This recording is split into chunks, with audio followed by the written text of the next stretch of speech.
Hello, everyone. Welcome. Welcome to tonight's episode of Brood. It is our third episode, where my lovely players here all play Dragon Family. Here tonight, before we get started, I want to make a little introduction first and say thank you to some supporters, including Twitch, OBS Streamlabs, and Mini-Sided Dice. We also have a new program announcement tonight. We've been announcing it for a couple weeks now, but please tune in on Tuesday, April 2nd at 7 p.m. Eastern Standard Time to catch Tabletop Legends. It's a new homebrew campaign. It's DM'd by our lovely Matt. And viewers on this first showing on April 2nd at 7 p.m. will have a chance to win a set of alternative cover core texts. They're beautiful, lovely, and you'll have a chance to win them as long as you're viewing on April 2nd at 7 p.m. Tabletop Legends. And just go ahead and go on to Twitter if you are interested in any upcoming announcements for that game. So, now that we have our announcements over, I would like to do a little recap of what happened last session, or I guess something that I used to do on old campaigns that I don't do anymore. I'm kind of curious, can the players go ahead? I would like to bring us over to our players, and I'll kind of turn it over to you. Would you all like to recap what happened last session? All right, so big situation happened. We're all having our little dream flashback, seeing what we can assume is our birth story. Each of us have our own situations where we see that we're torn away from our parents, and we wake up to get ready for the festival. Vic, you go. And then we woke up for our festival, and we like looked at the festival, and and we like, some of us went to see some craftsmen, some of us went to see some cuties, and then Dylas went to greet some newcomers, some adventurers and things, and then it was time for the main event. Ink, go! Among those multitude of adventurers was a man named Kai, who I believe is up there. And he ended up joining along with the other adventurers into our tournament, who they were all fighting in the name of the 4 dragon siblings that no one knows that were actually dragons, I think. Maybe. While also we had to do some political work with talking to some diplomats that showed up to talk trade and peace with us and stuff like that. And it was very, very stressful. Unfortunately, Kai didn't win for me. And instead, our lovely High Queen Casimira, her team won, if I remember correctly, and we named our first dragon. Go, Kristy. Our first dragon. What was his name again? Because I really can't remember. Dorn. I should know that because he's an NPC on Storm King's Thunder, so his name's Dorn. Oh, that's cool. Yeah, he's actually a priest for Ilmater in Storm King's Thunder. That's cool. So he was... Casimira made a display with the powder and marked him with her blue hand and 3 marks of her other siblings' colors, and he was officially inaugurated as our first dragon. I guess This is going to be an annual thing, an annual celebration, and he's the first. And then in lieu of that, we had a huge celebration for all of the combatants that made sure no one died. It was a safe and friendly brawl. So we offered a huge feast in their honor and also invited all the diplomats. And that's when we all had to run a country and try and be persuasive and diplomatic and learn that actually several of the countries in attendance weren't exactly friends with other countries in attendance, so we had to play that balancing game in keeping everyone happy and satisfied and not kill each other at the dinner. Also, awesome. I think Dialis admitted to Krasmira that he has plans to leave the country for a while in doing his own diplomatic adventure. Krasmira was not happy about that, but she's allowing it so long as he's not a day late, and then things might get ugly. But go back to Ink, because Ink knows what's going on, where he's going, and who you taking? Yes. Kai. Yeah, what's going on? Kai and his wonderful sister Kit are both coming with me to the Moonshay Isles, as well as a few other people that we hired. Let's see. Gosh, who is coming with me? I am taking Kai, Kit, Jiki. Oh, Gallifrey, the interesting blood hunter. Yeah, the one that you were like, meet me on this ship at. Who is meeting me at the ship as I'm loading it, and then the gunslinger Gina and Darren. So they are going to be accompanying me along with some of Viatrix's spies, and then just a few of our sailors. And I'm going to be going first to Moray, as the representatives from the island of Moray in the Moonshay Isles will be leaving with me. And I think that's Are we missing where we anything left off, important, Danica. Danica? I think that was a big piece. Yes. You're proposing. And there's something with Phaedrus, which I don't believe he's told anyone. Nope. Nope. Okay. Good to know. Why did Kristy also say nope? Let me pull something up real quick. Okay, so thank you, everyone. That was lovely. That was very well done. Yeah. Kristy had remembered something. High five. My memory's not very bullshit nice today. I love it.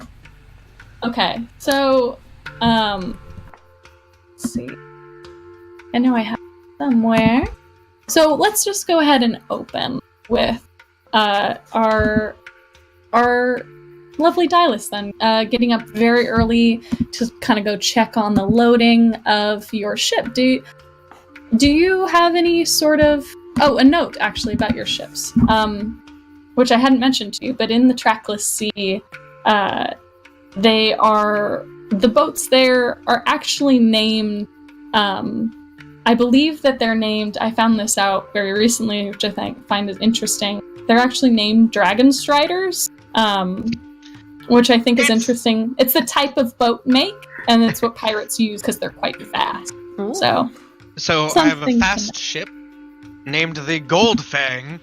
It is my personal ship that Phaedrus gave me. Oh my god, I want a personal ship. Ask Phaedrus. And Kai is going to be here. But yeah, I asked the Gallifrey.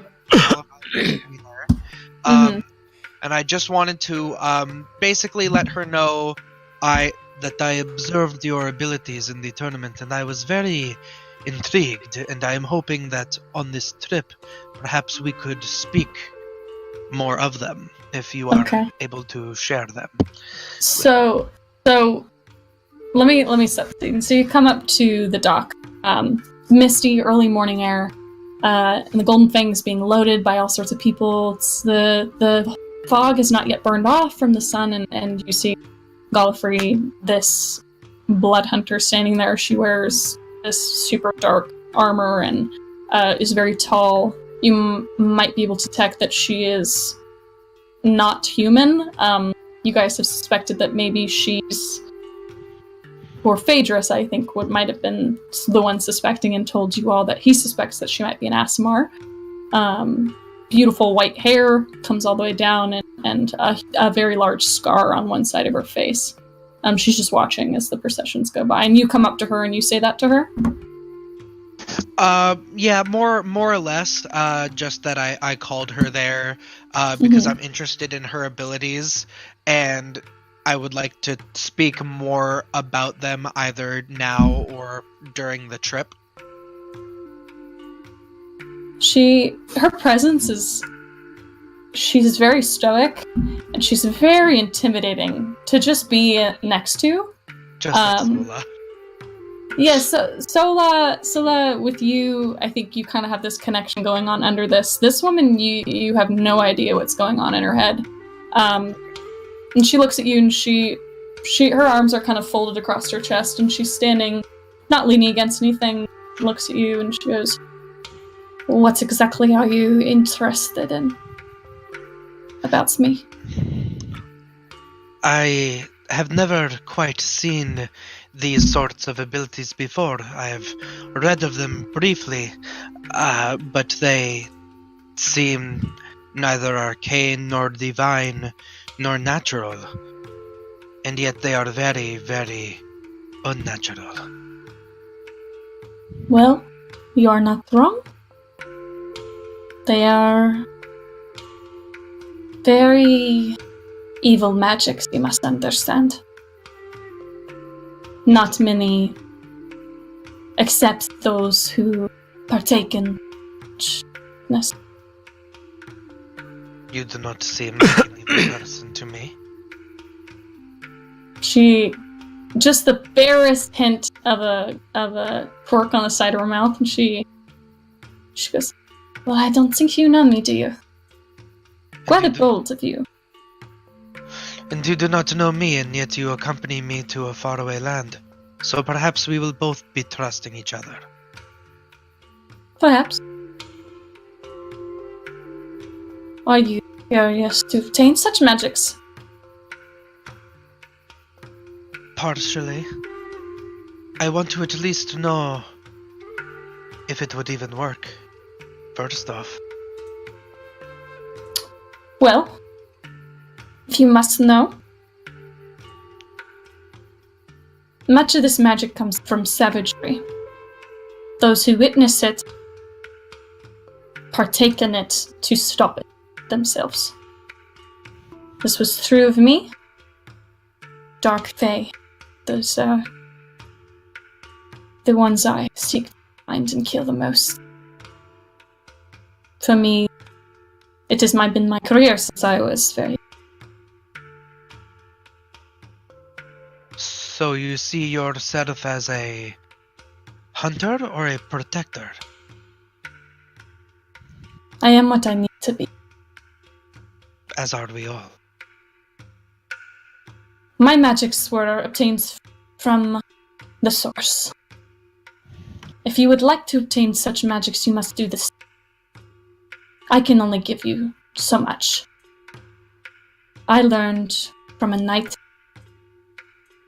hag. hag. A night hag. I see it. If you She did not do it willingly. I see. I warn you. Well, I do not want to keep you up. The sun will rise in a few more hours, but we will already be at sea. If you would like, it will take a week for us to arrive. Perhaps you could come to my quarters and we can speak more of this. Not like that. Looking at you, Victoria. She says certainly. And with that, I'll say you are able to finish loading your ships. Would anyone else like to do anything before? Oh, actually, real quick. Phaedrus, you get a knock on your door from a steward very early in the morning. Oh, yes, yes. Is there something that you need? And you see a steward there, one of those of your house, and he just announces that there's a craftsman to see you here, sir. And forward steps the craftsman that you had met, who you had commissioned the ring from, and he presents it to you.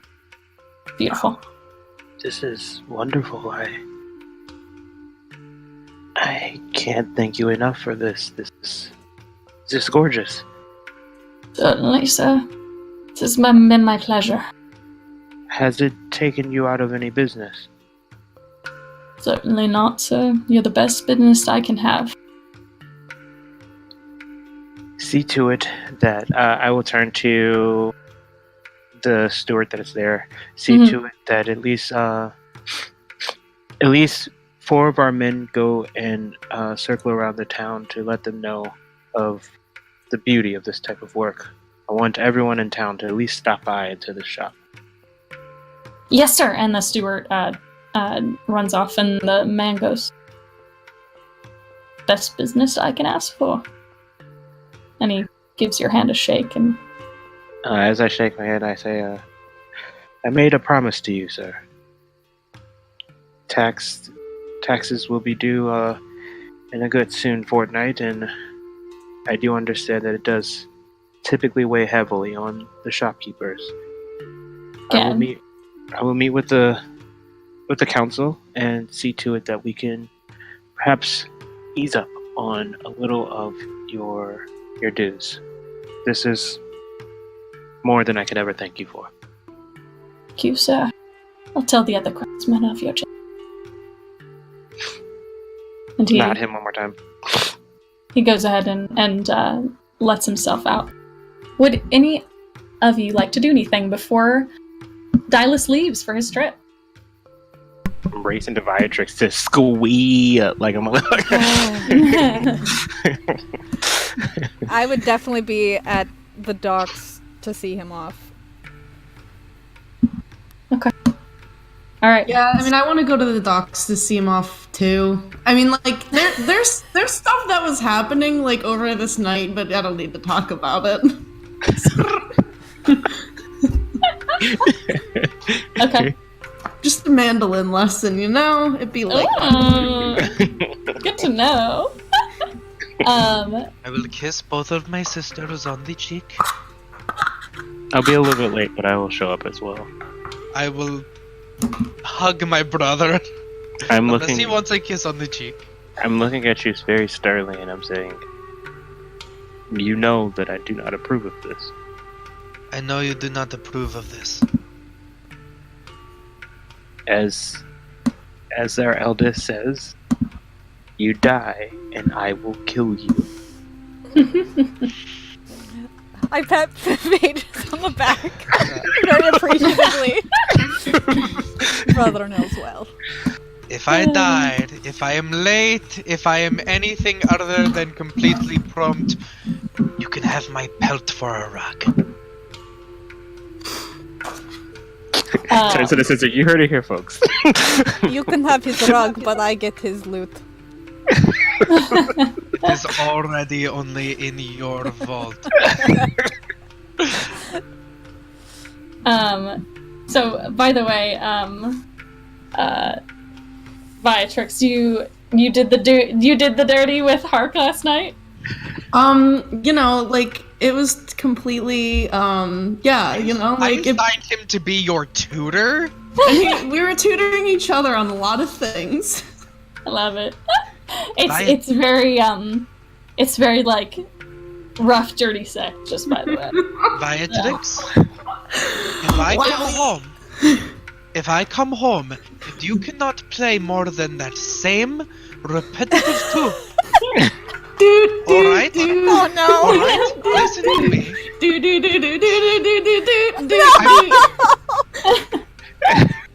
I'm going to... I would like to pick her up and throw her every into... time he starts talking, I just am like strumming like very badly. Can you throw her into the water off the dock? Are you really You want attempting to? to grapple me right now? Do you really want to play I this? won't. Siblings, we're saying goodbye Actually, to Dylus for a month. Can we not behave for like 10 seconds? Viatrix, roll it actually for me real fast before roll a Constitution check, like just roll a d20 for me.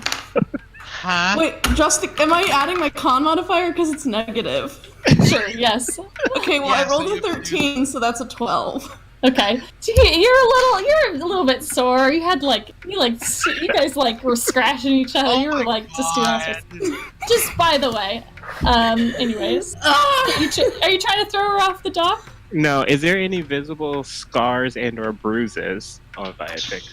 Oh my god. With her clothes Kicking. on, you can't see any. Unless she's like, He's not gonna leave a bruise somewhere that you can see it unless he I'm just wants here. you to I'm know just it's here. there. Barbecue sauce on my face. Anyway, anyways. I will put my hand in the center, the one that has my ring on it. For, we're gonna do a little if they do it, we can do a little handhold. Oh, Is this like some Captain Planet thing? Like, Yeah. Powers of dragons, you Am know I- mine. Am I the love? Love, Yes, heart. you're the love. I will board the gold frag. okay, never mind. Well, no, we put it all in, and I then was Captain Planet. What are we gonna say? I was just.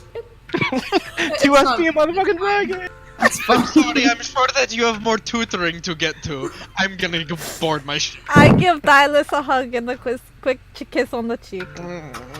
Be safe. As safe as I can be.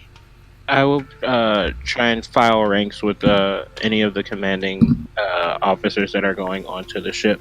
Make sure they file in as straight as possible. I want to make sure that this is still presenting, even though we are very, very like familial and cheesy in front of this boat. The army is actually still showing a presence of militant. People are watching. People are definitely watching the crowd. Like at the end of the dock, like more on the mainland area. Hi, would you like a bunch of surgeon calls? Before he gets on, I'm just going. I'm not even gonna say it because now you got me all. I'm just gonna tell him not to trust anybody. Hey That's Kai, it. what are you doing? Kai, what are you doing? Would you like to do anything before you get on the ship? Oh, no. I'm very easy. Probably just eat a really big, like, meal. Just like a bunch of cinnamon buns, some candy. Yeah, and then get on the ship. Okay. You do so. Kit comes with you. Okay. We should be able to, Kit. Yes! With your magic, will we be able to communicate with Yes. with each other? Let me see. I believe Did I she prepare can. sending today? Okay. She prepares sending today? Of course. I And will. she goes, yes, I can. At the dawn of each day, I shall send I'm telling her, we will send a message to my sister Klasmira, and they can I fucked up, friends. Huh? Only of your underlings, Dorn has sending. Alright, well then at the dawn of each day, you can have Dorn Dorn's on the dock too. And message me. I'll respond so that if you don't get a response from me, there you go. noted. And he kind of like looks a little worried, but nods his head and. Alright. I'm all done. Awesome. All right. So, Kai, Dylas, Kit, Gallifrey, Chicky, and everyone take off. All of you guys with the Murray diplomats leading in front of you. Dylas, you immediately notice when you get on the ship. I can check up the music now. Ship music? I don't know if I have unfortunately, my music is not as robust as that, but maybe I can do something good. Hopefully. No, I don't want that. I want something a little more bracing. That's definitely not it. I don't know. Cheer. Let's see. Give me a moment, everyone. So, it's okay. It's okay. I might go back to that. Yeah, we're gonna go back to that. You So, can play Majestic Hills by Kevin MacLeod. That's a good one. it's a good one. It's a good one. Alright. I mean, yeah, we gotta get into it. We gotta have the music. So, as you get on the boat, you notice pretty immediately, Dylas, that there's like an abundance of cannons on the Golden Fang. And you talk to the captain about it, and he goes, well, of course, this is very dangerous waters, so I hope you know. I am aware.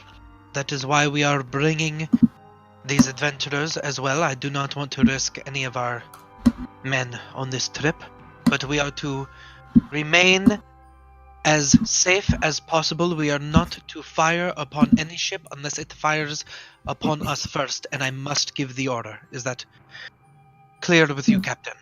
Very clear. And he kind of tips his head, and it's actually Doran. Oh, Doran! Hey! Yeah, he goes very clear. Thanks. He's when you talk to him, he was an experienced merchant, experienced going to many of these places. He knows quite a bit about the area, so he seems like the best captain. He's also a merchant captain, so he's pretty confident, and a fighter as well. So, anyways, Dylan, your first place you'd like to go is Moray, correct?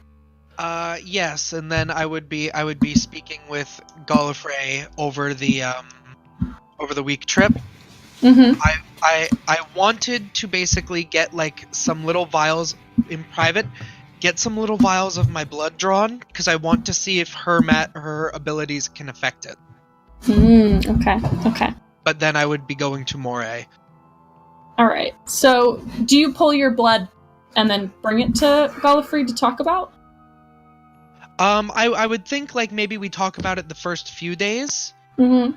You know, and then if You I've can gotten take care then of it. then I would do it probably Attend. like Okay. I want to So see if she you can wanna- do anything to it without Okay. telling her why. Okay. So you talk with her, and you get the sense that she tells you she grew up in the High Forest, That's where which all is this is from.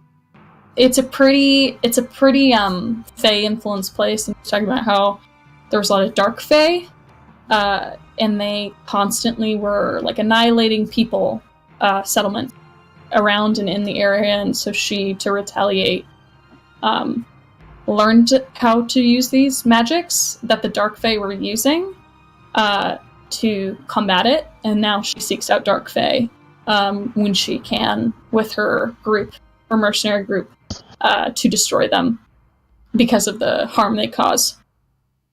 And so that's how she learned it. She learned specifically from a group or around 3 other blood hunters who had kidnapped a night hag, to teach her and impart on her. She basically tells you to learn and to be a blood hunter.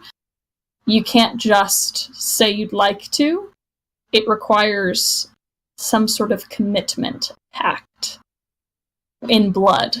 And she shows you the scars on her arms of where she cut, like, it cuts her to draw a weapon with her power. She tells you about that and shows you that. Upon this, would you like to reevaluate or anything like that? I want to see I just want to see if her powers can even affect draconic blood. Okay. So you come to her with your blood. This is not me making a pact. I just want to see if she can do anything to it. Do anything to it? Okay. So, initially when she looks at it, she goes, "Are you doubting your ability to do this yourself?" I just want to be a good observer.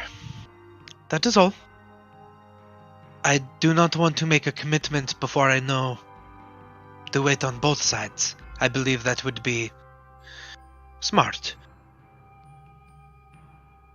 Then I don't think this will work.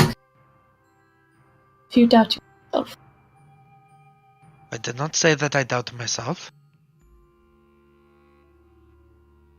You are unsure.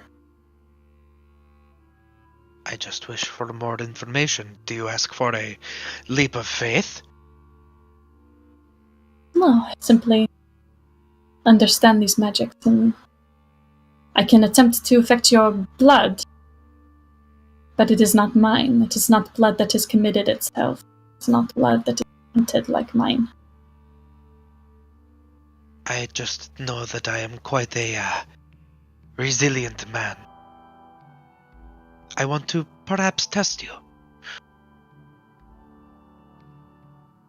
To me, simply, I've never been able to try it. simply may not be able to be done. I will see what I can do, though. All right. She sits there for a little while. She's looking at the blood. She kind of holds it in front of her and she sniffs it. She looks at you. She looks at the vial. She looks back.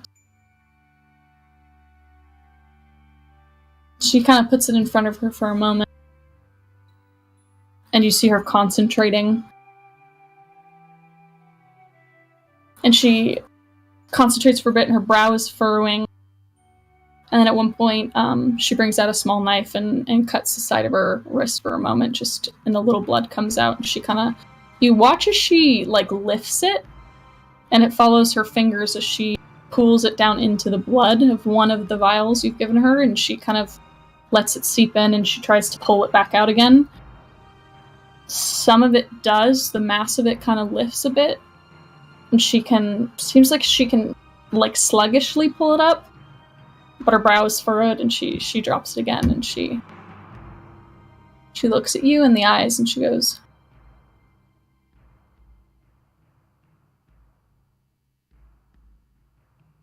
"Find this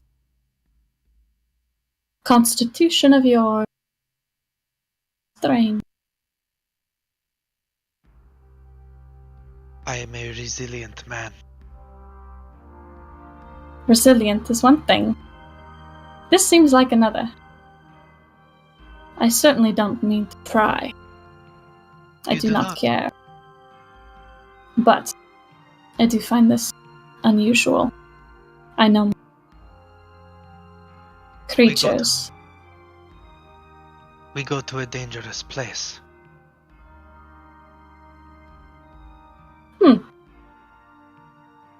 Yes, and what of it? Only dangerous people go to dangerous places.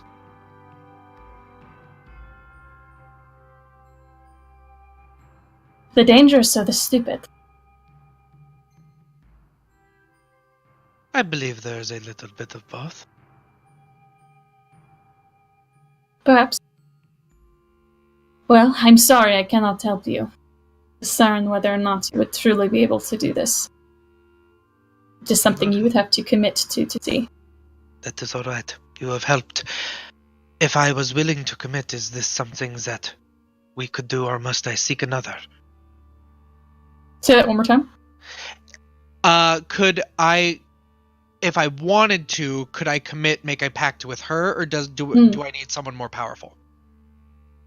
If you were truly interested in taking on qualities of something evil, then yes, you could. And I could teach you. If it was to protect my family, I would wield any evil for their safety. But I will think on this more. Thank you. You may go. She considers you before she leaves. Then she nods and she walks away. All right. Good start, Danica. Good start. I'm having a fun time. Okay, so I will say, for expediency, Please do. you guys sail across the trackless sea to the south. In that, it is just as populous as Dorian hinted to you that it would be. There are at least once every other day you see a ship, and that's pretty common for the sea. Some of them, majority of them have been merchants. One of them was an Aileron ship, seen from the colors that decorated the sails, that Dorian was able to identify it to you. This was quite north, but this is starting to enter the Moonshay. So he tells you it's not unusual. They could have been going north to Tetris to trade. As they keep going south, you see various other ships. Some of them Dorian can recognize. And at one point, there is a ship with colors that Dorian narrows his eyes at. This one bright day, he stands on the bow. And Kai, I think you're probably up there too. And he looks at you, Kai, and he kind of like blinks his eyes, and he gives it to you, Kai, and asks you to tell him if you see what he sees on this flag. Go ahead, just roll a perception check for me. Can do. That is an 8. An 8. It's hard to make out because it is so distant. But I'll say faintly you see like a mass shape, and then a strike of what looks like lightning down it. And you're not sure, though. It could be a couple of things, but you suspect it may be that, and you're both kind of confused. You look at one another, not sure if you can identify this symbol. I mean, if you see lightning, I see lightning too.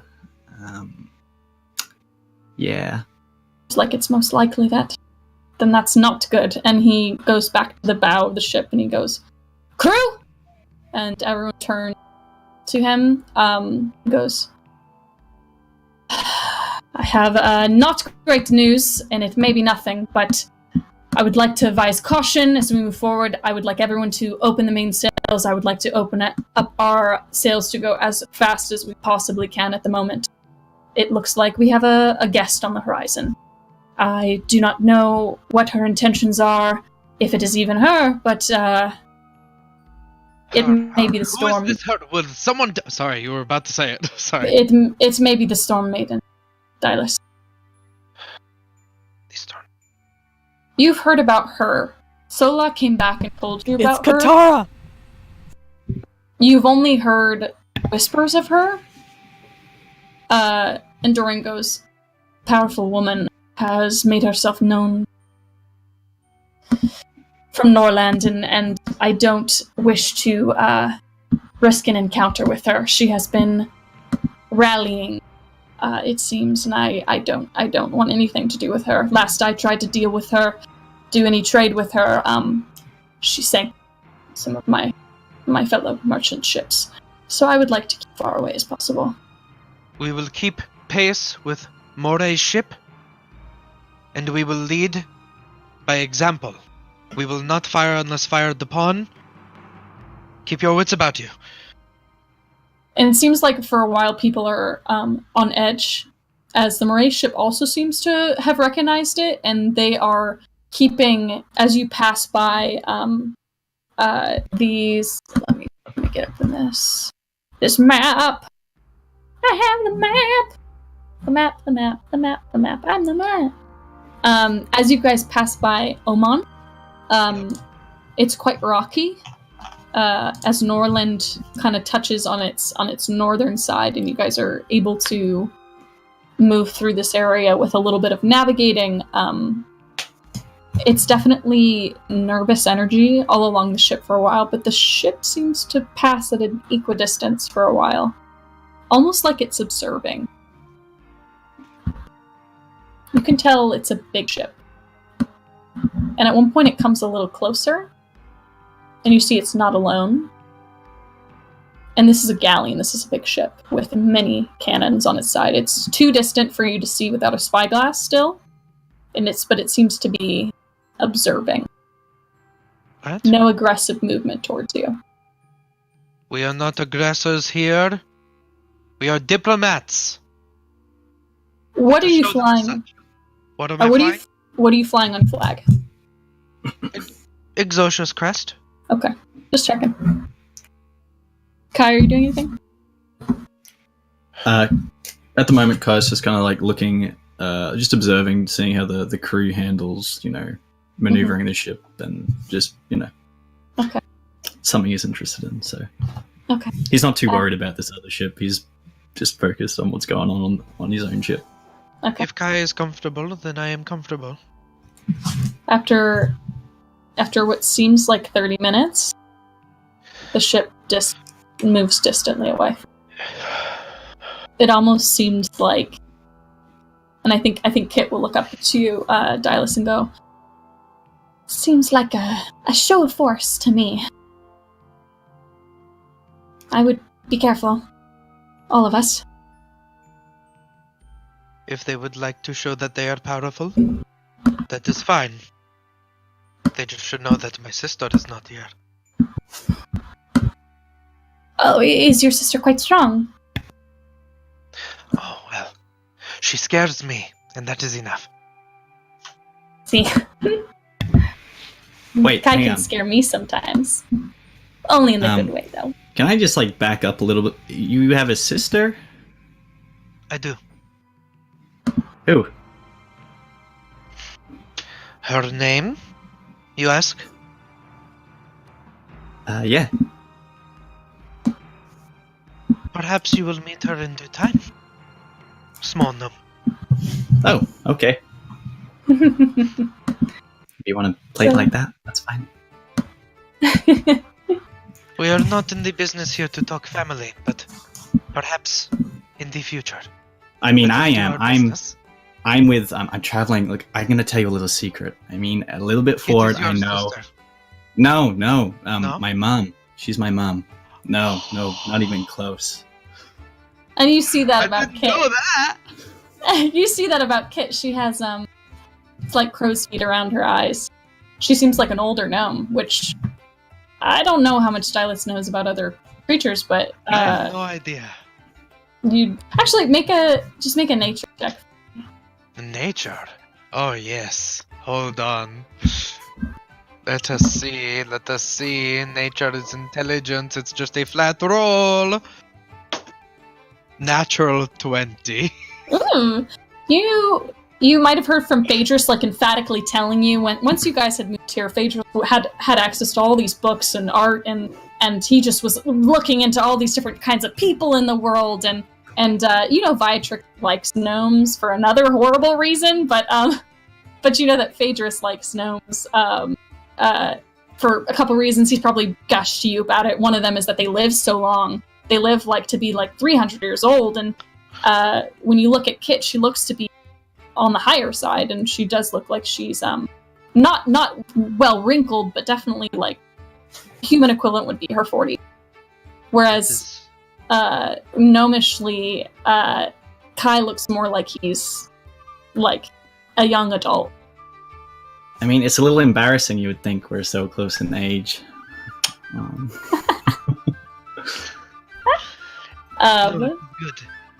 It is good to have a mother with you.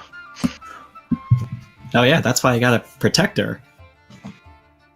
Good. Do that. At a certain time in the trip, I'll also say, Kit comes up to you, Dylus, and she kind of a little nervously kind of comes up to you, and she's like, her puffy white hair and glasses, she kind of pushes up, and she's like, she has a bunch of books in one hand, and she goes, I remember, if I can recall, Your Excellency, when you put out a calling for adventurers, you'd said that you had been interested in the School of Wizardry and the Arcane. Is that still true? It is very true. I'm sure that you noticed Exosha is not that advanced with magical learnings. I was hoping to procure some knowledge for myself and for the rest of my people. I believe that magic is truly the future. Well, I have certain specialties. If I don't believe, I haven't talked to you about them before, but if you'd like, I can see what I might be able to help with. I am exploring many options. I have many interests. I would like to better myself in any way that I can. So yes, we can speak of this soon. I have been wanting to inquire with anyone about becoming a mage of a house, if that's ever something interesting. not just tutoring. I know quite a lot about many different things. I've been alive for quite a time and been to many places. Perhaps you can prove your worth as you tell me about the Moonshay as we go about our diplomatic mission here. Certainly. We are going to Moray. I can tell you some more about that if you'd like. Do so, please. Well, I specialize in a few things. Magical items are one of them. Languages, magical creatures, and we are going to a place with werewolves. So I think it might be interesting if would you indulge me in a little talk of species and anatomy? I think I could tell you quite a bit.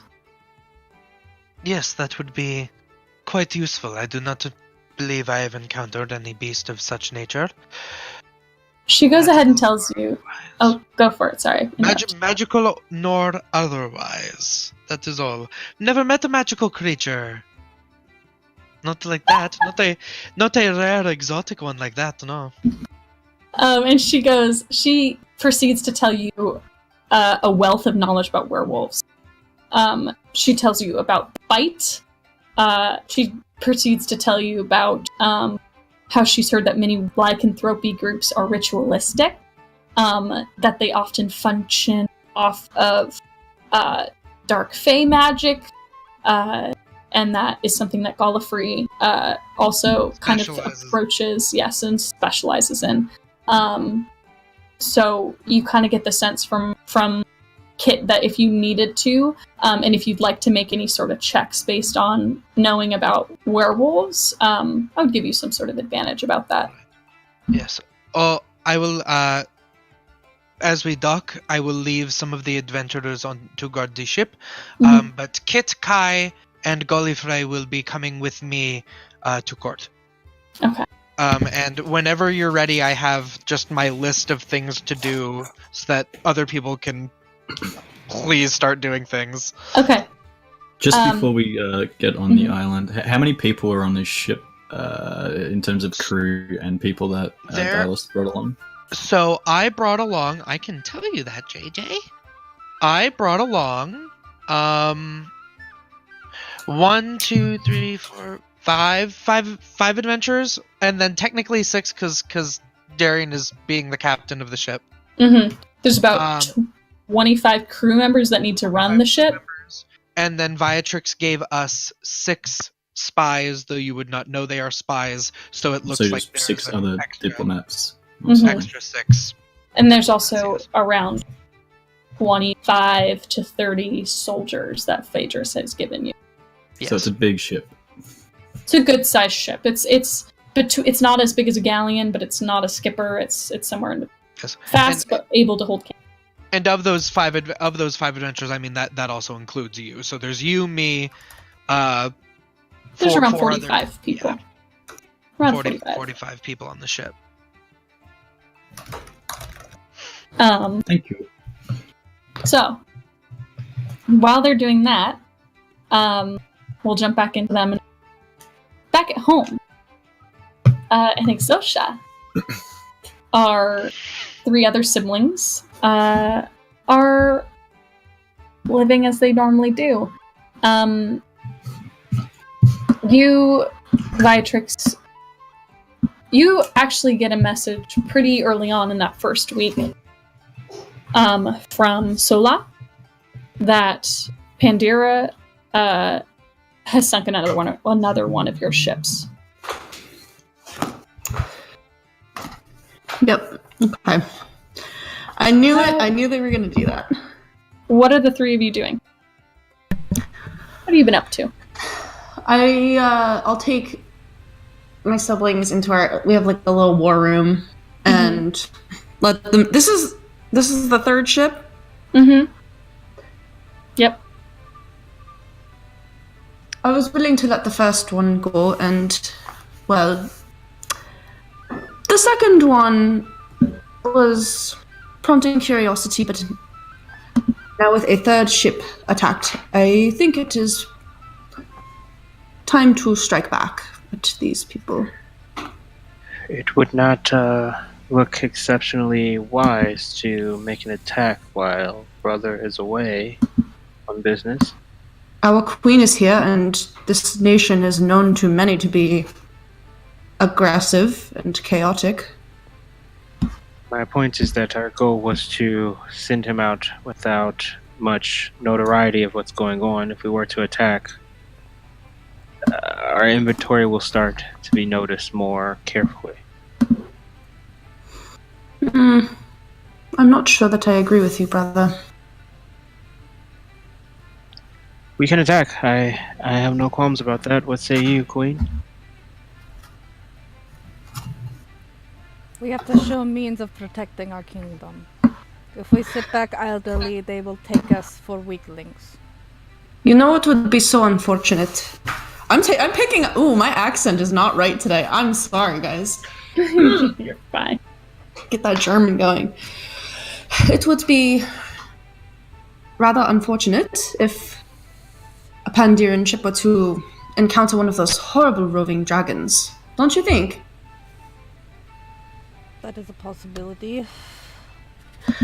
I mean, after all, that vicious green dragon did attack and kill the previous king.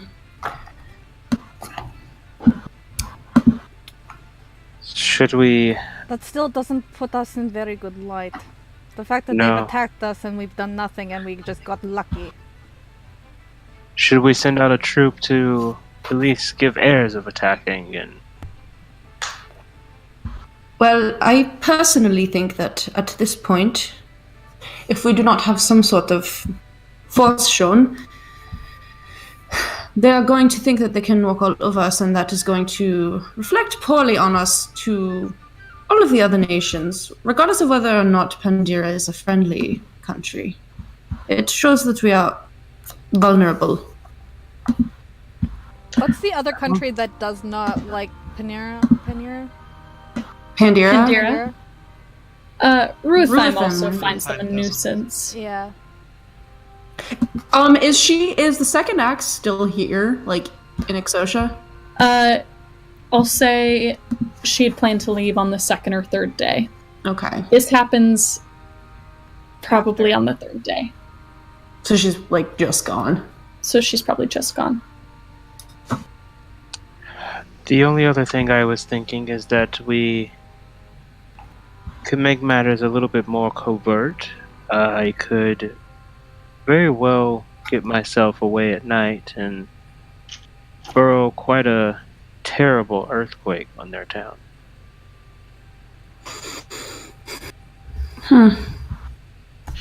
Sister, what do you think? Again, that's all well and good in terms of weakening them, but that still does not show a force directly from us. Yeah, My that idea is is that how I feel as well. we would sink a section of their town and send out a battalion to... That I'm fine with.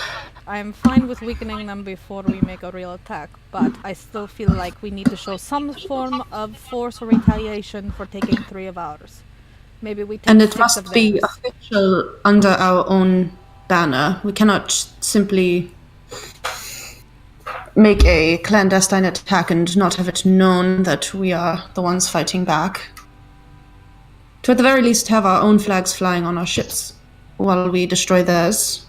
Simply to show that we will not go out of our way to attack anyone unless they attack us first. But once they do so, we will defend ourselves with the might of dragons.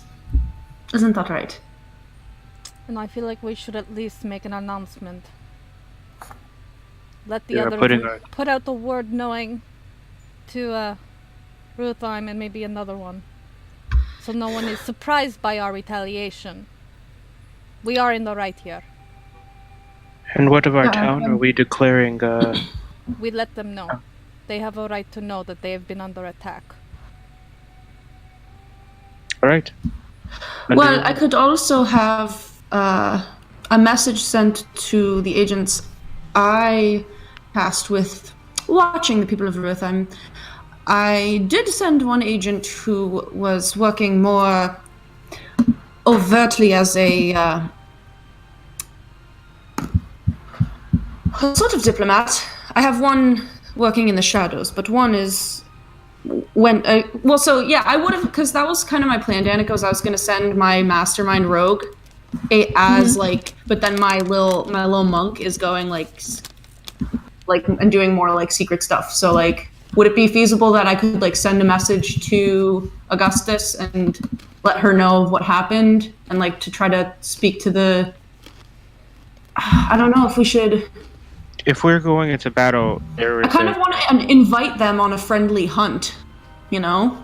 Be like, let's go. You're inviting who on a friendly hunt? Like, I feel like it would be a show of good faith if we invited, like, Ruthheim to, like, you know, go on a little hunt for some Pandaren pirates. Okay. That's kind of what I want to do. I don't know. Okay. It's an idea. I'm down with that idea because I know they definitely are not fans of them. So we don't need to take them the entire city, but we need to make it known that they cannot come and attack our ships and expect nothing to happen. So I would assume then that our plan then is to have Viatrix seek out alliance with Ruthheim as I go out into the night and create a convenient accident for us to attack thereafter. Not necessarily a full alliance. I don't think we've yet, but simply friendly activities of mutual enjoyment. I feel that it would benefit us on No, both I like sides. your idea, sister. They are a strong people, and I think a hunt together would be the most impressive thing. They don't seem to be the kind of nation that would be impressed by silver tongues. I think they would be impressed by strength, and if we could demonstrate that to them, it may help us on the way to forging an alliance. Understood. I know my duty. So, oh, by the way, the two of you, Phaedrus and Krasimira, roll just a perception check for me.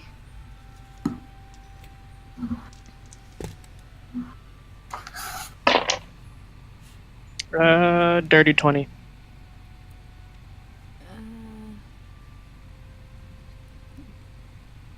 22. 22? 22. You both notice as you're looking at Viatrix, she looks a little pale. Sister, is there something wrong? What do you mean?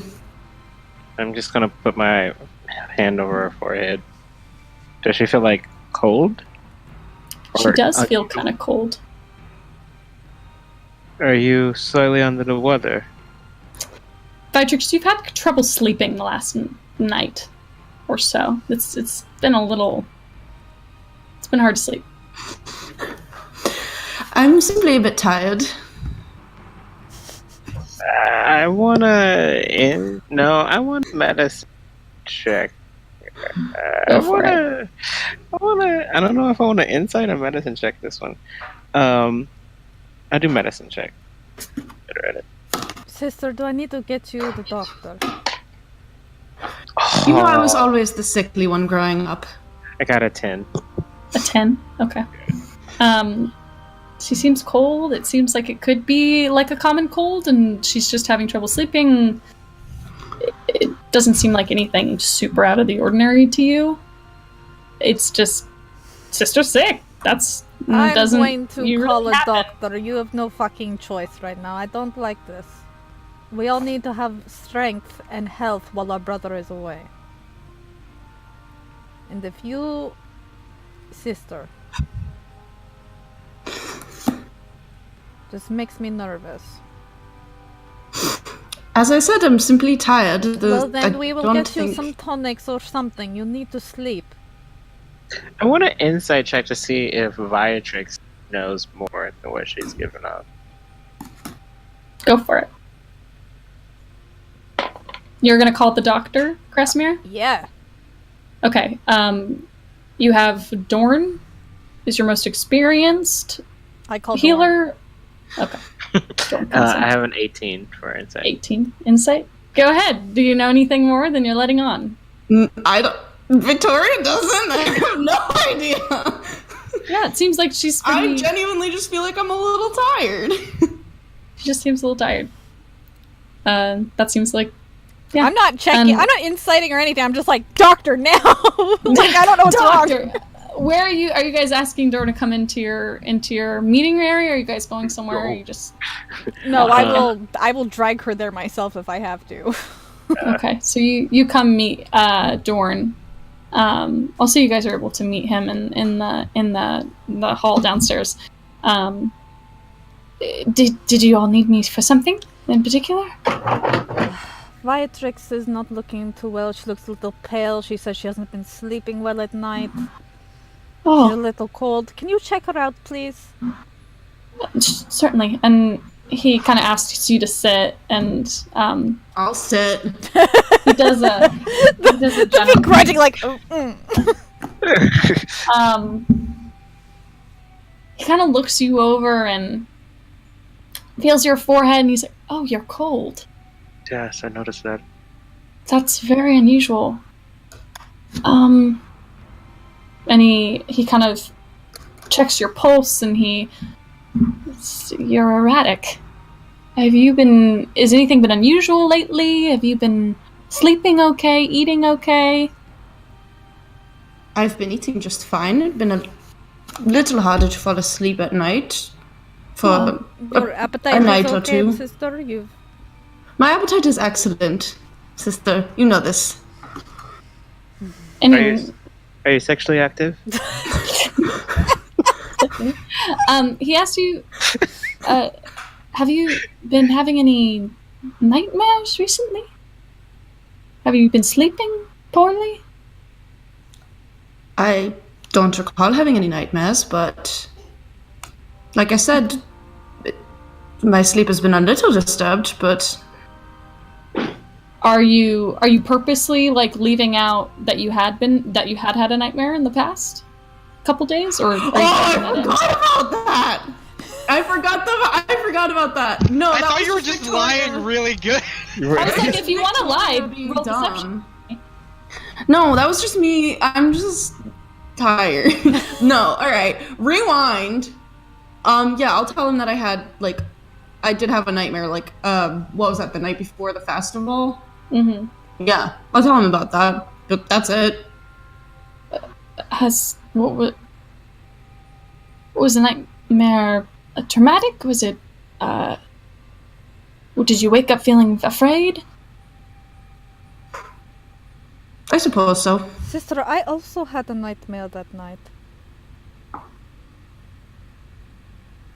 But I don't feel sick. And Jorn asks you to sit. I will sit, because I'm like, oh shit, is this contagious?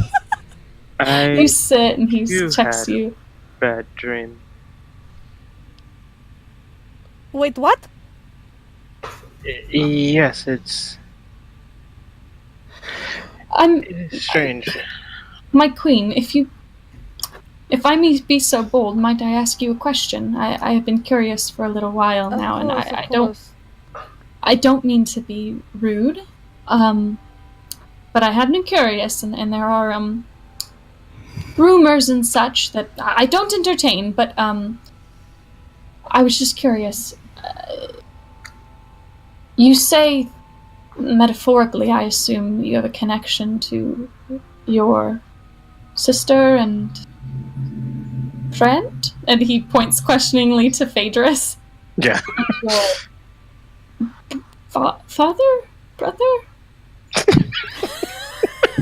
I'm curious what exactly I mean, he's a your relation Goliath. is. He's a Goliath. Yeah. He's like No, he was talking about vaguely you. he was vaguely talking about you, about the father brother. Whoops, Phaedrus was the friend? Question mark? And he's like, I only mean to ask because I am truly curious, and this also seems, this nightmare of the same night seems strange, and I just wish to know more. What exactly is your relation to one another? We are from the same kingdom. We all suffered the same form of trauma at the same time. It was something that I didn't think too much of. It was beyond our control. regardless of whatever our relationships may be, we all have a very strong connection to each other. Stronger than blood, stronger than simple friendship or camaraderie. He nods his head and he says, I understand great connections. I do. And you see him like lightly brush his fingers over the sun and the moon on his chest, and he goes, I understand. Have you made any sort of pact with one another, divine or otherwise, to be connected like this? Not that I am aware. Would something like that cause her to be sick and not us? I haven't done any. I don't know yet. The ring.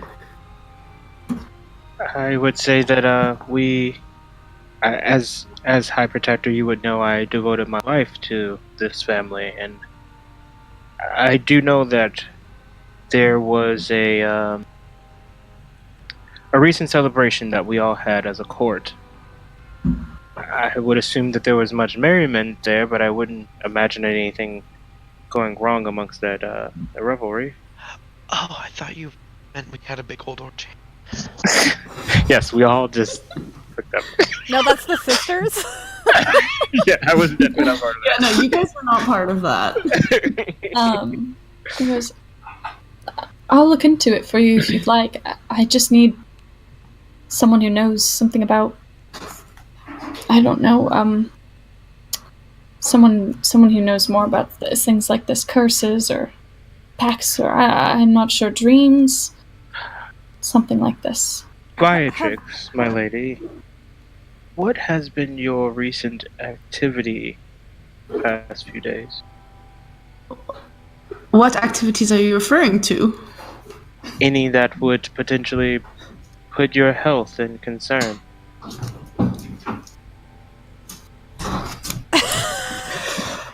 You know, I can't think of any.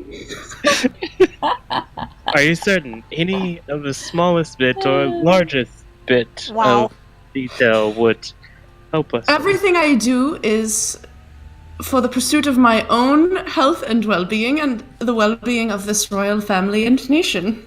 Well, as the royal protector, I've seen that you seem to have not done so well at your health lately and your own well-being, so I am choosing now to check out your well-being.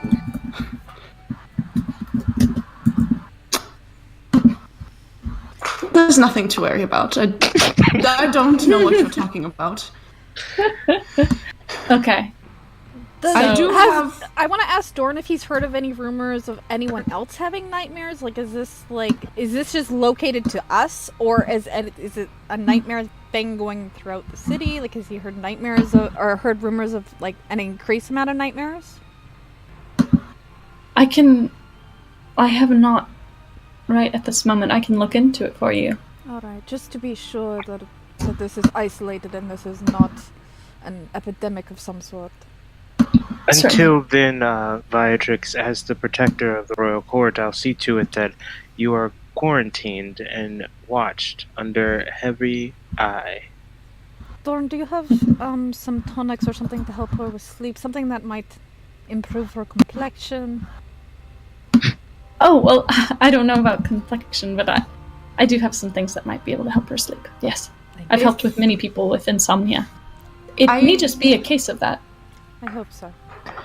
You spoke of curses and pacts. I do have a few connections, people who may know a little bit about such things. I don't know how much help they would be, but if you would want to speak with them, you could.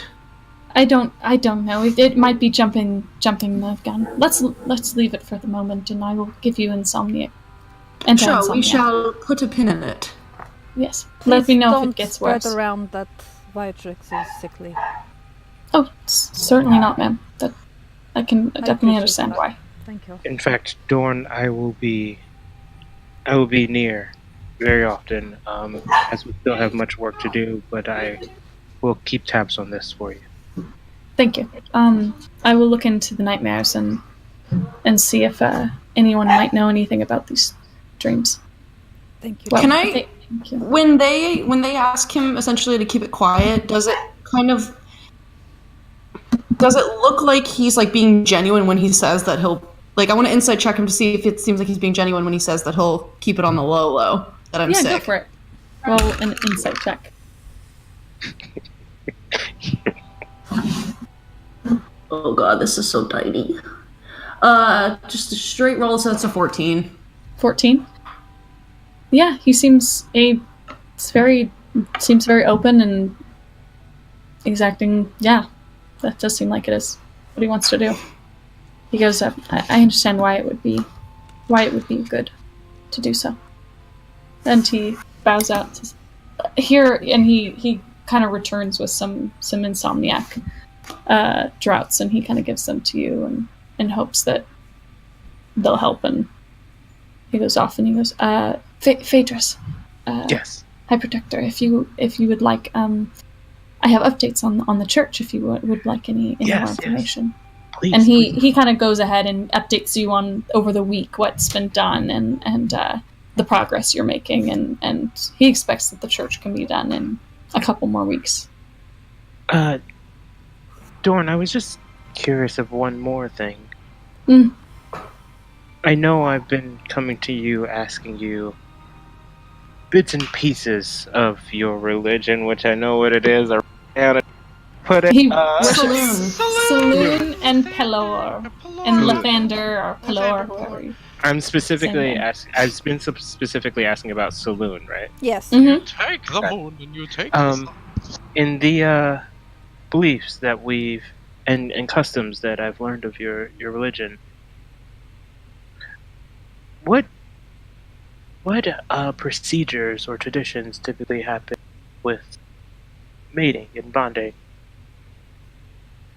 Oh. It kind of gets a little red in the face. Well, Saloon believes that you have someone in your life who is your guiding star. She believes that you will find each other if given the time and an opportunity. Some people are not so lucky, and some are. But every union she celebrates. For her, there are a couple things that she does celebrate most. There are things such as being married under moonlight and certain ties and ceremonial rites she can bestow upon you. Have you seen these types of celebrations yourself? Have you been a participatory part of this celebration? I have been. When I trained with the church, I did help with a couple ceremonies, yes. I appreciate everything you've told me, and I appreciate your company. Of course. We'll see to it that this church gets erected as soon as possible. Certainly. And he kind of nods and heads off. I'm going to jump back to Dylus and Kai.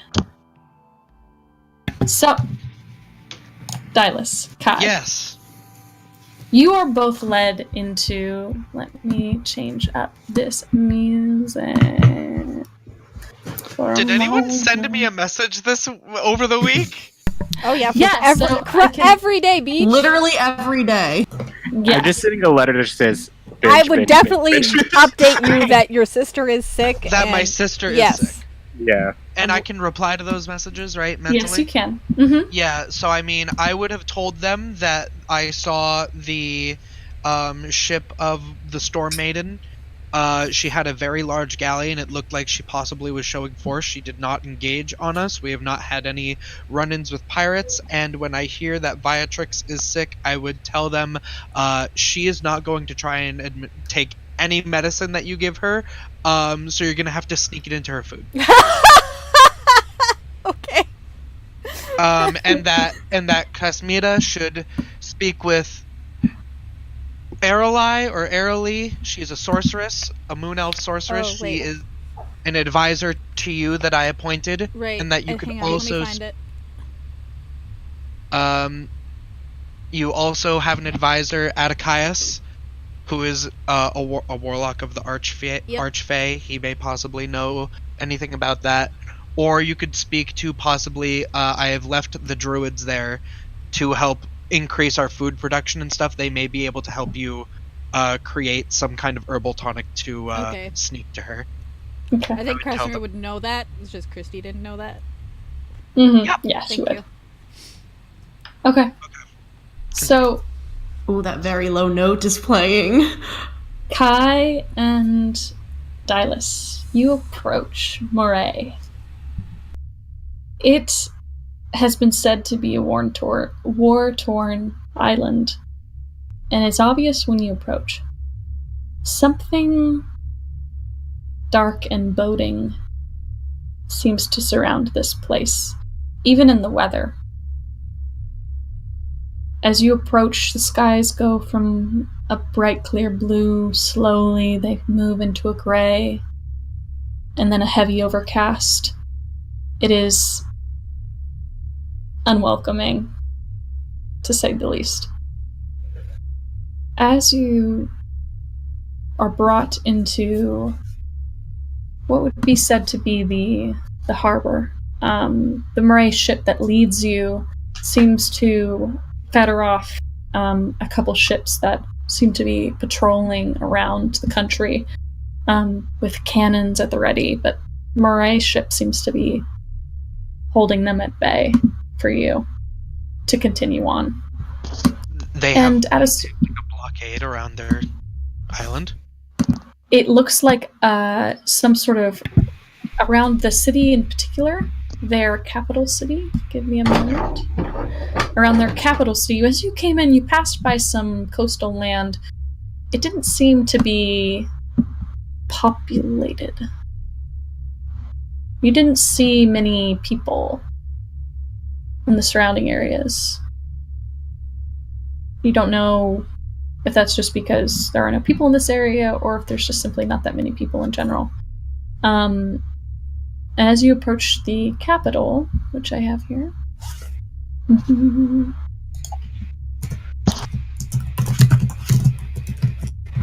Yes. Where is it? To my notes, but I have too many notes. You approach their capital city, Cairn, and Cairn. Many of the cities here and Moray have a surname for them. Give me a moment. I'll say you guys are able to arrive in the dock. The city is made of mostly stone. It seems well constructed. It seems new. And as you walk through the streets, it's not remarkably large. It's not as big as Exotia. Here it is. Cairn Moray. Pretty simple. And to the northwest, you see these giant mountains, and the rest you see are plains. More not full of life. It's darker. And as you get there, you see many drow throughout the city. As well as a few lizard folk. A dwarf here and there, but mostly drow. Occasionally humans. And you're led through the city, and there's this heaviness to it all. You can tell that morale here isn't fantastic. And at a certain point, you reach a keep. That looks quite guarded and more central to their city. It's some of it obsidian. It seems like part of it's in construction still. But quite beautiful for what it is. And you're led in by your guide. It looks like Kolindar Elisep is leading you in front. And as you all get closer and closer, this towering Gothic structure greets you as you all head inside. I just want to make sure. I'm like within 20 feet of Dylas. Okay. You are staying close to him. It would be, I would have taken Kai, Kit, and Gallifrey. Mm-hmm. They are with you. Okay. You have a small guard with you as well behind, around 5. Yes, of course. Mhm. And To stay. one of them, let's have one of them at least be one of Viatrix's people. Okay. A spy? Yeah. Okay. Put on a guard's uniform. Okay. So you guys get ever closer and closer. And as you all come into the realm of this keep, this obsidian keep, you are greeted by some drow guards at the gates, and they seem generally quite open and hospitable.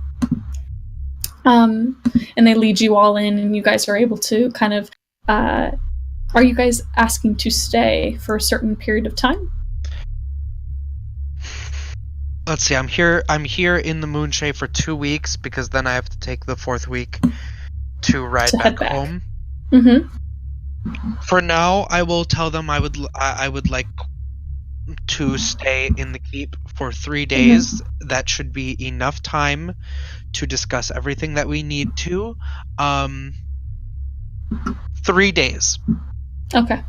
Possibly a 4th to just see the capital. All right. 3 days. So you are all allowed in to this keep.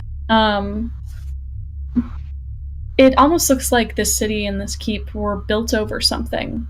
They're new, but on the ruins of something else. Like on the edges, it's a ruin, and in the center, it's more established and built over.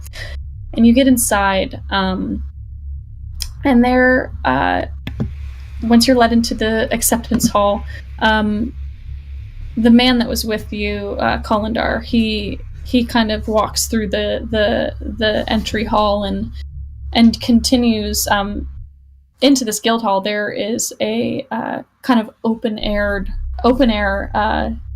entry area, and he walks forward. There's a looks like a seat, like a throne. It's just made out of natural obsidian, and he moves up and up until he sits down on the chair, and he turns to look at you all.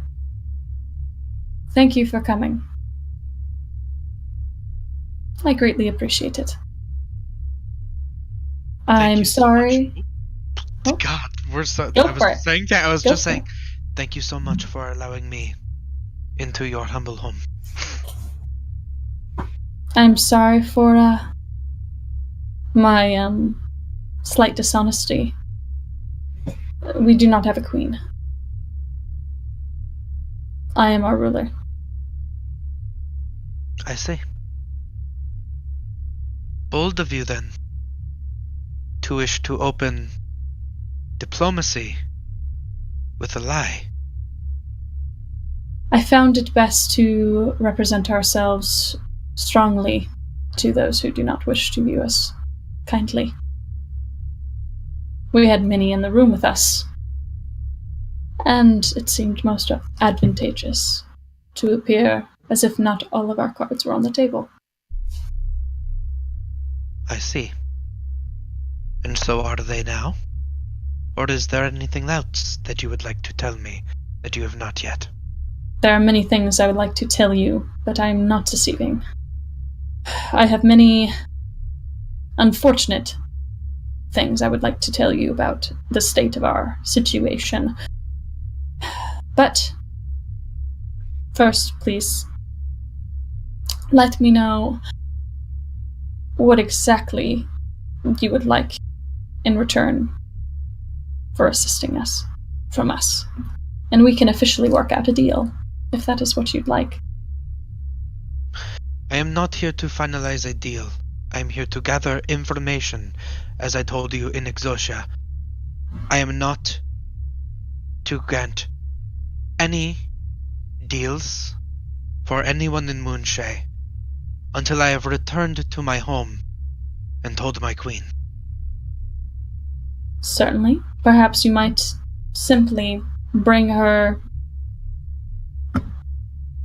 just just a rough proposal of what we'd like. Of course. Let us speak more of that then. You need men, ships, weapons to battle this lycanthropic disease that spreads along your lands. Yes. And I'll say... Oh, go for it. But you do not give a number. He proceeds to tell you about what plagues him. He calls them the Black Blood Tribe. Yes. He tells you of... Well, first he asks, what do you know of moon wells? I will look to Kit. Kit. And she looks at you. She looks a little put on the spot. But she pushes up her glasses. This is what she's here for. Mm-hmm. She pushes up her glasses and she clears her throat and she goes, well, moon wells are said to have been gift of Saloon and Melora's joint sisterhood. They are a divine source of pure spring water and grow deeply in thick woods. They bless the earth. But many of them have fallen out of legend and lore as of late and not quite been. It is a feature of the Moonshay, and the last I heard of them, one had been corrupted in Oman. When they are corrupted, and she looks at you, Dylus, when they are corrupted, they become, instead of a divine source of pure spring from Melora's own realm, they become a portal to whatever dark feature or creature that would like to make it its home. Is that what you're dealing with? And she looks back at Kolindar. He says, yes, that is what we are dealing with. I believe a moon well to be corrupted. And the Black Bloods have come from whatever dark fey realm they hail from. They have been kidnapping our people. We do not know where they take them, besides that they often retreat and they go back to their lairs. In that we do not know much else. We cannot follow them often and have been killed many times for doing so. The Versal Marsh is where they retreat. They're very violent. They slaughter many who come. Any sort of civilization that has attempted to start themselves here on Moray within the last 100, 200, 300 years has been slaughtered. We would like to stop that. And if you could, help us in this endeavor. I have heard many rumors.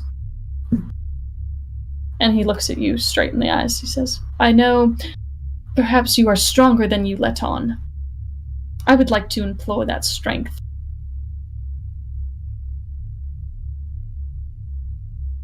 You speak of me personally. I speak of you generally. Well, if what you tell me is true, then you are currently on the losing end of a war. We are holding our own in Kaer Moray, but outside it we cannot grow. And we must be stable to grow. And for that, we need help. We can offer you many a thing in return. We know you need metal to grow. We do. We can offer that to you. We need a safe land to mine it. So what you tell me is that you would not be able to provide anything for Exosia until we are able to aid in your conquest. We would be able to provide you some at this current moment, enough to get you going, but to really enter a coexistence of trade, you would be set for many millennia to come. if this was to be dealt with. You do not still tell me how many men you believe you would need. I do not want to spill the entirety of my people's blood upon foreign shores. We predict if it was a broad force attack, 400. If it was clandestine, maybe less than 100. We suspect that at their moon well is the source of whatever the hell it is they're doing. We believe it to be taken out, closed, destroy the well, and no more can feed themselves through. We kill and they come back. We kill more and they keep coming. We believe that this was to be taken out, destroyed, crushed. It would be quelled. Do you know of any way to destroy a corrupted moonwell? It is said to reside in, and Kit pipes up. She goes, they're said to reside in divine structures, basins. They reflect the moonlight itself, and when they're destroyed, its purity is shattered. One has been destroyed in the moonshade before, and the Kolindar are just... Oh, God. And he says, yes. What's the small one said? So you need a force that would be able to get you to the pool, and then it is simply a matter of destroying the basin, that is all? We believe, yes. You believe? We do not know enough about it to say for sure. But if records tell true, then yes. I am not one to go on beliefs. I am here for the facts. Otherwise, my men could die for nothing. And I am weakened. Exosha is weakened. We do have one other moonwell that is still pure. Perhaps we could offer you from its divine spring. And what would water from this divine spring bring for me? If you must know, we have plenty of water in Exosha. This isn't any water.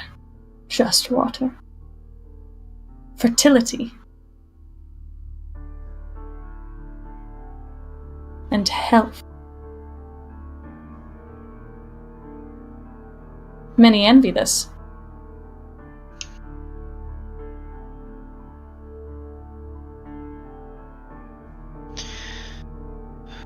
So you have divine source. Plentiful. Where? If you reside here within Cairn Moray, where is this pool? If we were to enter into some sort of agreement, we may be able to talk about this further. You must understand, this is a close-kept secret to the Moray. Let us speak more of the Black Bloods then. Where would this marsh lie, and the pool, I believe, somewhere within, but you do not know its exact location? We can triangulate it to around a 20-mile radius. We've not been able to journey in because of their lycanthropic infestation. And why do they attack your people? Specifically just because they are territorial? I believe you told me that some were fleeing to some of the other isles. Yes, some of them do. Currently, they kidnap our people, and I do not hear from them again. I do not know what, but something is being done with them. I would like to know just as much as you. And yes, their lycanthropic reach is spreading, and it may do you well not to touch it with a 10-foot pole, which you seem close to at the moment. I don't recommend trifling with those who trifle with the Lycans. They are an innately evil folk. Your advice on that matter is duly noted, but it is not what I have come here to discuss. The Black Bloods, tell me of more of their tactics. Do they have leaders? So he tells you that they generally function, it seems like, in a more guerrilla-like warfare. Guerrilla warfare. Yeah, and it's led by small groups all over the place. It's definitely been difficult for them to track because they do not have enough people or forces to accommodate it. What would you like to do, Dylus, to expedite this? To expedite it, And Kai can put in his Kai and Kit Gallifrey can put in their notes as well. I would want to know, how do you fight them, which would include questions. Have you killed one? Does it have specific weaknesses? Have you captured one? Silver seems to hurt it. Silver, which we do not have. No, they have some that they can give you. All right. Have they captured one? They have captured one. A couple of them have killed themselves before questioning could happen. Okay. But the couple that they do seem either devoid of language or offer very little information, even through torture. Do they have it? Have what? Have one? Yes. A living... Yes, they do. Would you like to go see them? Well, first, anything that Kai would want to ask. Yeah. What would you like to do, Kai? I'm really, really hungry. Is there any food anywhere? I'm sorry. Could he wait in a banquet hall or something? They offer you accommodation, so you could eat. Yes. I need food to concentrate. It's my one weakness. Kai, you seem to draw upon a certain divine source of power. I defer to you in this moment. What do you think of this? Well, my source of power isn't... it's not necessarily divine. I don't follow any gods or anything. It's more my devotion to my mom and my friends, and that's what brings me strength. So, if you want to know anything about these things, you want to ask Kit. Thank you, Kai.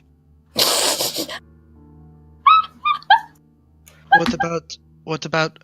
I'll ask what does if Gallifrey has anything additional to add, and then I want to see the prisoner. Gallifrey, her perspective is that she believes that you can do this clandestinely. She thinks that you could even take this out now. If you were to do this in a small force of strong people. You mean like the people I brought? Yeah. Could do it. She thinks, yes. She's well versed in the Fae, Dark Fae, she says, and that these are these people. Oh my god. Casmira told me not to actively make if I attack. Oh, Danica! What are you gonna do? You do? No, if I attacked, then that would be. And I said that I told him before I came here that I would not agree to anything. Yeah, he heard that. He's still pushing for it. He doesn't care that you said you weren't. He's gonna try and sway you. Gallifrey thinks you can. Kit is more worried about it, but look, if I can put in my 2 cents, people are dying here. Like, just think, if these were your people, wouldn't you want something to happen right away rather than waiting? I promised not to act until I heard from my sister. We are here for 3 days. She messages me every morning. Okay, you said sister again, and I'm getting really confused. My sister messages me. Okay, alright. Kit and Godfrey both look confused as well. You do not understand. Oh, you're under a lot of pressure. I can't even imagine the position you're in. But people's lives are at stake here. I mean, aren't you a little bit concerned? Kit nods her head as well and says, Guy's right. I do know quite a lot about these beasts. That might give us a leg up. I am not saying no. But we were very clear that this was a diplomatic mission. If we spill any blood here, then Exosha is named. Oh, yes, it's your call. I'm just putting in my 2 cents. I'm making sure you have all sides of the argument before you make an informed decision. I will thank him. I will go to see the werewolf, if there's or the lichen, I should say, not the werewolf. Just, I would try to talk to it. I would see if there's anything particularly weird about it. But if that's not really going to give any more information, I would not give him an answer. Rest the night. Wait for my message in the morning. Okay. You talk with the werewolf. Go ahead and just make a... Are you trying to intimidate with strength? Jicky will offer the half-orc will just offer his intimidation quality if you'd like that. Or you could do persuasion, you could do... I'll intimidate with charisma. Okay. Yeah, you can do that. It is a prisoner. I've been brought here to exterminate you. But perhaps you specifically can be spared if you would just give me information. Go ahead and roll. Intimidation, I am proficient. What is our proficiency bonus now? It's +3? Yeah. Mm-hmm. So it's +7. 15 plus 7 is a 22 to intimidation. Okay. I'll say you're able to intimidate this werewolf. It is not in its humanoid form. It is this is the first time you've all probably seen a werewolf. It looks mangled, like it's been gone through previous torture symptoms, and it's completely racked and very injured. It can like garbled speech at you from its place laying on the ground. It's just me in there. Okay, just you alone. Okay. In that case, before Dylus goes in, I want to cast Shield of Faith on him, just to +2 days. Thank you. Okay. Just like you're just like down to its. I want to hear what its it level. Basically, it whispers to you, and it says,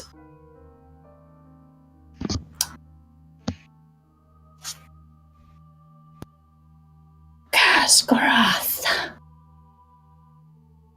He comes. He's coming for you. Make a dexterity saving throw for me. Sure. Right after I underline this 3 times. I should have done Bless. What was I doing? Constitution save? Is that what it was? I'm sorry. Dexterity saving throw. Oh. Okay. 6. Oh no! Okay. Yeah, he's gonna like he looked like he was almost dead, but it seems like he was saving his strength, and you were so close and low to the bars that he rips his hand through and just drags it through your neck. Okay. You take 8 points of damage. He's gonna turn me into a fucking werewolf.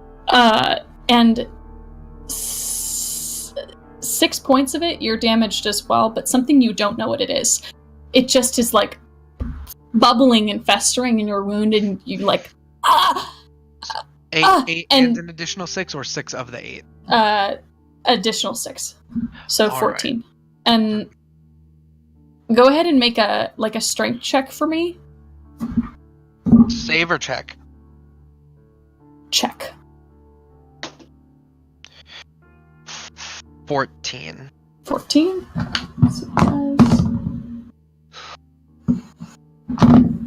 Okay. Yeah, he pulls you closer and closer, and you're pulling away from him. And he just... I'll lean in. Are you leaning in? Yeah, bitch. Cause Okay. I'm trying to be scary. He drags his teeth on your shoulder right here, and then he bites when you lean in. He's able to just like crunch into your shoulder blade and your scapula and your collarbone, and it just like you hear cracking. You take an additional 10 points of damage as just this disgusting mass of like, I always think of, in Lilo and Stitch, when Stitch has what's-his-face's head, and he, like crunches on it, like, more, it just, like, goes out through his, like, teeth, like there. It's like that, like, visceral.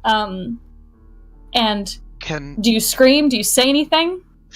I mean, I'm not gonna say anything. Can I do something? Yeah, you can do something. What do you want to do? If he's biting down on me, I'm just gonna hold him so that he stays right where he is.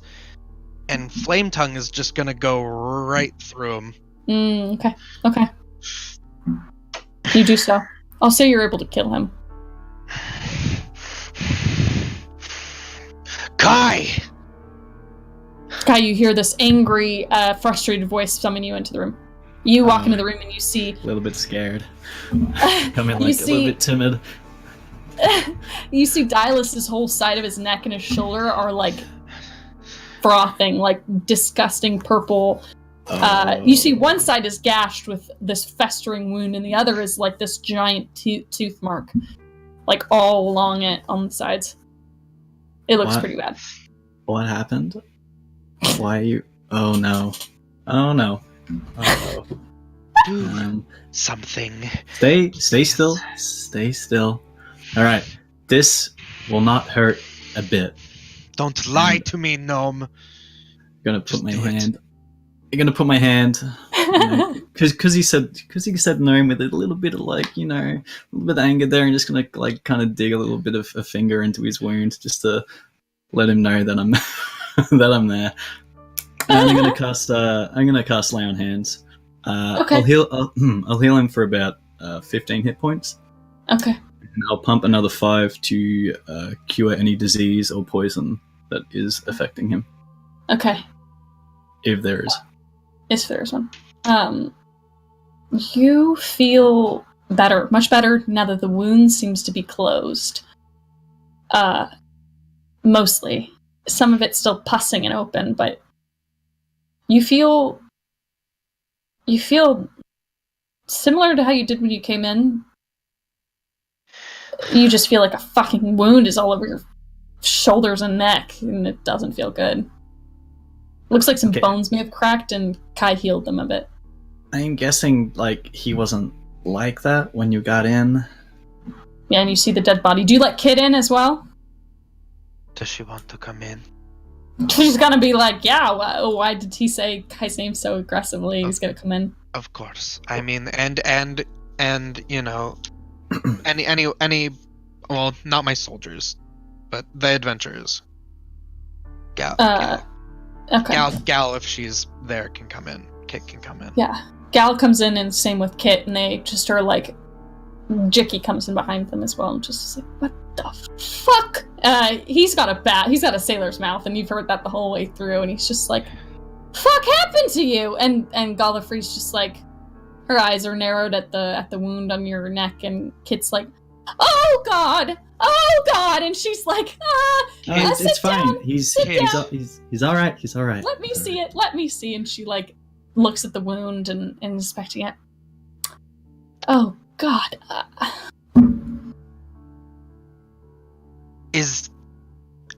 Will it infect me? Did Kai stop it in time? I mean, I know my abilities pretty well. If there's any rabid diseases coming off this thing, you shouldn't have anything. You should be fine. Rabid, yes, that should be fine. I don't know if it's as cursed you or not. Oh, okay. Curse is on my thing. I'm. Is that blood. ability available to cure lycanthropy of that level? It just says any disease. It says cure a disease or neutralize a poison affecting the creature. But that doesn't specify curse, does it? It doesn't specify curse. That's a whole spell.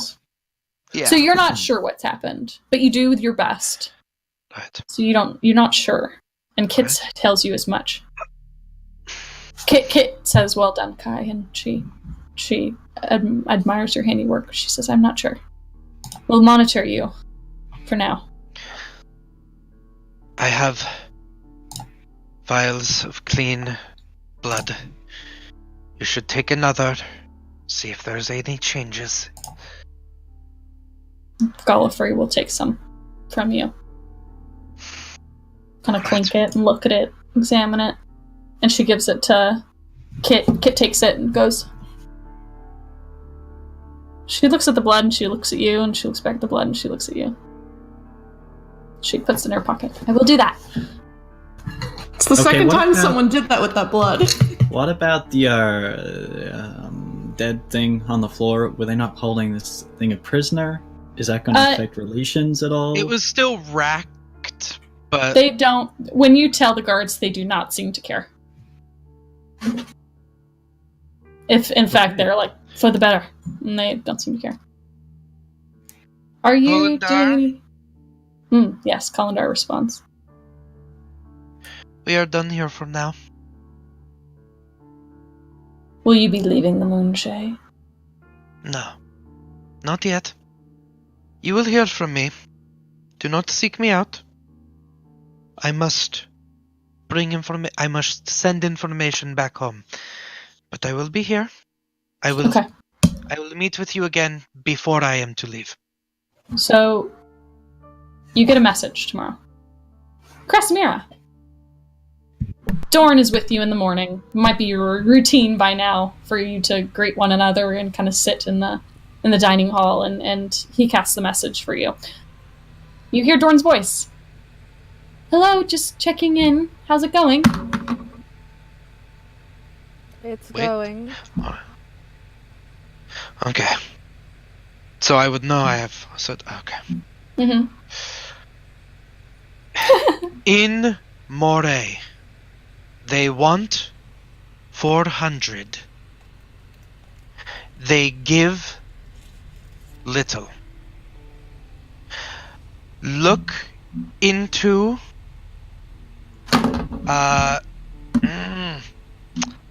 moon pools. Also,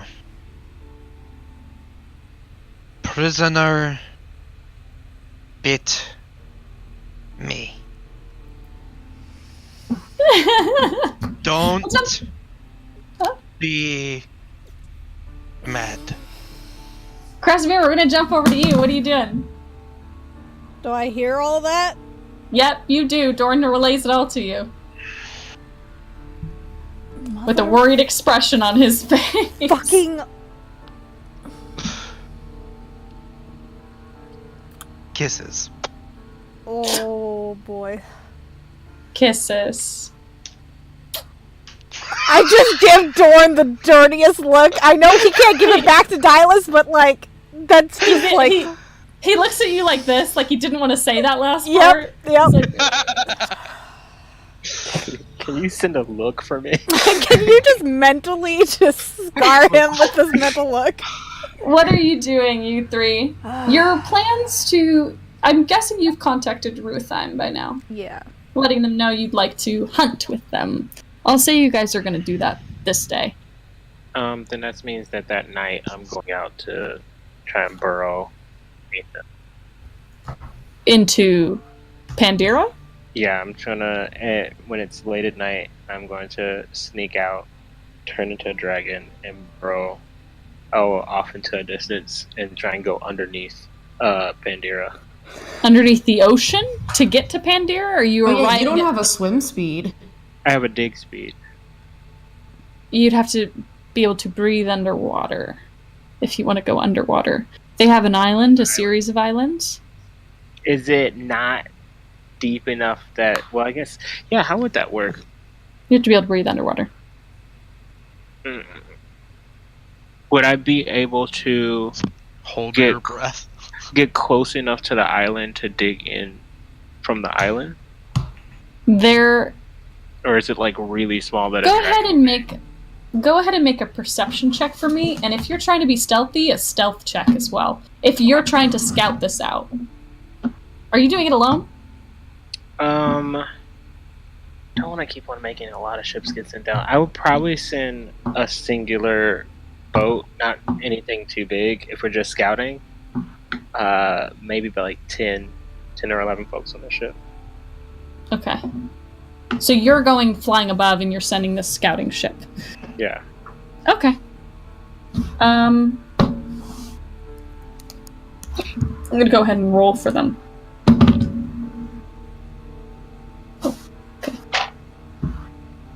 Oh. I have a 16. You for which one?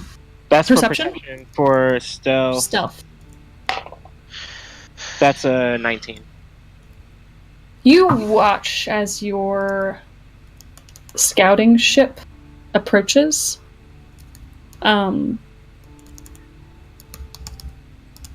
They get within 50 miles of Pandira, and you watch a ship come around a mountainous island like a wraith, and hear explosions from far above Phaedrus. And you see explosion after explosion erupt as it's collapsing your scouting ship. What do you do?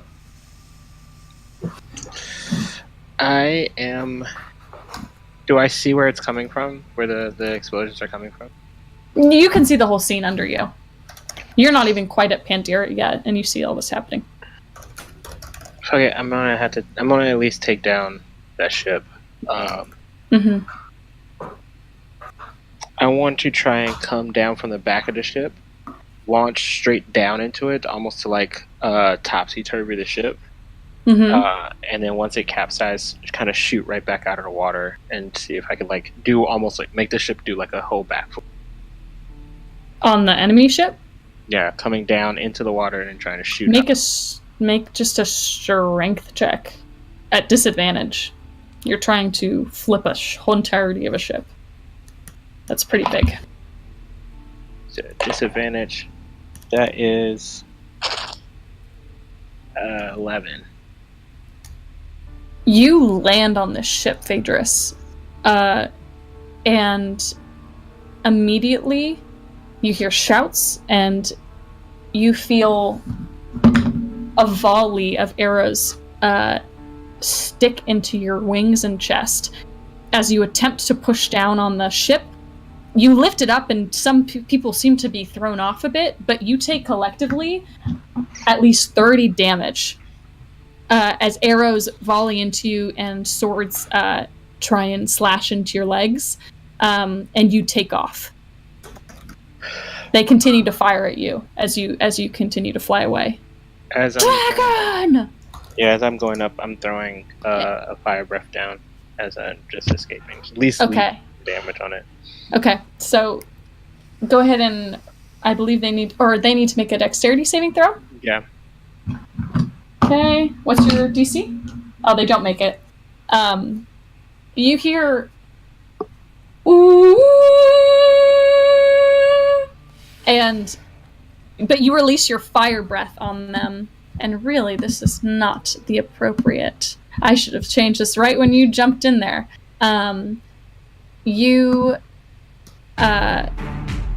You feel a volley of arrows, and this, you hear this echoing sound, and your fire breath, you spin around and hold yourself aloft as you spray this burst down, burning the sails and the mast, and the ship starts to slowly burn up.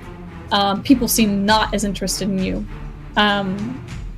This call echoed really loudly. And if you're looking around, you see in the distance where you see points of light where you suspect Pandira proper to be, you see a couple ships starting to turn in your direction in the dark. Booking it out of there. Oh, okay. All right. Phaedrus, you disappear into the night. You return the next day. Yeah, I would definitely go to Whalebones to try and heal up there, and then come back as a soldier in the next day. Okay. Did you tell your siblings all this? Yeah, the next day I'll come back, bandaged up. Okay. So, right around this time, Kresimir, you get your message from Doran. Phaedrus arrives, looking a little battered, and Viatrix, you walk into the room as well. I would just like to specify that if there were any guards posted in my rooms, I cast sleep on them and did whatever the fuck I wanted. And I'm not taking anything that they're giving me, and I'm going and getting my own food, even if that means going to my little cave and eating king sale. Wow. You're getting your own food? Oh my I'm not god, taking take your I'm not medicine! taking anything from them. I don't want them messing with my life. Okay, so... Our rebellious little sister at it again. I hate her so much. It's... But I also got bit by a werewolf. Yeah, you are all in the doghouse right now. Krasimir is so upset. It's getting harder and harder for you to sleep, Viatrix. At this point, take a point of exhaustion for me. Oh, gosh. It's really hard to sleep. Almost impossible. You get like an hour a night now. The past few nights. This is a weekend. Or a week and a half in. To this month-long vacation. What is all the trouble? Brother, was your trip a success? No, it was not. It was quite the disaster, actually. They are heavily armed and quite powerful on sea. Well, Another one of our ships were taken down by them. What are you A heard? scouter. Nothing I couldn't shake off. However, I had to go in as my true self to make an attack, as they are a force to be reckoned with. so you're saying they saw you? They saw my true form, yes. And here I thought we were trying to avoid that. There wasn't much else that could be done if I wanted to make it out with. Did you engage? Only one ship, I took it down. Did they see where you went? The ship that went down, I believe not. They're down. Could not follow. Are you sure there weren't other ships that may have been concealed in darkness? There were two in the light, as far as I saw, that were coming from the island proper. I did not come straight here. Diverted the path. Flew as fast as I knew how. It was So they supposed saw to you be a- return to our isles. It was supposed to be a As they scouting mission, not one where you engage in. I needed to retaliate for the damages that we have seen. Our retaliation was going to be a formal, established mission with Rotham if they were interested, not done as dragons. We were going to have a show of force as a nation that can fend for itself. And now, all of a sudden, after one of our own ships has been sunk, dragons start attacking. It's all going to start looking very suspect. There are already rumors. My spies have heard them. The ambassadors have heard them.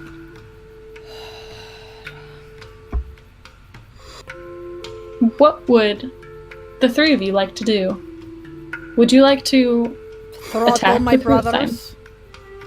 Ruthheim? Would you like to attack with Ruthheim? Yes. Would they have expressed interest back to us? They did. Didn't you? Yes. Yeah. We'll set up if there's some kind of like island, or like a neutral area in the sea. Yeah. Or we could I'll set say up you're if able to do everybody's so. okay with that. That's the plan that I would like to do, and send if we can, yeah. Okay. So I'll say you're able to do that. And the two of you are also in agreement. Before his scouting mission even... Yeah, no, it's fine. Yeah, that's it. I wanted to eventually, like, once Ruthheim confirmed, we let the people know what is happening. Ah. Okay. Yeah, it has to be a public statement of some sort. A public show that We are at what war. Pandera is doing Well, I would not Whalebones is not tolerated by Exotia or anyone else. Okay.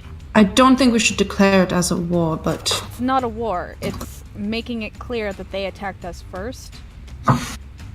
But we are under attack. Yeah. They took down 3, Okay. now 4 of our ships. But 3 officially. We let it slide until this point. So Krasimir is like, we showed them as much mercy as possible, but now this is getting ridiculous. We need to make a stand. Exotia needs to make a stand. We are At least we united know here, now. and I Strong protect enough. my people. All right. And I let my people So- know. You guys make a public statement. Yes. Do I need to make a persuasion, performance? What am I doing? Just make a performance check for me. Any public appearance, I'll say. Forms opinions about you.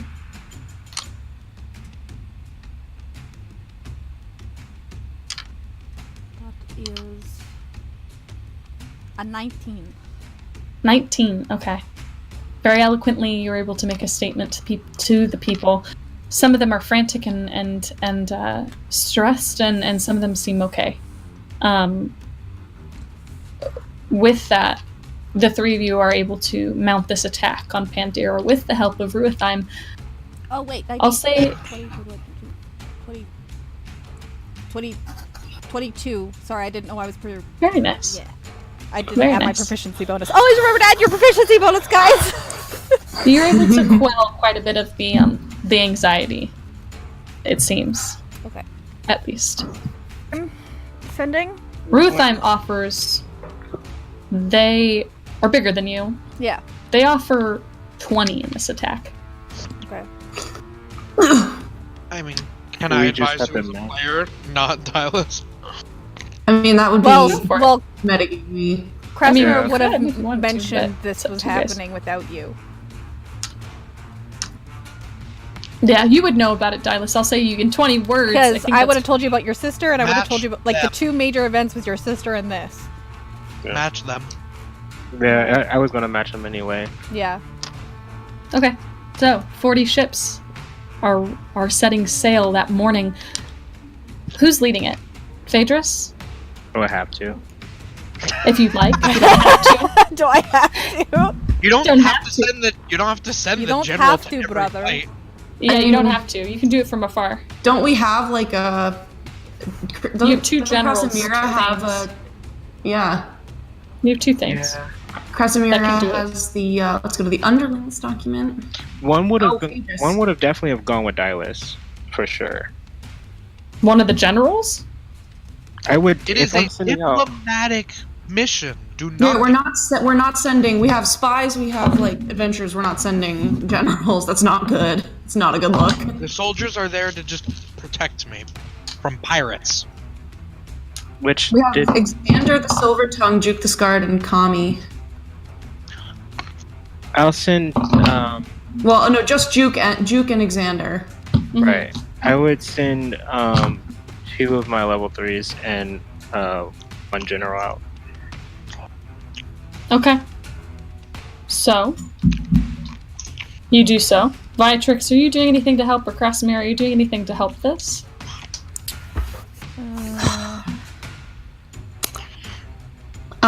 Well,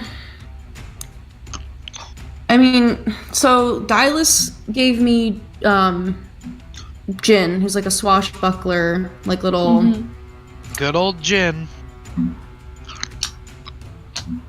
I'll probably have Jin captaining one of the ships. Okay. Because he's, like, I feel like he would have, like, a really fast ship because he's, like, kind of like a pirate man, spy guy. Pirate person. I don't know what the pronouns are, but... He does. Or they do. I don't think I can send, really. Do I? This will be a series of skill checks again. Phaedrus, make a roll for me. Just a d20 and add your strength. You have Xena, Kristy. You have your shipmaster. She's a shipmaster, though. Would that count? Maybe she can, like, pick the best ships to send for something like this. Yeah, maybe, like, use her as her advising in terms of which ships would, like, just advising who's leaving. You can do so. Okay. Go ahead and roll, Kresimir, roll a check for me to see how effective these ships are. Phaedrus, your role is to see the general power of your generals as they approach. I rolled an 18. Oh, very nice. Natural okay, 18. so they're I don't well know what's equipped. added. Okay.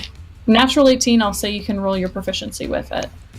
Because your follower is proficient. 21, so 21? Awesome. So each of your ships are well equipped with mini cannons. They will not run out of ammo no matter how long the siege. Phaedrus, what'd you get? I would want to at least station, like the game of chess, I would like to try and stagger out Honor ships up front with theirs, and then try and have the most important ships that we have behind their troops. So what did you roll for your first check? The first check I had was 13. 13? Okay. Yeah, for the Good strength. to know. Okay. With their accuracy and dexterity, they seem to be doing well. Phaedrus, what did you roll? Roll for Jin for me, and just add your proficiency bonus. So just a roll plus 3? Yeah. That's a 10. A 10? Okay. Yeah, it's a 10. Let's see. Sorry. And by the way, this is the silver tongue.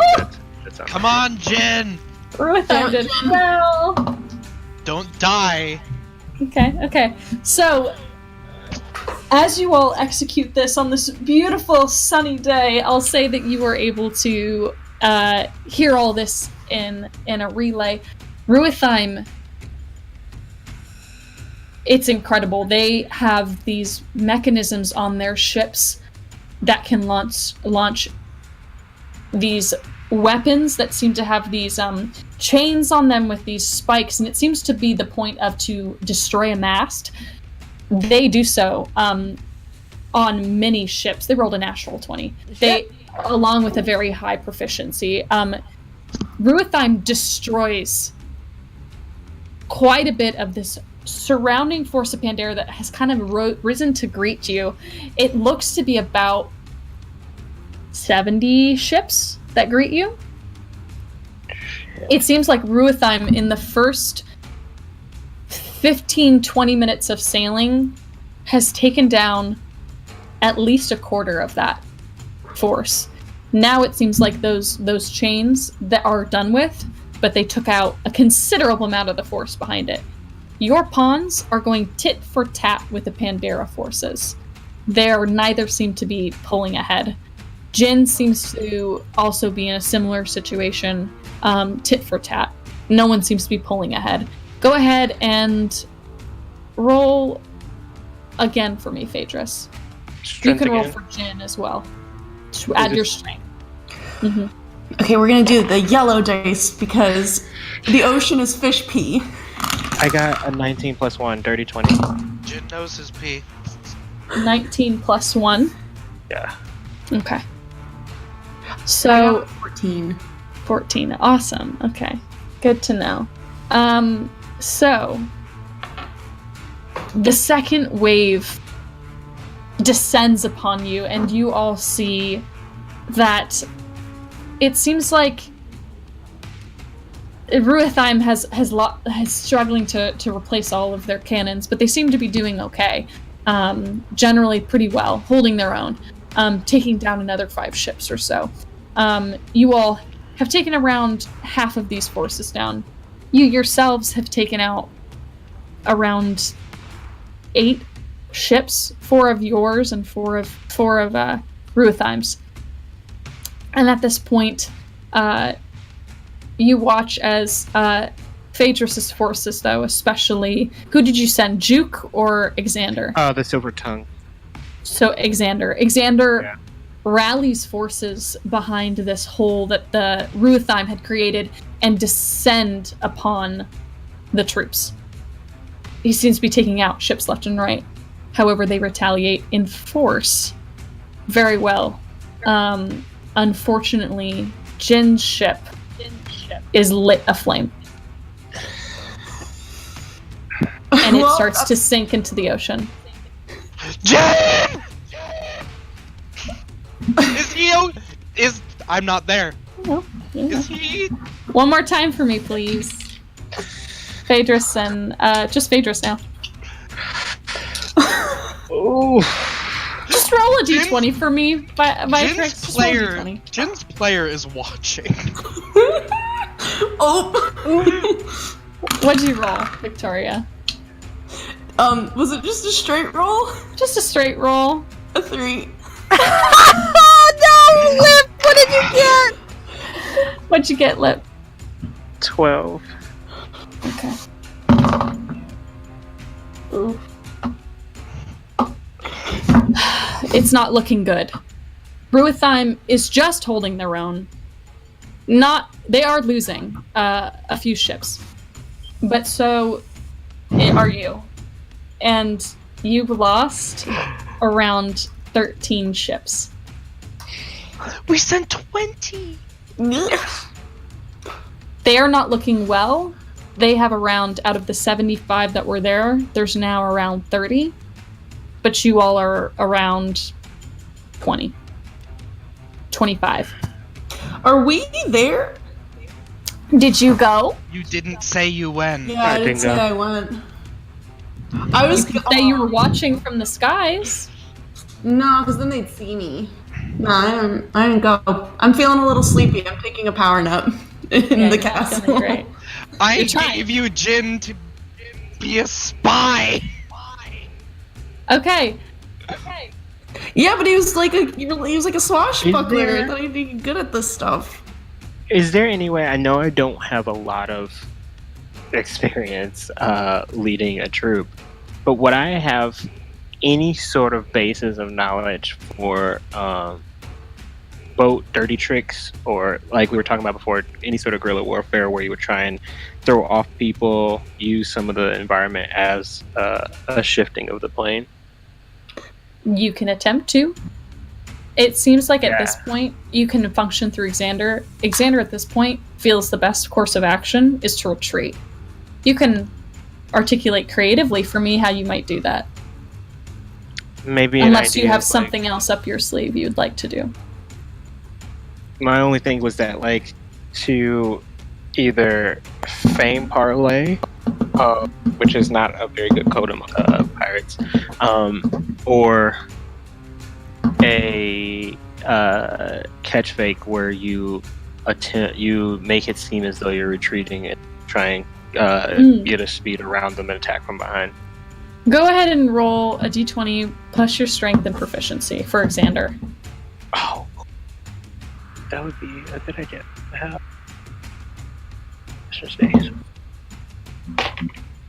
That's a natural 20.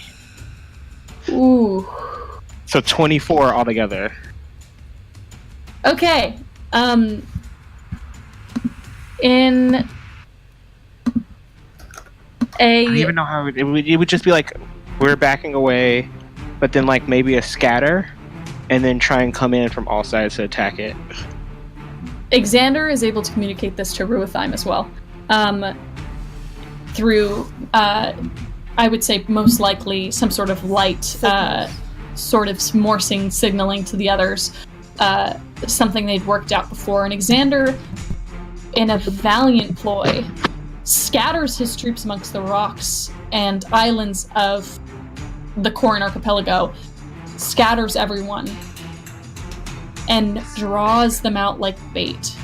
It seems like Pandira was overconfident and was trying to kind of catch you on your tails in a shameful, biting at the heels of a dog with a tail between its legs. Yeah. But Xander is able to, in concert, is able to lead. It seems like he functions best under the most pressure, and he is able to rally, and they are able to pull them into more treacherous waters, and your ships are able to move between the rocks. And I'll say you were able to eliminate at least 20 more ships over the course of the next 30 minutes. Getting out of there. Gotta get out of there. And it seems like there's around only 5 ships left. You have about 7 of your ships left. Ruthheim has around 12 of theirs. Oh. You had around 20, 25. 5 ships are left, and they look like they're retreating away from you, back towards Pandira, which you saw seems like a city island. I don't...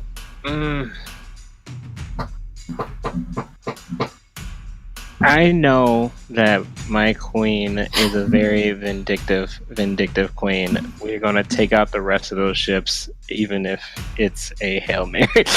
Okay. Go ahead and roll one more time for Xander with your proficiency in strength. 4. And I'll roll for Ruthheim. Come on, Lib. There you go. Kristy blowing it.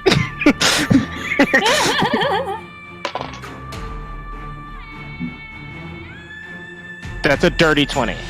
Dirty 6 20. plus 4. 16 plus 4. Still in concert, Ruthheim and you kind of pull yourselves up to this island city with dozens and dozens of ships that are docked at it. It seems like you hear alarms sounding. These ships are trying to retreat, and you get on their tails and are able to cannonball after cannonball. Thanks to Xena's help, you were able to fully stock these ships so you do not run out of ammo. And these go down in flares of beautiful to you, Phaedrus. It's beautiful fire. It looks lovely. And as the sun is beginning to set on the horizon, you all are able to... Are you launching on the city as well to try and We are suss out back. the RAS? No, Oh, you're we're coming back? Come Okay. back. Play the safe game. Play the safe game, you pull back. Ruthheim does as well. Actually, Ruthheim's just gonna keep on going. Ruthheim keeps going, and they circle around the city, and they launch attacks. And you see flames, yelling. People are trying to retreat onto their boats. Some of them are successful, some of them are not. This island city of Pandira is, you watch in the setting sun as your ships pull away, just flame. I will immediately go to the right hand side of our queen, and I will put one hand on the shoulder and say, "The deed has been done." And with that, I'll say you were able to, at least for now, it seems, quell Pandira. So was Krasimira on the ships too? Krasimir was not on the What? ships. Oh. She didn't go. Oh. None of you went. Jin's a water genasi. Could he have wound up on the I shore? rolled a 3. You I'm rolled a asking 3, my God. friend. Okay, I he's was dead. saying we should have stayed and helped them, but that's fine. But Okay. Jin is don't- canonically dead. I What does, wouldn't. what does that? want to What does that? No. What does that face mean? What does that face mean? You don't know yet. Could No, no, Jin no. be alive? no, Anyways. I was muted, but I was saying like we should stay, like not go on to the But we should keep on like their heels anyone that's after trying to when- run away while Ruthheim's attacking, like just stay on the How many- outskirts, Yeah, how many ships would have had had boats 5 back? right? 5 you had taken out. There were a couple docked. People are trying to escape on. 4 or 5 are escaping on them. You can attempt to take out a couple. You won't be able to get to all of them in the time it takes to take them out, but you could take out 2, I would say, of the 5. I just want to make sure, no matter what, I want my main ship directly heading back. If I have like maybe 1 or 2 to spare, they're keeping tails pretty far back and attacking kind of like as they go. Okay. You watch Ruithheim seems to be looting Pandira. We're missing out on that money. That's why I said stay. Scuttle the... You... It's too late. That was the whole... I That's know. why you attack places! To get... What kind of dragon are you? I know. I should have gone swimming. Oh, well. Hey, Wait, I mean, Viatrix, you can still later go... You can still go back there, but... The sunken ships. They wouldn't probably have treasure. Well, maybe. I don't know. Maybe some dead goblins. I mean, it's like the dragon equivalent of ramen noodles. It is. I mean, it's a pirate. It's a pirate island. They probably all have some useful cargo that you can skim later. But I'm not here. I just want to make sure that my commander gets back to me. Yeah, Xander gets back to you. He's like reveling in it. He's like, oh, that was what I wanted. I hadn't done that in months. Can we do that again? I love it. Would you want to potentially ship out in the next few days to take a survey of the land? Sure. It's not quite the same, but I can maybe pick off a few stragglers. How strong are we on our way back? Not great. We lost quite a few. 13 to be exact. Send words to their families. Let them know that they fought a valiant battle today. You have 52 ships. This is not looking great, guys. You can recruit. You can conquer. You can build. The next step, I'm going to cross the mirror and I'm saying, so what is now the conversations that we're having? It's very important now that we do as much as we can while we have the momentum to threaten where we need to and ally where we need to. We're at a great place here. I say we need to refortify. First and foremost. More recruits. Would it be possible to use aid in this recruit? I'm afraid that we can potentially rebuild as much as we can, but it would be much more have wood and resources to buy wood. Who's the place that has the wood? Ruithheim. Gotcha. You hadn't talked with Alaron. Not yet. I'm working on it. Alright. Unless you personally make any sort of statement. How did we send word out to partner the hunt with the Ruithheim the first time? Viatrix sent Was the it word. just Aspires? Yeah, I'll say you were able to communicate with them. We don't need to get into the specifics of it. You're able to communicate with them. We have sending, so. And I have like a spy there. I have 2 spies there. Dorn, your job is to cast Sending and Sleep. Dorn is the like Exotia Postal Service, basically. All your religious Slash, and like, postal town. needs. Yeah. Pony Express. 25 words and less. Okay, so to expedite, we're gonna jump back to Dylus. Okay. Dylus, what are you doing? We're gonna Okay. wrap up your journey in Moray, Yeah. and I want to know what you're planning. Finishing in Moray, I am going to. I would question, Kolindar, because they said that they had mages. I want to make sure that this is not an issue. Mm-hmm. I want them to look into it. I want I want Gallifrey to look into it, and I want Kit to look into it. I want everyone on. Am I turning into a furry? And I know that Kit's going to figure out something, so she would be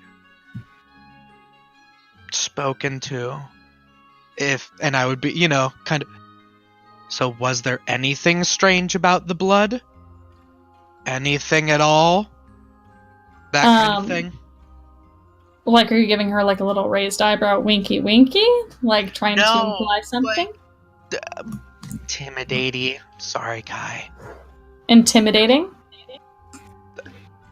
Because if I think that she would figure out that it's dragon blood through a simple identify spell or anything she casts on it, which she probably will, I just want her to know the company that she is currently in. You've lived a long time, Gnome. Roll intimidation. Make sure that it's longer. +7. 17 plus 7, 24. Okay. She seems frightened. And she hands it back. She says, I could not ascertain anything of a curse. Alright. Then the last thing I would do, and I will try to explain. So, I will tell Kolindar that we will not. That I will leave the ship with the adventurers here, and like I told him earlier, I will give him a decision before. I will give him more information before I leave. I'm not going to instruct them. No. I'm going to get the adventurers. And Okay. I'm going to say, you will attempt to find and destroy this basin. You will do it in the name of adventurers. I will tell Gallifrey, you will lead. Do it in the name of the armory. Your adventuring group. You are not to... Exotia did not do it. You will do it. Because I'm worried that even if they don't detect a curse, that I could be influenced by the dark fae magic. So I want them, because she said that they think they can do it. Right? She thinks she can, yeah. She's If she has your troops. Can I do an insight check to see how confident she is? Sure, go for it. Okay. But Exotia will not act. Adventurers love doing this shit. Insight. I'm proficient. It's wisdom, which is a -1, so it's actually a +2. It's a 7. You see a steel wheel. A steel will. God, I love you. You're in charge. More gold for you if you do it. And then, so I'm gonna tell them trying to destroy the basin with a small force. Do not deal with trying to kill the werewolves. Just destroy the basin. And then, for Viatrix's spot, she can have the soldiers. I will stay. Dylas will stay here in the keep. And Viatrix's spies. They were never staying in Moray. There were 2 for Alaron, 2 for Snowdown, 2 for Rhythm. I didn't tell them to go. That's what we're doing now. But they are my agents that I told to go there. They showed up on my ship. So how were they going? Are they gonna fucking swim? They can get other boats. There's other ships. If they have not gone, I would instruct them to go, and specifically for the Snowdown spies, I would like them to go quickly, going through, pass through Gwyneth, and if they are stopped, they can, I want one to kind of be direct and one to be sneaky, but if they can get through by saying that they are representatives from Exotia, which is not a lie, because they said, Exotia, please come in, to pass through and use that as a shortcut, going, off the south end of Moray through Gwyneth to get to Snowdown, if they make it to Snowdown, they are to do everything they can to get me an audience with Lady Ilriza. That is everything. Okay. All right. So, you're letting Gallifrey take this on the lead. Kai, are you coming with her? She says she can do it. She does. You're an adventurer. You're doing it.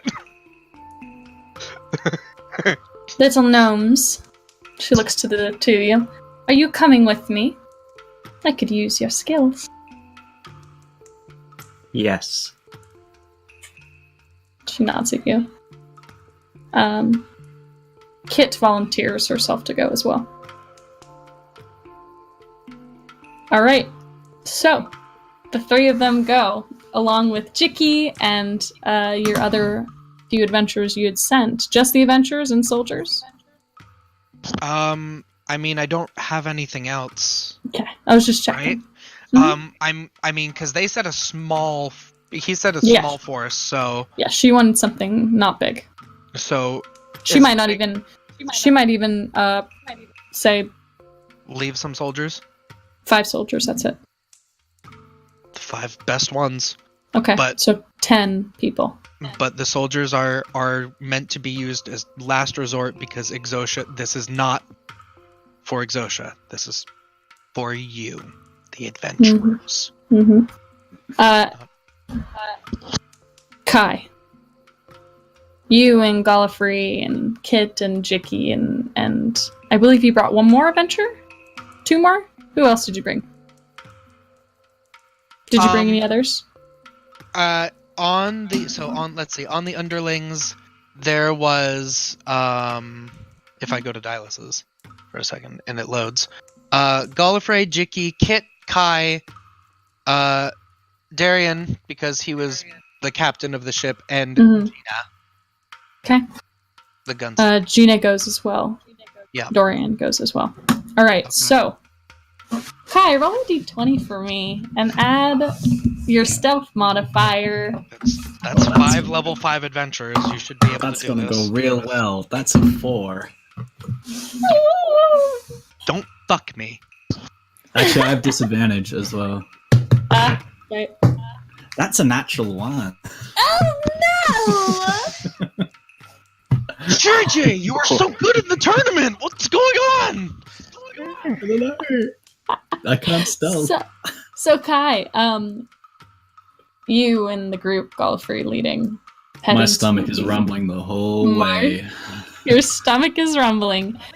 And at one point, you get a little distracted by what looks like some like blackberries that seem to be growing wild, and you're starting to just eat them, and you're moving away from the group.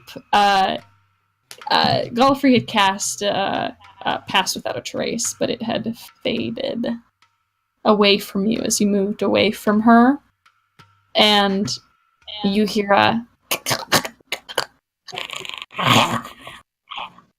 and the fog around you. Roll a d20 for me. Roll an attack roll for me. Just something to hit. Oh jeez. Okay, that's a lot better. Let's see, 22. 22. Okay. So it also rolled very well. Better than you. You hear a and you hear this and just like your long-legged wolf steed, this wolf, demented looking, limbs long, arms too long for its body, savage face. Give me a moment while I update this to make it a little more impactful. Oh, don't make me run, I am full of chocolate. Adventurers can't live with them. You feel a searing pain on your arm, in the kink between your breastplate and your shoulder guard, as teeth sink into your arm. You take 11 points of piercing damage and 4 points of some sort of bubbling miasmic energy that just festers in your wounds. 4 points of bubble damage. Nice. Bubble damage and 11 points of piercing. Those. Go ahead and with your 24 though, you immediately are able to take out your sword and slash into it. It like cleaves through the side of its head, and it while it's still like embedded in your shoulder. There's like a gurgle as like you see your blade through its open mouth, like as you descend on its head. It's a bloody sight, and you kind of like have to shake off pull off the head of it, and you hear you hear this like past your ear. One of Gallifrey's arrows descend into another one that's moving through the fog, and it fells it down. You also see something strange form along the crown of the other one. You can't really see through it in the fog, and it kind of like it seemed like it was coming towards you, and then it stopped, and then around 20 feet away it starts to wander. And it's quiet relatively, besides maybe an initial yell from you and a gurk like screaming from the werewolf. Now it seems like it's gone quiet again. Gallifrey comes over to you. Thank you so much. Ow. This hurts. I'm just gonna lay on hands this whole business. Okay. Get me back up to... Are you trying to hide it? Or are you showing Gallifrey and Kit? Oh, is Kit there? She's coming over now, so you have time. I don't want Kit to see. I don't want Kit to see. Okay, so you just kind of lay on hands, make it heal up, and not look like a bite wound. Okay. Gallifrey comes over. She's pretty insightful. She kind of looks you up and down for a moment as she comes up to you, as you kind of are like... You are mighty handy with that arrow. Thank you. Mm-hmm. She just looks at you and... Good news is I found some blackberries in the bush. So, if anyone's hungry... Kit comes over to you worriedly and is like looking after you. I'm fine. Mm-hmm. She looks at you sternly. She kind of like whacks you over the head a little bit. Come on. And they keep going. Roll another d20 for me and add your stealth. I'll say with this, I'll say Gallifrey's taking extra care with you, so you can roll straight. Okay, that's a 5. 5? Okay. Yep. I'll roll a group check, see how the others are doing. Typical paladin. I ain't stealthy. Gallifrey rolled a natural 20. She's keeping you, like, under her, and she's like, motherfucker. She is a mwah, mwah, yeah, mwah, she is a mwah. mwah. Love her. She's pulling you aside every time you almost squelch into a large marsh patch. You guys are able to move through. At one point Gallifrey, I have a confession to make. This is my first adventure. I've never done this before. You can probably tell I've never done this before, so good. Mm-hmm. She's looking at you like just like shaking her head slightly at you. Roll Sorry. once more for me. Yeah, that's a 17. Nice. Oh wow. Natural 20, 17, 15. You sneak by a lycanthropic camp. It's getting very thick, and you guys have been traveling for most of the day. At one point, Gallifrey has to silence, with her arrow, another scout that seems to be right in your path on patrol, but you're able to move through.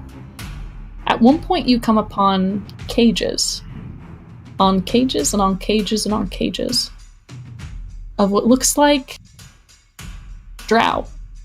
mostly. Some dwarves, a couple elvish folk. And as you move kind of amongst them, most of them are like passed out or very malnourished. You look further in, and I'll say with those stealth checks, you're able to discern what's going on. It seems like you see the Moonwell amongst this brackish group of trees. It kind of stands out for its brightness in the fog. It's this beautiful full moon basin. Big.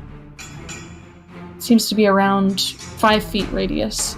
It's beautiful, gorgeous, and water, clear and pure and perfect, is laying in the middle, and at the center of it there's a slight bubbling. Except at that bubble you see some sort of darkness. And you see, you watch as a lycanthrope, this one of a bear hybrid, and it pulls a drow woman into the water. As it walks into it, pulls this woman with them, and just casually takes out a dagger, slits the throat of the woman, and throws her body down into the water as she starts to bleed out. And the pool of water is just filling with red. What do you do? Yep. I mean, that'll do it. How many lycanthropic people are around at the moment? Seems like there's around 10 that are assorted around this area. I want to look to Gallifrey for guidance on this one. This is out of my ballpark.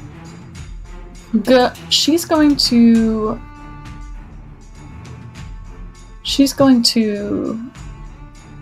talk with you, and she says, "Heal as many of the capable as you can."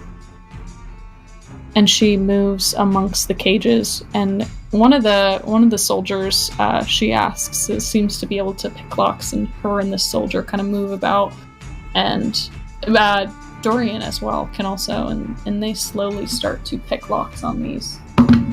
Very well. Natural 15 with +4, so they do really well. She asks you to start healing those that look capable. Yeah, as I'm moving along picking locks, I'm like asking the prisoners inside, like, can you fight? Like, are you able to fight if you want to fight? You don't have to, but like if you can, it'd be really handy. You very sweetly advise that they fight, and many of them respond. I'll say you have around 20 prisoners that are slowly creeping out of their cages, ready to move. Gallifrey wants to act quickly at this point. She's targeting the largest of them. What would you like to do? I'm just gonna throw a javelin. Just element of surprise at whichever one I feel like. Okay. Just make an attack roll for me. Can do. Oh jeez, that is that's a 12. 12. Okay. They all do pretty well. All above 14, so that's pretty nice. You descend on them quietly and swiftly. 3 of them, however, are putting up a fight. The largest and 2 lackeys that seem to be surrounding them. One a jackal hybrid and one some sort of large cat hybrid, are closing in around you, Kai. Go ahead and roll another d20 for me. It's a 3. Okay. I need to get rid of this dice.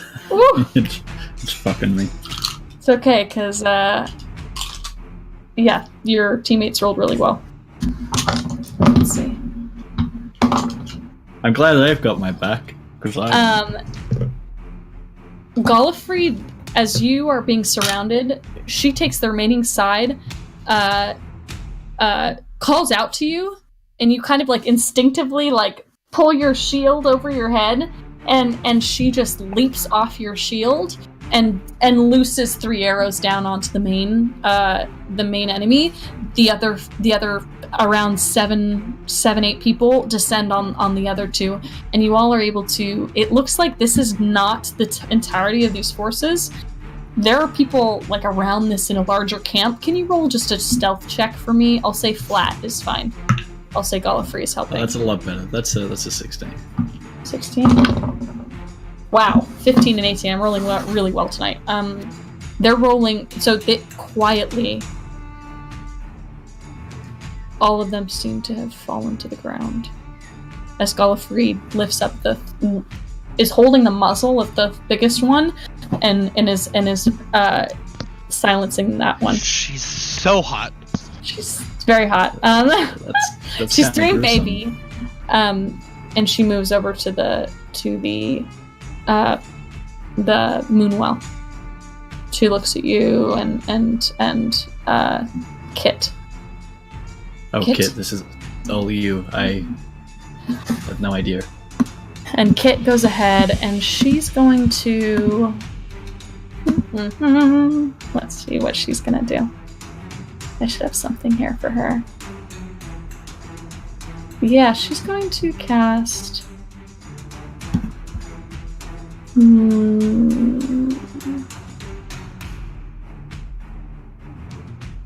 As she's doing this, I'm just snacking on blackberries. You're able to do so. Damn, yeah, she's going to use a lightning bolt and attempt to target it at the center of the well that's got this dead body in it, and it's just blood is seeping, and she's going to try to some sort of stone. Doesn't seem like anything you've ever looked at before. It seems porcelain almost. And the lightning bolt she summons around her chest, and she kind of like unleashes it into the bowl. Not super quietly. And this crackle of energy unleashes. It's the most powerful thing she has to destroy something. Let's see how well she rolls. It's pretty good. It's pretty good. It looks scratched and cracked, and some of the water starts to leak out, and she looks at you, Kai, and she says, "Do you mind helping me, dear? With a little, smiting?" Oh yes, I can do that. Gonna pull the warhammer off my back and smash it into the water. Okay, just roll damage for me. I'm sure you'll hit it. Oh gee whiz. Oh, gee whiz. Oh no. Gee whiz, Kit. I don't know. These are terrible.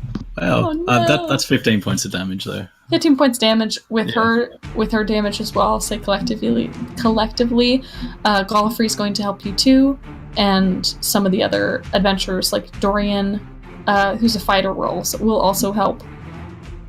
There's this ringing, like a deafening ringing in your ear as you slam your warhammer down into the pool, like a shatter. Make a dexterity saving throw for me. I spent too long at the concert. That's a 9. Okay. All of you are blasted back by an intense white and black energy that just shatters from the point in the center where you hit it, and all of you take 10 points of damage. Force damage. And it's pretty vicious, and it's a loud sound, and you hear yips and calls and vicious snarling. What are you guys gonna do? It seems like Gallifrey's gonna get the fuck out of there. Yeah, run as fast as I can. I'm gonna summon my wolf. Get Awesome. on top of that because Awesome. gnomes aren't very speedy. Yeah, before you even cast it, Kit's got you by the hand and casts. What did she cast? She's gonna grab. What is that? What is that? What is that? She's gonna grab you, and she's gonna. I believe. Can you Misty Step with someone, or is that Dimension Door? Dimension door. Dimension door. Dimension yeah. Door. Okay. I'll say she's able to Misty Step and kind of like encourage and get people moving. And Gallifrey's very fast. She can move quite quickly on her own. As quickly you guys are moving, some of the soldiers are not keeping up with you. Go ahead and just roll a d20 for me, Kai, as you guys are attempting to move out of this area unscathed. It's a 2. Okay. JJ, throw away that dice. You It's a different one. are Just doing curse. so well. throw all of it away. Kit, Kit rolled really well. You are. Some of the soldiers did not, however.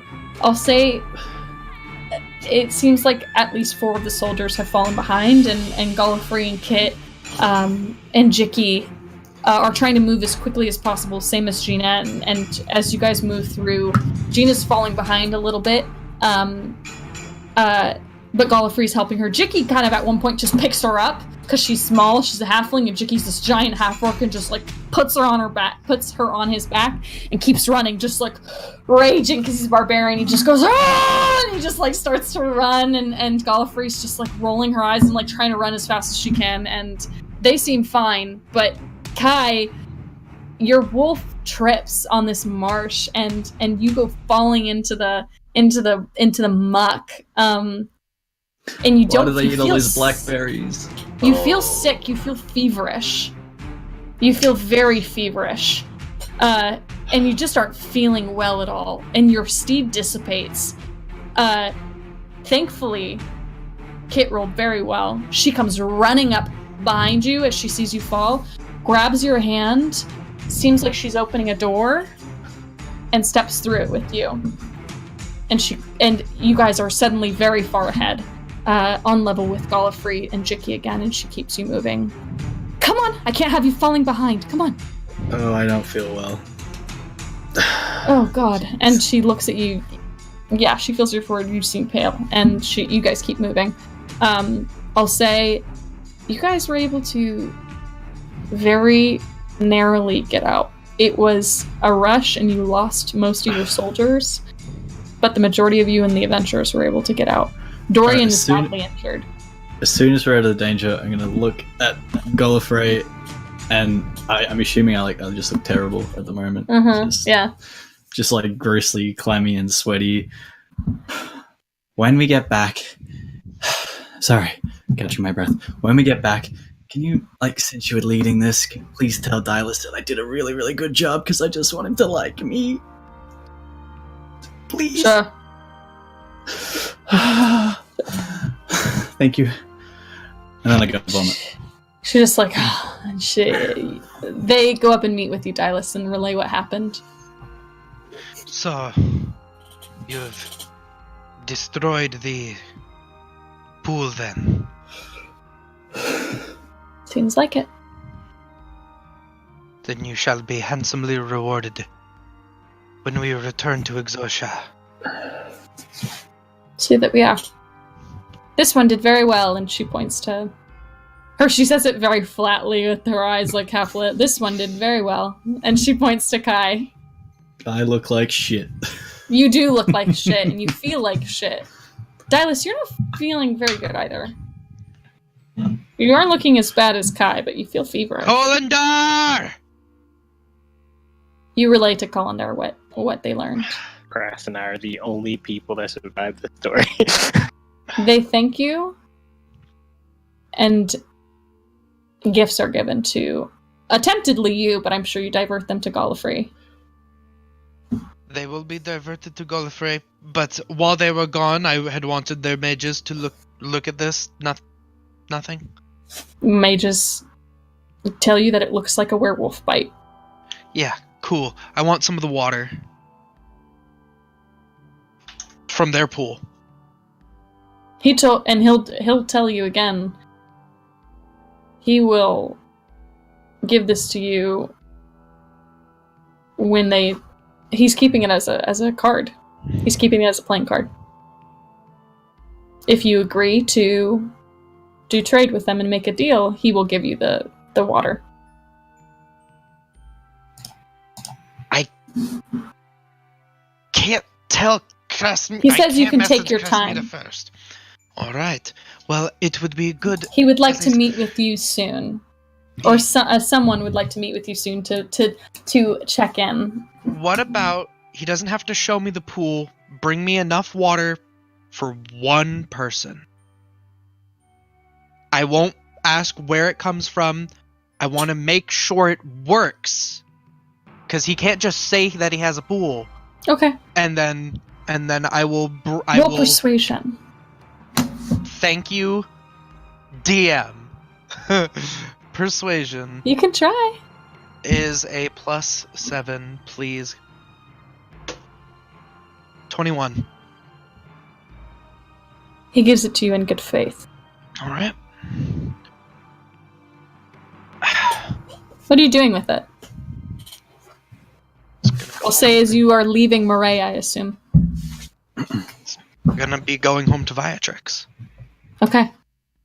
I heard she was sick, and I'm gonna hold on to that.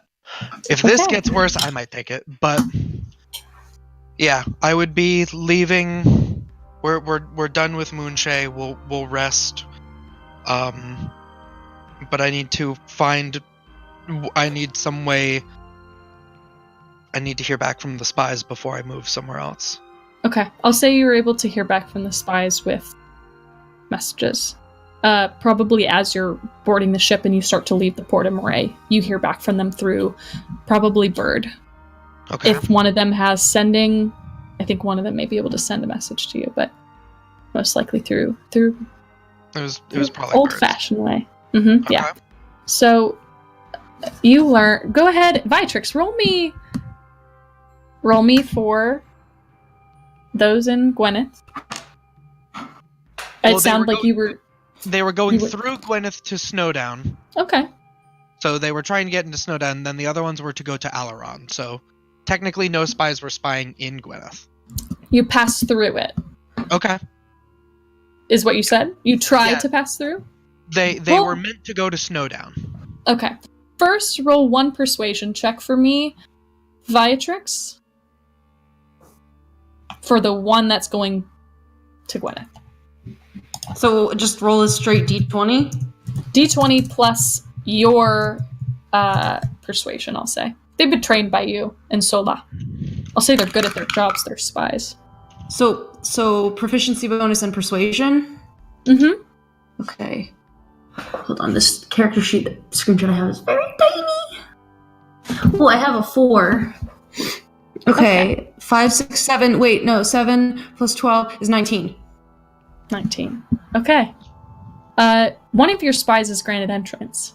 The more upfront one. To Gwyneth. To Gwyneth? To Gwyneth. Okay.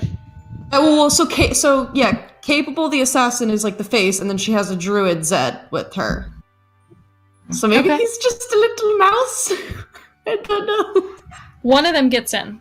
Okay. It can be It can be whatever means you'd like. Persuasion, most likely. Yeah. So Yeah, So not that is it was probably the the direct assassin. one that just talked in.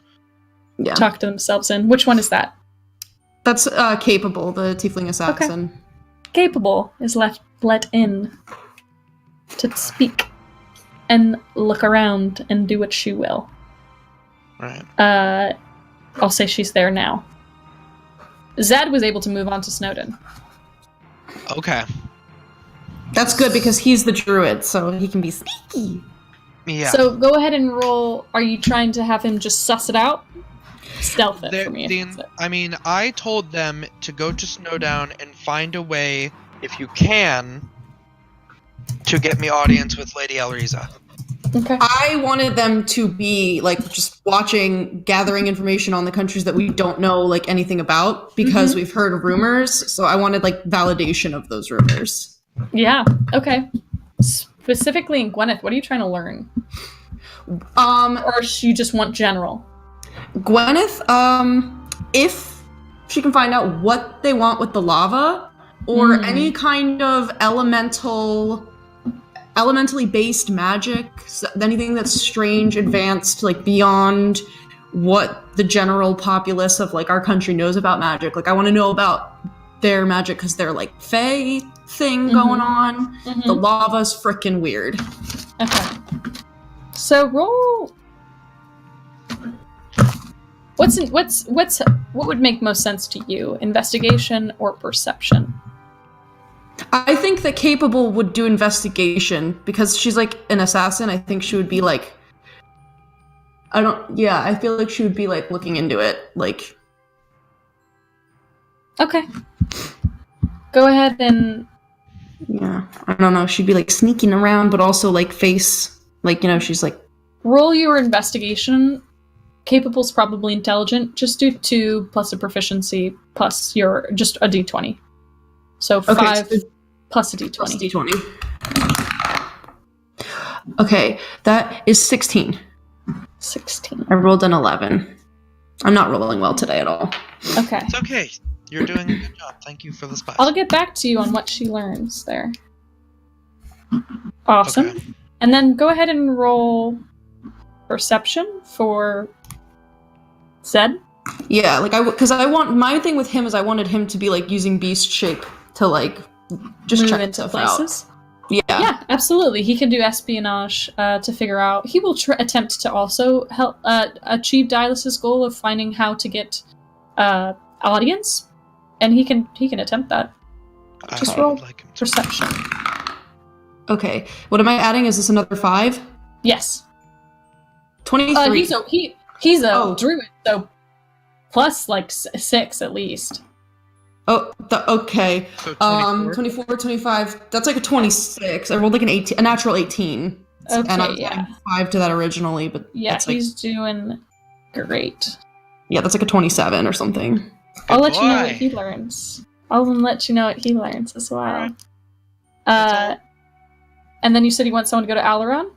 I have Libram and Wella Joe. They're going to Alaron. Yes.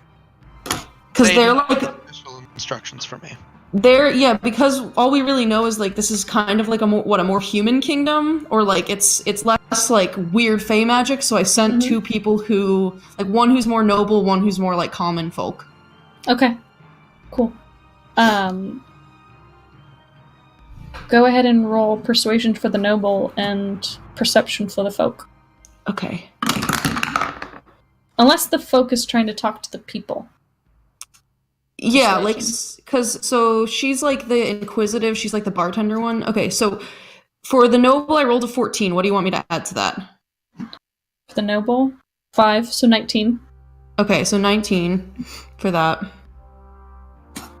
And then for the one who's more like common people, Also persuasion. D20 plus 5. 15.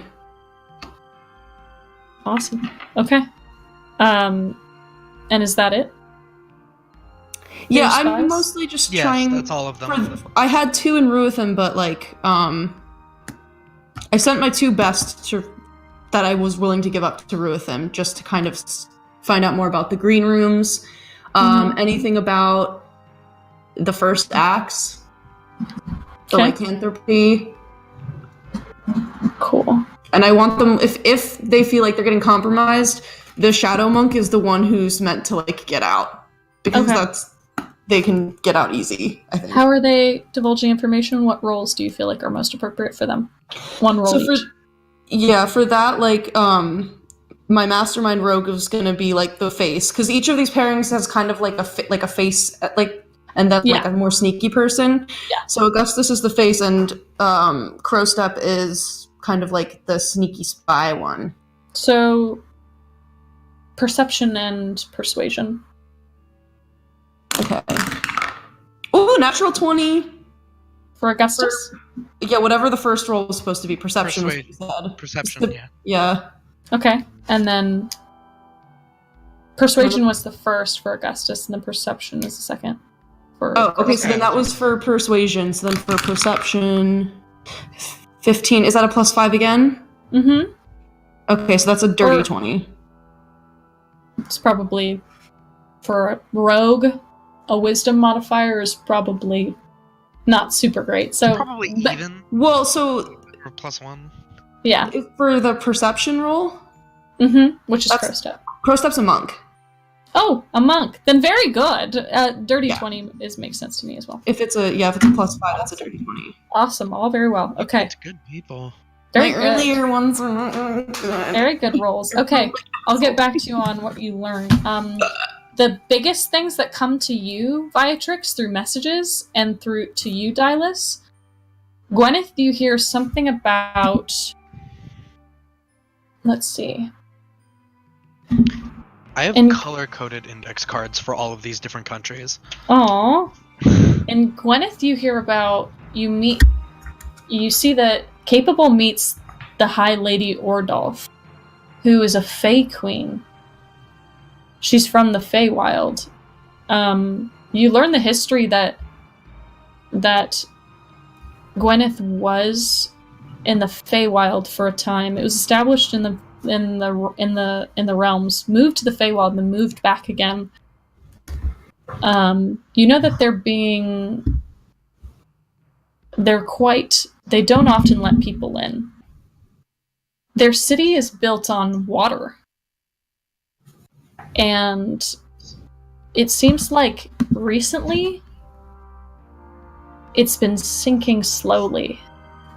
And they want great masses of lava rock to use as a base for magical druidic focuses and abilities to keep the land where it is. That's what you learn. What the lava rock is used for. You hear rumors of what looks like, or in fact, actually, you learn about this. Capable transmits quickly, or attempts to transmit quickly. She mentions how they have a prince who's promised to an Alaron princess. Looks like Gwyneth and Alaron are trying to make an alliance. And it seems like something Gwyneth isn't telling. Like there's something hidden amongst them that's not being told. Something secretive. Oh boy. That's kept from her, but she can't suss out. Zed and Snowdown. I need to just be writing this right into my little grid here. Whew. I will import all of this into your document as well, that you know about the countries. So Okay. don't feel too much pressure Okay. to just get all this up in your business. Snowdown.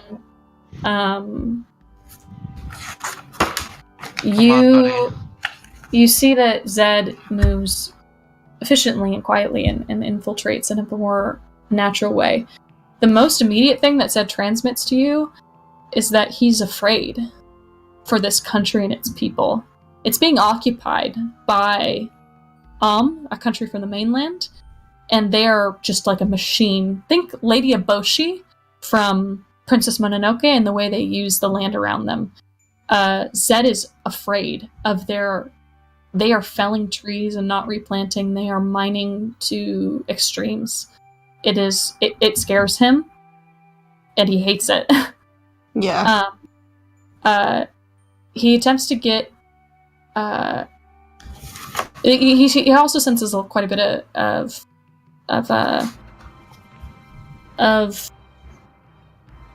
apathy from the people. He learns that it was once very nice, but this has been the way it's been for a while. It used to be an Alaron country. It was taken over. And has been kind of being used. And some of the folk, you learn that there's Norlanders and folk. Yeah. Folk do not like this, and Zed is able to kind of commune with them a little bit. With a 26 or 24? 27 if it was he had 27. Because I naturally rolled like a 23, but that would have been with a +2 to wisdom if you were saying he has like an actual like plus. Oh no, wait, if he has a +6 it would have been a 24. Sorry. 24. Yeah, you're right. I'm tired. Right. No worries. 24. I'll say that Zed is able to sneak into the Queen's Keep in Snowdon, and is able to look upon Erlisa, the queen. Beautiful and haunting. Very red lips and very calm. And she seems to rule very closely to some advisors of hers, and she seems very wealthy. Very wealthy. And I'll say, because you rolled so well, you see at one point a boy wandering the halls with some people circling him at all times. Zed doesn't know who the boy is, but he seems held there almost like a prisoner? But Zed isn't sure. An 8-year-old boy. 8 to 10. That's what Zed sees. I'll say then Alaron. I'll get back to you on Alaron. Okay. In Ruatheim, you rolled a natural 20 for Augustus. I'll get back to you on Ruatheim. She's as one well. of my backup characters, and I love her. She's a good girl. I love her too. She's a good girl. Okay, I'll tell you more about those later. Okay. Alaron seems interested in talking with others, but isn't going to make any large efforts. It seems like They're playing hard to get. they're playing hard to get, and it seems like they have a bit of a ego. That's what Librem thinks, at least. Okay, and Ruatheim. I'll get back to you on Ruatheim. Alright, so I want to jump for a moment. Would any of those back at home like to do anything before I jump to the last time? I'll jump right back to Dylus and Kai and see what's up with them. But first, I'd like to see, would you guys like to do anything before we close out? I need to find Lavender as soon as possible. Okay. What time is it now? I'll say it's probably 2 weeks in. Find like a time where it's not too busy in his shop, and just kind of go in, and kind of just sit there for a moment and almost just like stare at him for a while. Okay. I guess I should ask, if JJ has to leave in... How long, JJ? Like 10 minutes?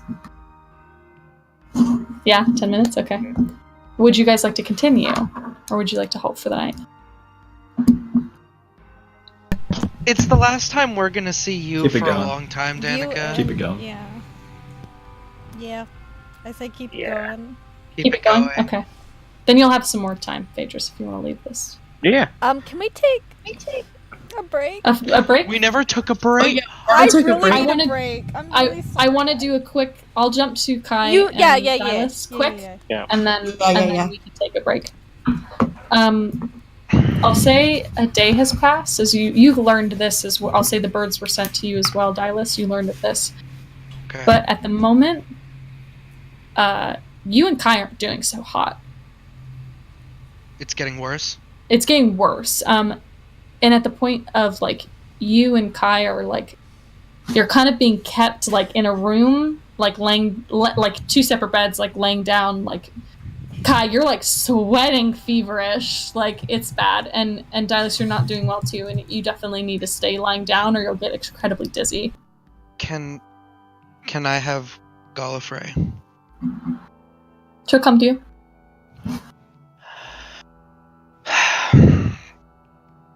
I'm gonna sit up anyway, even if it makes me sick. Mm-hmm. I need to be strong for my family. Can we do it?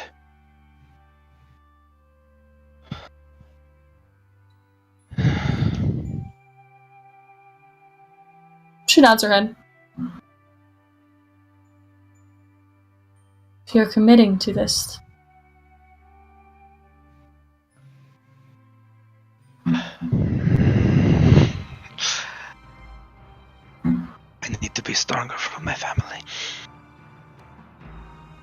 She nods her head. I'm playing with the ring.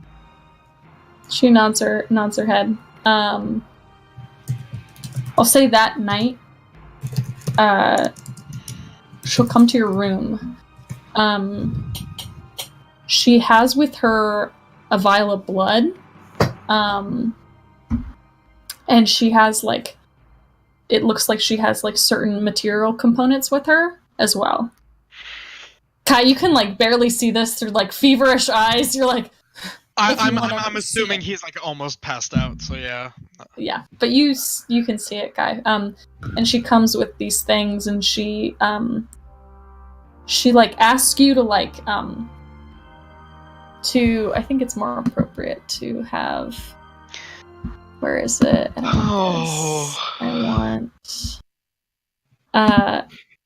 She asks you to lift your to bury your chest and stomach.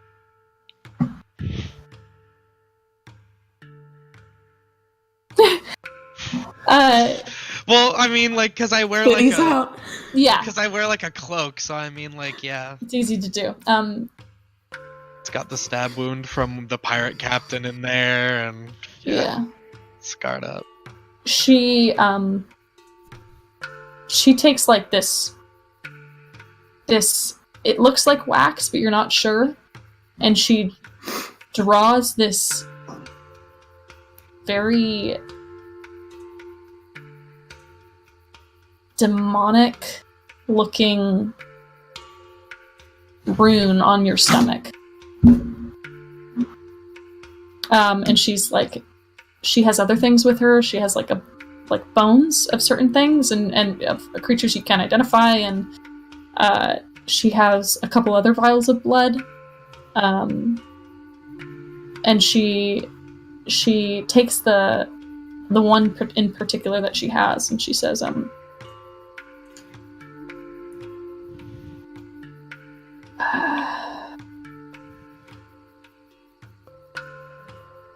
I wish you good luck.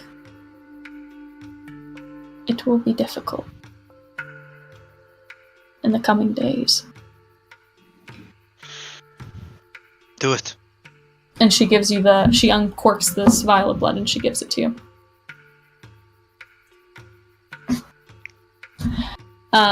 You do so, and she begins, you hear her muttering in a language you don't understand, as she's holding her hand over your stomach, and you hear all of these, all you can feel from them is this encroaching pressure upon you of binding, of these words almost leaving her mouth and entering your stomach, and they flow and at that point, when the blood enters your throat and comes into your body, you burn from the inside. It feels like you're burning, and your fever that was moderate before is now in full, and you are burning and burning and burning up, and it's so painful you pass out. Fire resistance? I don't know. It's not. It doesn't seem like that does anything, and at that point your eyes just close, and Kai, you see that she wipes away this waxy material off Dylus's stomach, and you see that's something like a henna, it's still visible underneath it in his skin. Okay, in Kai's delirious state, he's gonna be okay, I guess I'm next, and he's gonna open up his tongue as well. Idiots. Be gentle. She shakes her head at you and she goes, "You idiot." I'm getting stressed out. She leaves the room, and Kai, you're alone. And you're sweating. And it's painful. And you sleep for a time. But after a little while, it's too painful and you wake again. And you look to across from you to the prone form next to you, not really sure where you are or what's going on at the moment. You're just so in such a feverish, delirious state.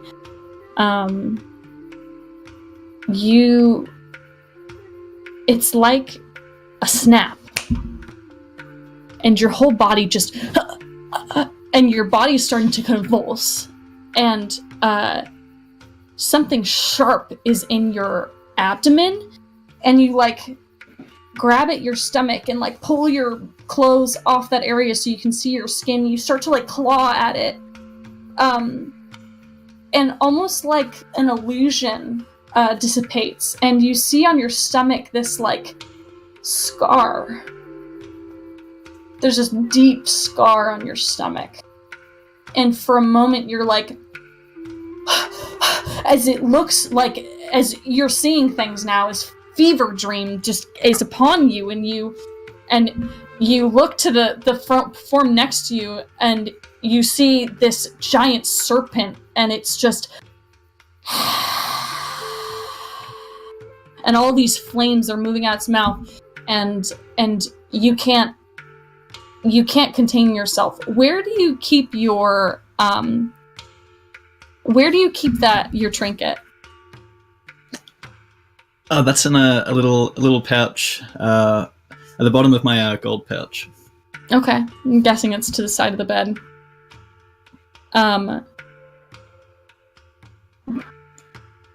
You instinctively, for some reason you cannot name, reach out to grab it, and you try to grab inside of it and pull it out. And it shines like this evanescent purple. And you clutch it to your chest, and you're just like heaving, and you can't really... you don't know what's going on anymore. And I'll say the noise of it wakes you for a moment, Dylus. Just for a moment, your eyes open just a little bit. And through half-lidded eyes, you see next to you a convulsing Kai. His eyes are open and staring, but he's not looking at anything. And he's like convulsing, and it's such a contortion that you cannot name. He's sweating, and clutched in his hand, you see this iridescent ness, this beautiful thing. But roll perception for me.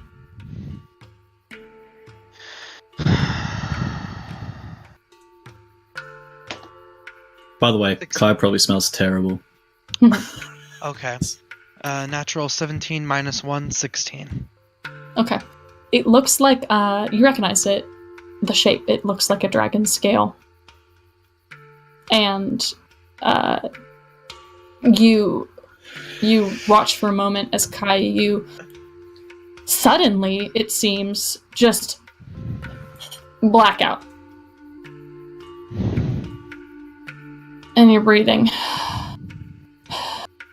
And Dylus, you watch as his body slowly starts to even out again, and it just lays there, and the sweat dissipates, and after a little while of just half-lidded, half-consciousness coming in and out, just looks like a gnome beside you. Sleeping. Sickness doesn't seem to be there anymore. Just got the scale kind of like gripped in my hand, and just like up against my chest. There's no way I can stand up. Another day. And I'll say that's where we take a break. Okay. And I know JJ has to go. I don't get to ask him about it. Gee whiz. Oh my god, what the heck is happening? What is happening, you guys? We're getting dog walked. Yeah, we literally are getting Kristy's not here to actually put us to break, so we're gonna just... We'll just sashay. I'm really scared. Is Jin dead? Is Jin super mega dead? I rolled a 3 on his thing. Yeah, but she rolled something and made like the face and won't tell me. And his a natural player one. wants to know. Oh, We're God. ready to go to break, Kristy. Okay, sorry about that, guys. No That's worries. Alright. So we will be right back in about 5 minutes or so. Mm-hmm. Alright. Alright. BRB fam. Thank you.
Okay, we're back. Things are a little mixed up, but I will fix it. In that time, we jumped back to Exotia. Krasimira, your 3 diplomats, Hark, the adventurer bard, and Sola, your close spy master or advisor to the spy master, come forward and approach you. And after Sola had communicated all of the information that spies have gotten, one of the first things actually that they got that you would find out from Alaron, Vitrix, they're missing the king there is quite sickly. In Alaron? In Alaron. King Darren is quite sickly. His oldest child, Margot Kendrick, their last name is Kendrick, Darren Kendrick. Margot Kendrick, his oldest daughter, is leading at the moment with her wife. Her wife is, I have it written down. I can give you that detail later, but her and her wife are leading the country at the moment, while her father is incredibly sick. Definitely not doing great at all. And it seems like Darren's youngest child is missing. Which kingdom is missing the child? Alaron. Alaron. Yuki. I'm sorry. So cute. They're missing a child of Warren. Oh my god, now my cat's standing on my freaking notebook. All the cats. What was the child's name? Let me get it to you. I believe it's... Or did we find that out? Yeah, you'll know their names. You know that whispers, rumors of the child being missing, and I'll say with Libram's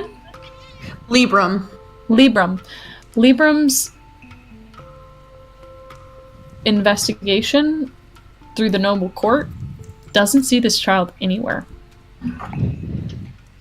He's pretty convinced that the child's gone.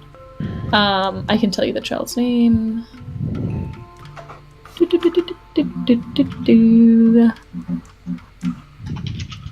O'Warren. O-W-A-R-E-N. O'Warren. The youngest is missing.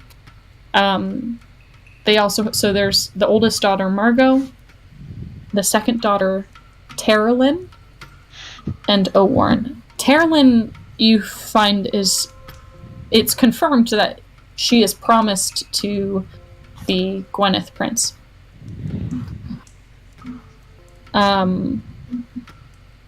With the folk, your folk, Alagon? What's her name? Well, she's not folk. She's like a commoner. Like she's with the common folk. I get that's Wella. Not literally folk, but I get what you mean. Yeah. The more with the people. Yeah. I think she'd find out that with her, she rolled well. She can find out there's tension. It seems like the Storm Maiden is taking Nordlanders on the north side of the island, separated by mountains. It's all Alaron, but north side are Nordlanders. Storm Maiden's taking people is convincing people to rebel against Darren, and she is collapsing his northern force. A lot of Nordlanders are starting to lose faith. That's what you learn, I think. there seems like there's some other things that are plaguing the people in the south. Some strange, shadowy creatures that are coming out of the woods, apparently, sometimes. And nothing has been heard from the dwarves clans that live in the mountains, in the Fairheight Mountains. Nothing has been heard of them for a while. Seems like they have a couple things on their fronts, but only through the two of them. The front looks great. Aileron, for the first couple days they're there, looks great. But as they slowly start to learn more, so something here, something here, something here, past this facade is some problems. Ruithheim, you rolled a natural 20 for face. I'll say that Augustus is able to meet with the second axe again. And they get along pretty well. Or at least Augustus is able to play it off that they get along well. And I'll say this is able to happen. Do. Yeah, and I'll say this is able to happen after the initial fight, so they're quite welcoming. I would, if they're going to Ruithheim, right? Mm-hmm. I'd send Yoshi. Okay. Yeah. I'll kind of zero in on that for a moment too. Before Yoshi goes, he'll say something to you with the others. The people there, Augustus communicates, and Crowstep does too. People there are savage, like not the evil, but just like love violence. In the more rural way, they're a rural people. They appreciate the most barbaric kind of people you can see, more New Zealandy kind of Norse-like people. You hear rumors that every few years a first axe appears and tries to unite these clans, and then occasionally they fall again, and then they unite, and then they fall. You also, with a natural 20, you find out that the first axe seems to have pledged himself to the Storm Maiden.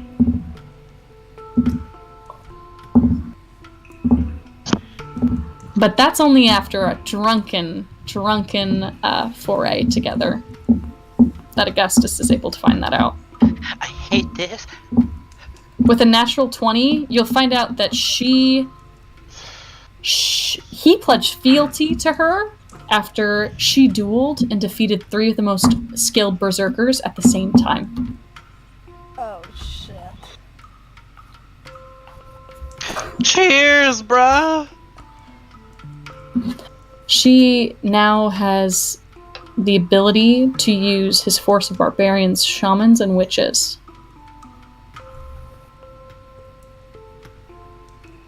You rolled a natural 20, so Augustus is able to get quite a bit, and Crowstep as well with a dirty 20. Crowstep finds out some interesting old legends in this old place. The green rooms are located in an old dwarven keep that has so much history that is kind of untapped, it seems, and uninterested. Green rooms seem to be unused, almost. But she hears about a wealth of information. Thank you. They hear about a wealth of information behind the walls of it. Nothing close enough to see inside, but it seems to be confirmed to be there. There's more legends. There's some people talk about a pirate ship off the coast of Ruithheim that's been plaguing them. That is armed by a skeleton crew, literally skeletons. Is said rumors. People are. It's spooked. It seems like Grostep like a legend of sorts, but it seems like there seems to be some evidence of attacks by a strange ship that disappears and appears. Legends of a beautiful tree, old tree, beautiful, somewhere hidden in Ruithheim, called Yggdrasil's child. It's a myth. It's like the in the Bible, you know, the tree you eat of and it gives you immortality, and there's an angel that guards it. It's like that. That kind of legend. It's old books, old word of mouth. So Interesting things. We had plans to send diplomats to this place, right? So before you send Yoshi, everyone kind of comes. Your diplomats, Hark and Solak, come together. Okay. And they kind of meet with you, Krasimira, and you, Viatrix, and you, Phaedrus, but mostly because the diplomats are there, would like to approach you, Kristy, or Krasimira, and they go, "Ma'am, yeah, what's Yoshi like? What's Yoshi's voice like?" How do I explain it? Delicate, he's strong? definitely got a deeper timbre to it, but not like manly, if that makes sense. Like he's in a lower register, but like he's a pretty boy. I don't know what to tell you. Yeah, he's a pretty boy with a deeper voice. He's a cool, deeper voice. Yeah. He's a Bishonen. He's a Bishonen, 100%. Thank you. He goes, "Ma'am, we believe at best. We've all talked, and we think you are at an opportunity that maybe presents itself in the form of a social event. We believe we've yet to announce ourselves to a few places, and it seems that it might be advantageous to show our accumulated wealth and an ability to back up ourselves. Something like," and Hark goes, "A ball, milady. I believe a ball. A diplomatic ball. Might leave some interesting entertainment. And you may be able to invite, in a more formal setting, princes and princesses and the such, who are a little more interested in the nightlife. Maybe perhaps not diplomats, but the more faces of each country's, I think, may be interesting." Girls' night. Very interesting. I do like that idea. It would be fun, and you can charismatically work your way into the pockets of countries.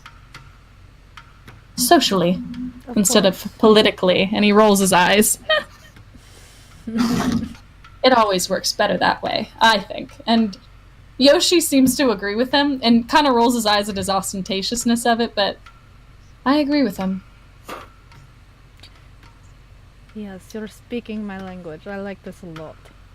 I think I have a means to make this A what? advantageous for you.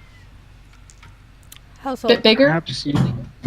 Perhaps you do have this ball, and we understand that this particular country is one for brute strength and a show of brawn, as it were. Perhaps we could potentially have a spectator spar. Very, very friendly spar that would happen amongst some of the strongest men. I can get some of our soldiers to join in. It would be simple spar training, everyone's part, and good pleasure for people to watch on as you make your way through the crowd. Interesting. Perhaps, and Hark interjects, "If I may, my lady, you can feel free to stop me when you will. I don't know if combat and a ball go together. I don't know if the same folks will frequent the same events, and I do agree it is an interesting idea, but perhaps more for those we feel like it may impress, like this. What is her name? Whispered on the wind. The Maiden of the Storm.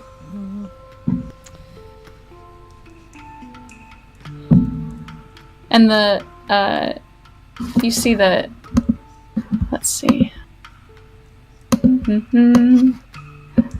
Viscera kind of moves her way through and says, I think the people enjoy the bouts. Maybe inviting it onto some neutral ground for this fight. Or spar, whatever you have it. That's what I was thinking. I was thinking we have different sections. Depending on their fancy, they choose where they want to go.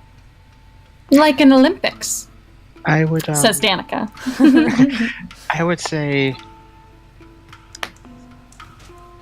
you understand my nature for which fighting is useful. I find quite fascinating when fighting isn't just about the fists, but about there's history and arts that you can find of great physiques oiled in different ways that make contact and movement on an area quite lusciously. I would suggest that perhaps maybe if this sparring were to happen, it would be in a place that was a little bit more intimate without saying too much more. And you see, let's see.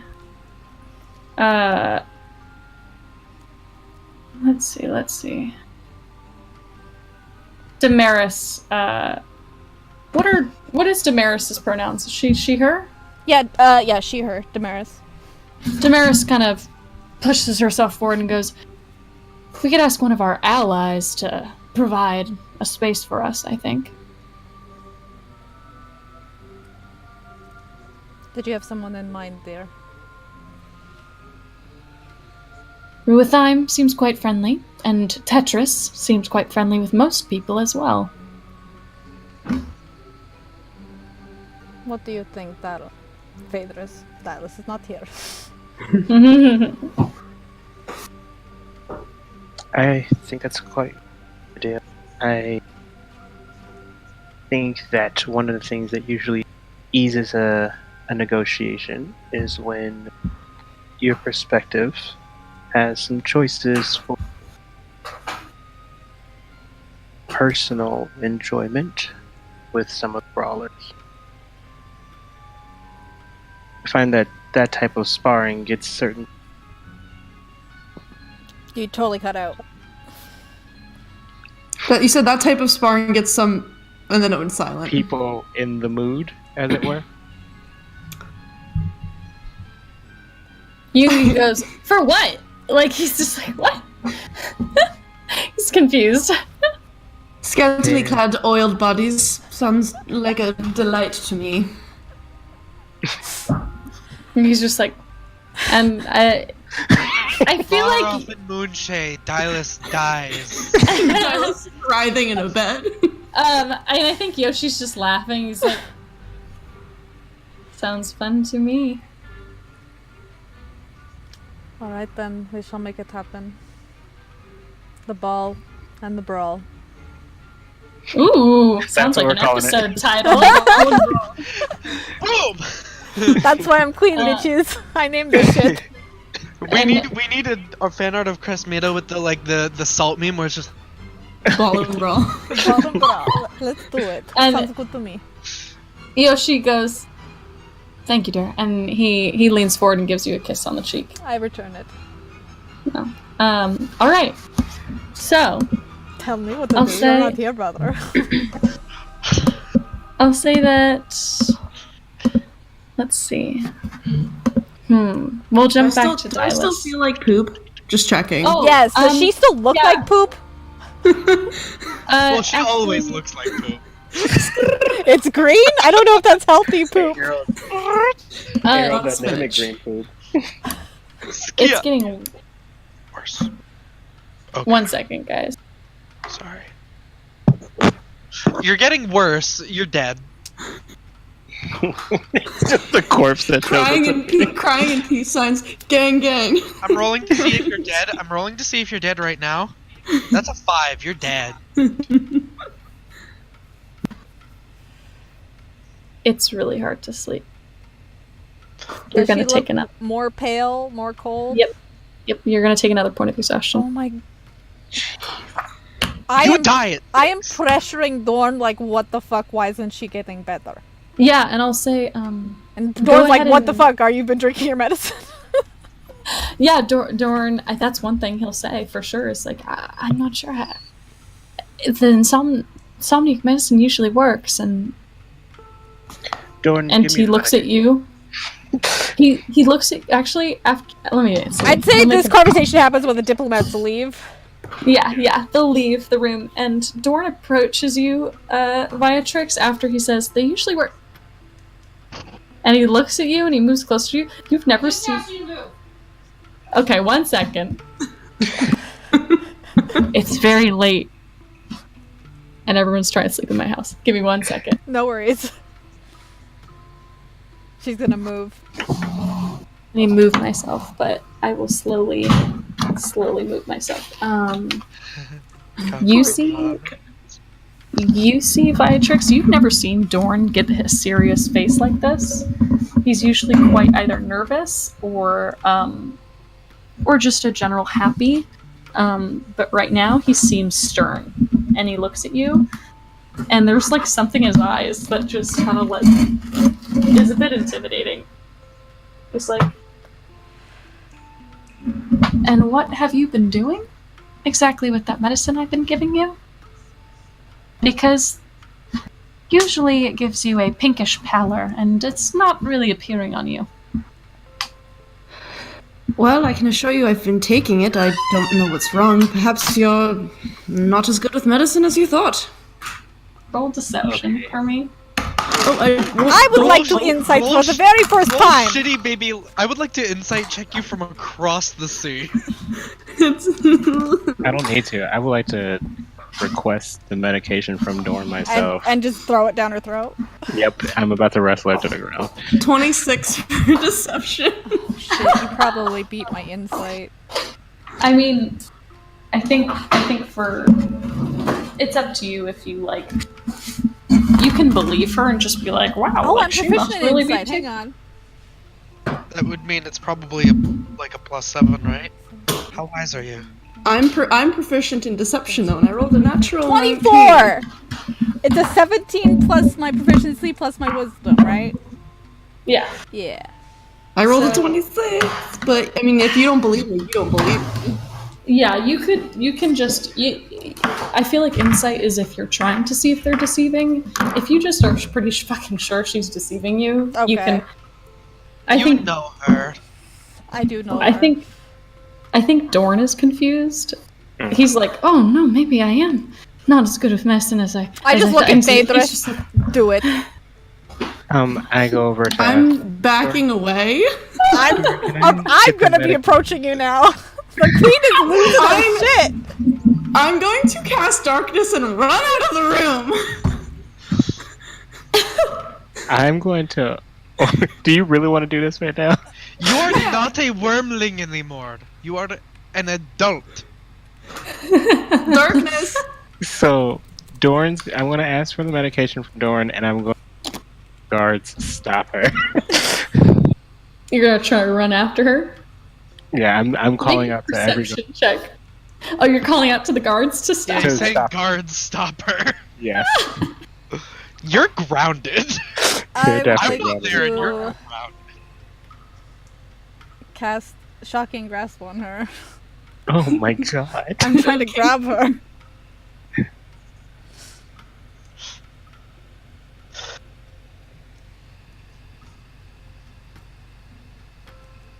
And then time freezes.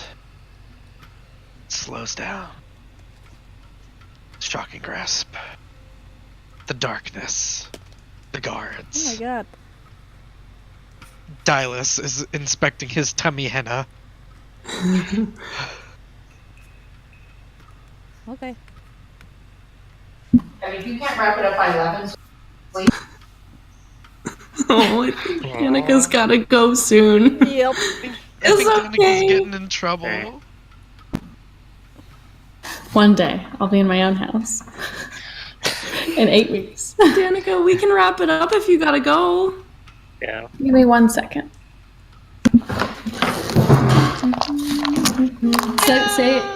Say again what you said to me. What you said to each other. Oh, I was casting Shocking Grasp to grab her while she's attempting to run away. Grab tackle.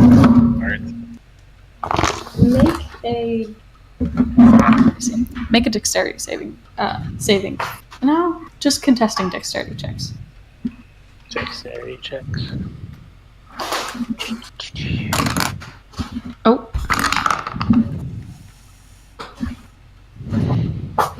Not very good. Why don't you just fucking take your medicine? I don't wanna. I only rolled a 14. I definitely need that. Wait, what? I definitely beat that one.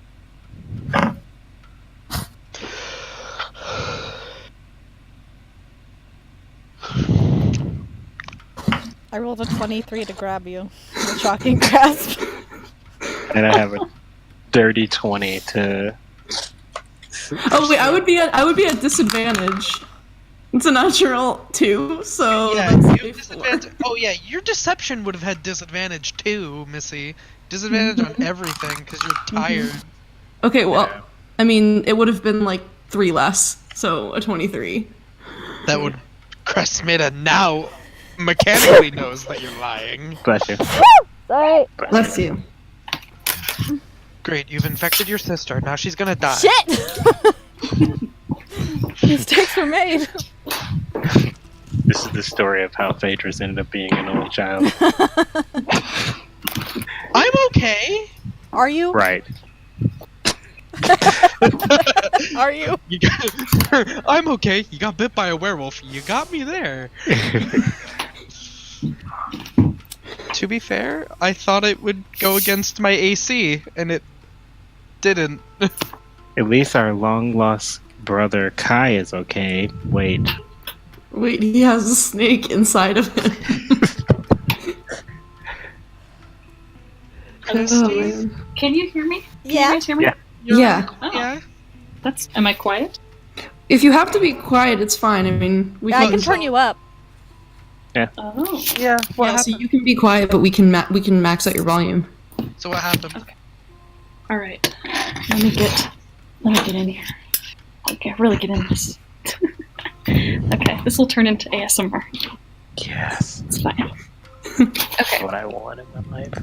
I'm gonna talk this quiet. Can y'all hear me? Yep. Okay. Uh-huh. Mm-hmm. So, when... Let me plug this in so I sound a little better. And I'll lower my sensitivity so y'all can hear me as well. The troubles of being a 21-year-old that lives at home. That's okay.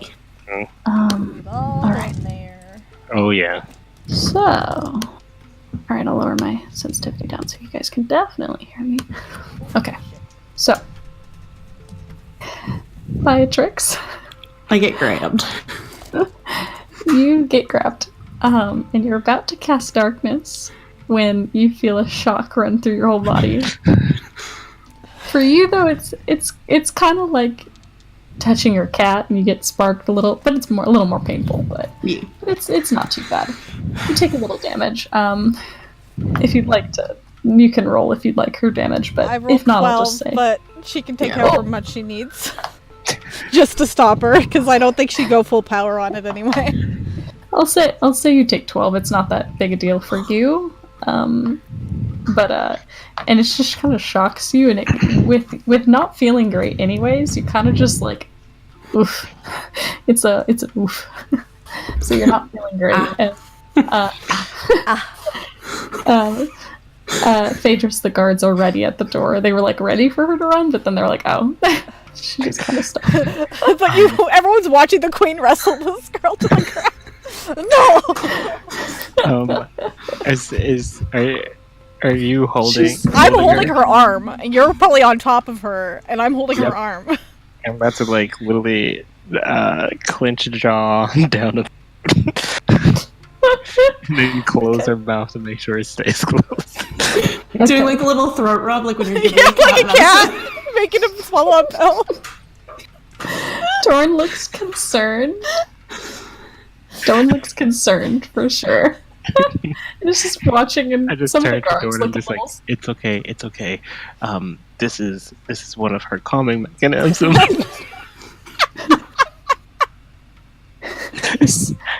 He's confused, and some of the guards look scandalized. It's totally normal, everybody. I'm struggling, but I'm physically weak right now, so I won't even roll again. This is okay, you guys. I'm just like standing over watching Phaedrus put this on, so just like giving you the mom look. Looking so disappointed. Nothing is here, folks. This is totally normal. So you go ahead and it's. I gesture the guards to go wait at all the doors and just turn around. Like, just go. We're dealing with her. Go. Turn around. You're able to do so. You ingest the insomniac medicine. Just most people, when they take this, willingly fail the check. Are you trying to willingly fail it, or are you purposely trying to resist? I'm not resisting. I feel like I'm really weak, and even if I tried, I probably wouldn't. How many exhaustion points are you at right now? 2. Oh. Yeah, if you're at 1, I can it's see not you gonna fighting it, but 2... I'm also -1 to con, so like... Yeah. No. Yeah. You need to sleep. Okay. Good. So you purposely fail the con save. And Phaedrus is coming up to your ear and just like, just swallow, damn it. You're very familiar with that. I was gonna say that. Oh, siblings mind melding across the ocean. It's great. So you swallow this, and after you don't immediately feel anything, but after a couple minutes, like a bit of that blockage that's been making it really uncomfortable for you to sleep goes away a little bit. It seems a little easier for you to sleep, and you just kind of like, with that like break after almost 2 weeks of feeling like shit because you haven't been able to sleep, you just like pretty quickly. So in like 30 minutes or so, you're out like a light. I'm gonna pick her up and take her to her bed. I tell twice as many guards as Phaedrus has been allowing to go and like guard her in for the night. Do not let her leave. Make sure she takes a second dose later. Okay. So I'll say that around that time, a day passes. Viatrix, you wake up feeling rested, and you can take 1 exhaustion point away. But that injury that you sustained from shocking grasp, it doesn't heal. So I have some like fried skin on my arm then, in like a handprint. Yeah. I was gonna come in with like a thing to check on her in the morning. I'm not showing the arm to anybody, but I'll tell them that I'm feeling better. Not all the way better, but She looks obviously a little better too. Her temperature's the same. Like it's better. It's warming up. It's a bit better, yeah. Less sickly. All that junk. Alright. So, with plans made for the future for you guys, Fucking Dylus. siblings, man. Oh my god. I'm gonna kill every one of you. Dylus, you wake up just like it's any other day. And let's see. Just Check out roll my bod. Oh, okay. Just roll a d20 for me. 4. Okay. You're dead. You and Kai kind of wake up at the same time. And he kind of like groggily like rubs his eye and just like sees he's holding the scale and like puts it away in his bag and kind of stands up and stretches. He feels okay. He seems to feel okay too. And he kind of looks over at you and is like, "Oh, you feel okay? That's great. That's great." I feel much better. You seem to be as well. Yeah, I feel okay. I wonder if I saw Golfrey was doing some weird stuff to you. Maybe she helped me too. I don't know. Or was that a dream? I don't know. I was asleep most of the night. Perhaps she seems like one that would have her ways. Mysterious one she is. Are you deceiving?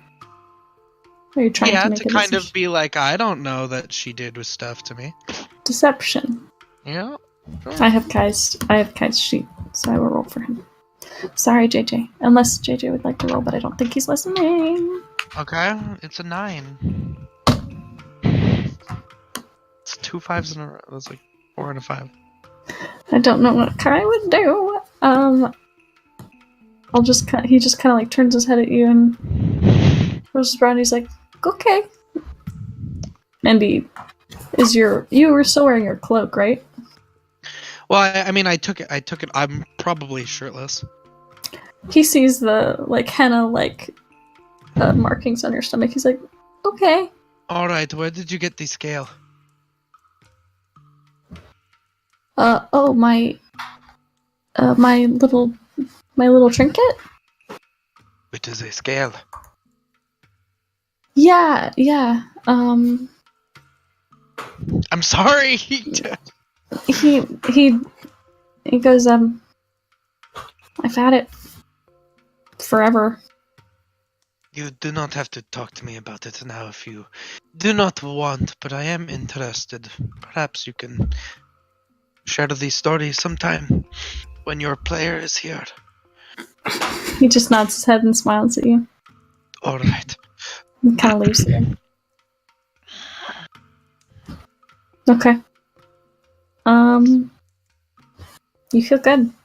You got back your rumors. Where would you would like to go to Snowdon?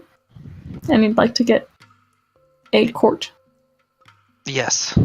I want to speak to that strange woman. We know enough that we can probably do relations with Alaron without me having to go in personally, at least for now, but Snowdown is weird. Okay. So you go to Snowdon. I would be giving Dylas updates on, depending on how many days it's been, whatever happened during the day, like brief things without giving away too much. And I would tell her that I feel better too. There was a fever and it passed. You and Viatrix are feeling better, and that's great.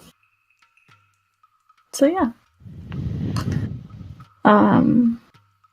Alright, so you get to...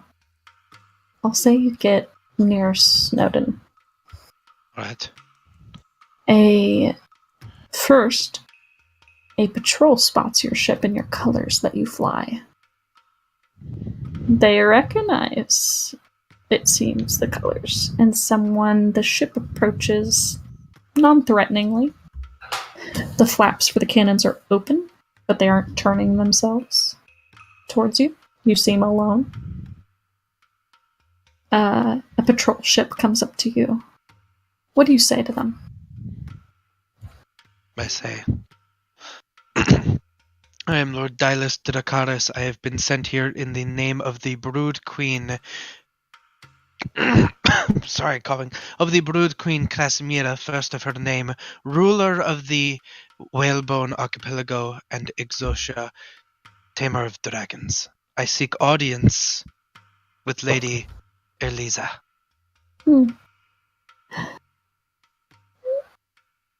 Go ahead and roll persuasion for me. Are you offering them anything? Are you doing anything to persuade? No, I'm more important than whoever the fuck these people are. I'm just saying I want it. Okay. Are you providing some proof? My proof is my 25 to persuasion. Awesome. Okay. they like seem to be like taken up by your garb and your what you bring. I'm assuming. Did you bring gold with you? I'm a gold dragon. I probably brought some gold with me, and I mean I'm wearing a cloak made out of dragon skin. And I have a super badass sword on my back. Yeah, I'm sure they're like raise some eyebrows at this, and at the adventurers at your sides who also look decked out and all sorts of different things. You look cool. Don't mess with us. By the way, one thing I forgot to mention to you, Krasimira, when you guys were talking about the ball and the brawl, Rogar, your dragonborn treasurer, was just like, this is going to cost me money. And he marks it off on this ledger that he's walking. Just by the way. Okay. So that's we something to haven't think made any money. Money is something We're to the think worst about. dragons. We can also... Actually, I was can have given you gifts guys from Moray, skin. so they might have given me. Yeah, I was waiting to hear back from probably Ruatheim. For diplomacy? Yeah. We'll get back to that. That's fine. Okay. So Just because I think I would have mentioned that to the Dragonborn, so he was not so grumpy. Rogar, yeah. Yeah. You kind of mentioned it to him, and he's like, I'll believe it when I see it. And he Yes, he is. marks it down in his ledger. He's a pessimist. He doesn't believe anyone will provide anyone money until it's provided to them. He's known because he's had many people loan him much money and never return it, so he's very Poor nervous boy. about loans. Oh. He's a nervous man about loans. He doesn't trust anyone in that. So go ahead and roll for me, Dylus, as you approach. You come to the capital city. The capital city there is Care, I believe, Methel. I believe. Care Westfall. So you come to Care Westfall. You know that there is her largest city. It is a natural, beautiful island. Gorgeous. When you heard the name, you predicted it to be a cold place. It's actually quite warm and seems like the most fertile place you've been It's like yet. tropical. It's a little tropical, very fertile land, very beautiful. You see in areas near, as you round the island and you come near Care Westfall, forests felled, and in their place, new towns. It doesn't seem like they're working with nature. It seems like they are moving through it, kind of like. And this is confirmed by the rumors that you heard about it. And as you come closer, you've heard rumors about Lady Orliza. You heard from, you heard from Zed that many of the nobles speak fondly, very fondly, of Lady Orliza. They talk about her being like one of the nicest people they've ever met.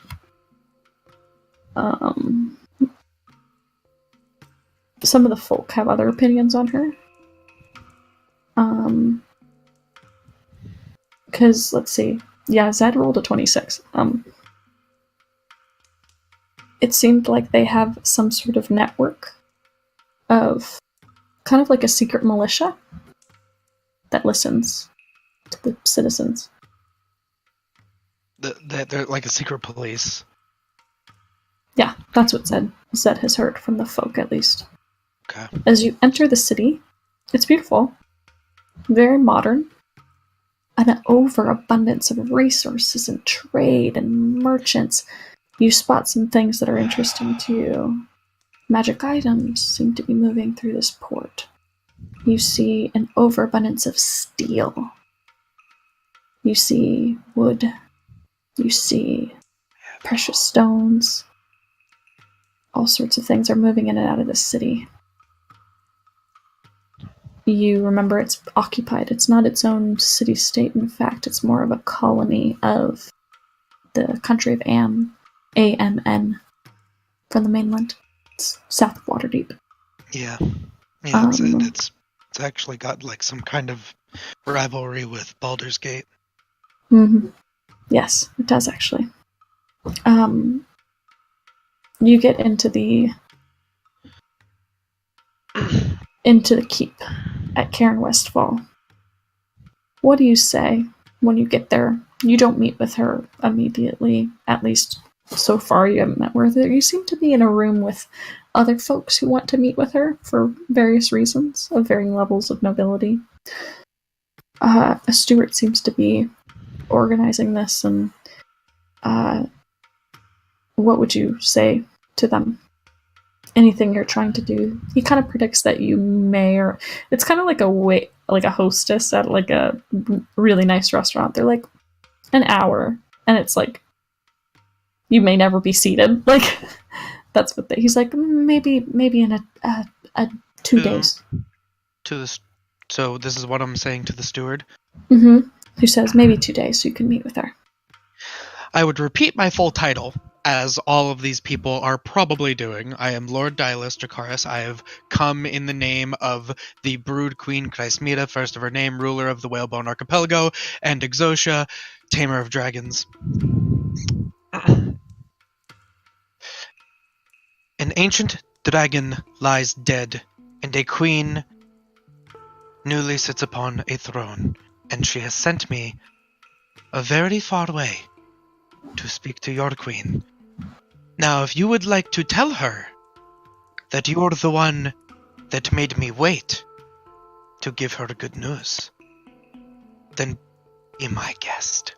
Intimidation, please. Yeah, do it. With charisma. Oh, come on, Dallas! 19.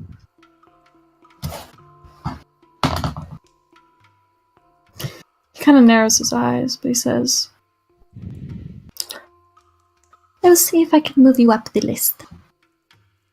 To the top. We'll be seen in 2 hours. Yes. No. I have come a very far way, and I am on a strict schedule. She will want to speak with me. She will want to speak with who she wants to, not who you say. Please do not be rude, sir. Wait. He rolled quite well as well. Dylus, breathing heavily. What's between me and going into that room? The steward? There are, looks like a keep guard. Looks like about 4 at the door to the greater hall. There looks like more maybe inside, you can't really tell. Kit taps you on the arm. Patience.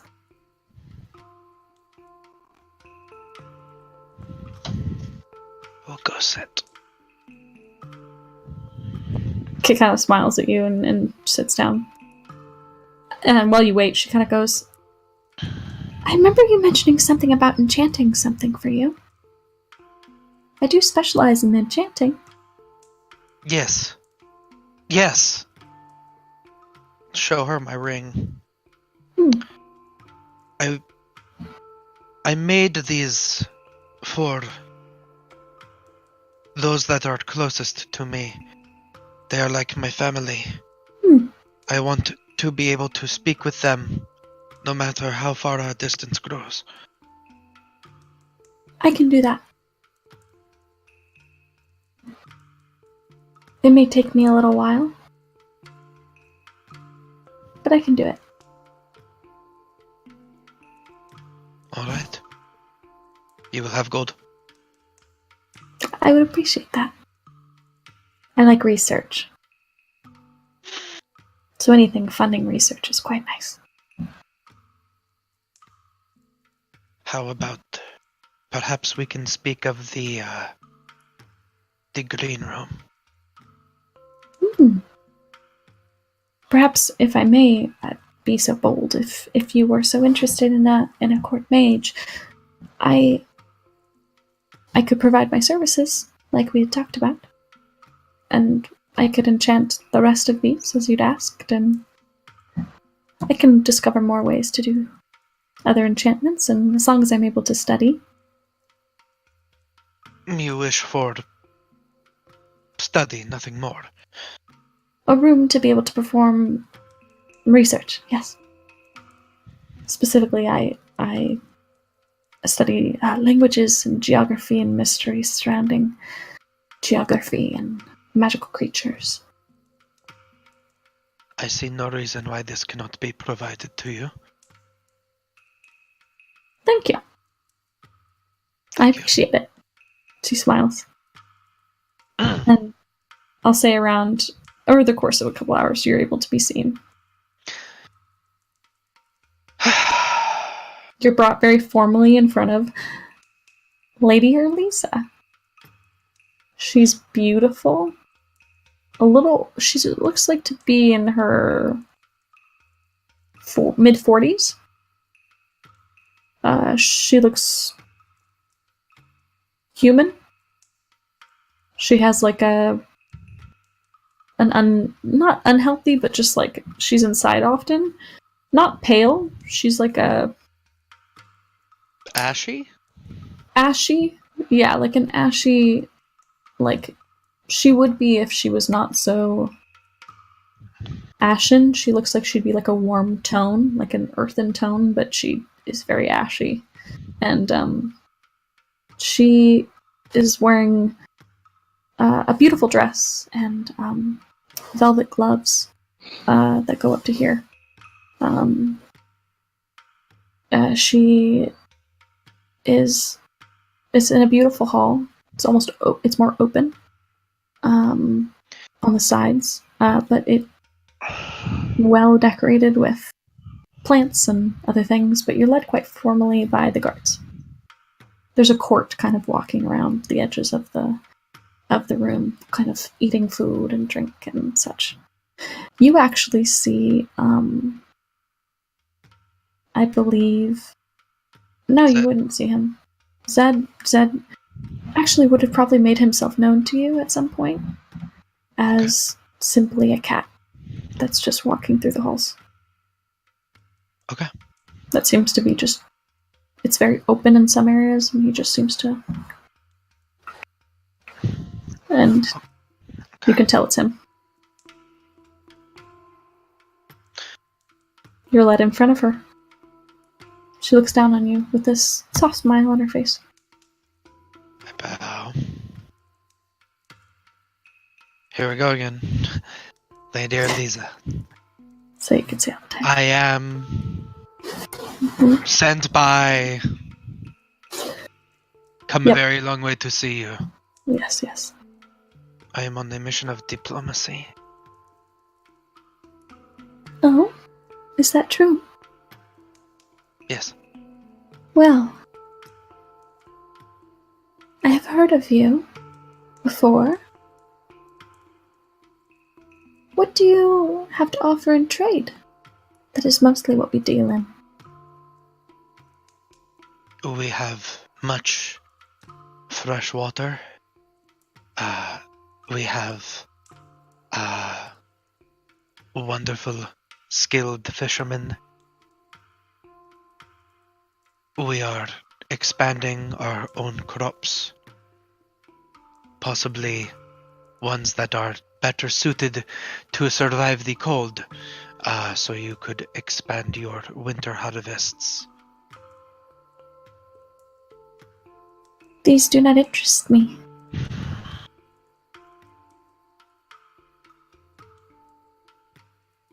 We have... What else do we have? You have ivory, obsidian. We have a volcano. There There is much obsidian, lava, glass. Very useful. We have ivory, from the whale bones. It would match you quite well. Ivory is interesting. Well, you see, we do not want for much here. We represent Omnian interests, you understand? Yeah. Yes. The mainland. I am the Viceroy. Lady Viceroy. Eliza. Your name travels far. I hear many things of you. Well, thank you. I have heard rumors of you. Ridiculous things. So silly. But I'm used to those silly things. Perhaps. It's inevitable. She kind of scares me. When you're in powerful positions, people think all sorts of things about you. They imagine your power to be all sorts of silly, simpleton things. You are a powerful woman. Thank you. And a smart woman. And? A smart and powerful woman knows when she can make a choice that could change her life and the lives of her people forever. Because those moments only come a handful in a lifetime, if you are lucky. And are you the one to change my life? What do you see when you look at me? What does she say?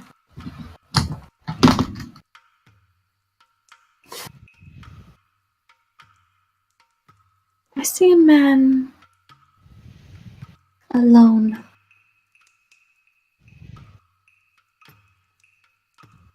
From a small country who wants to be liked,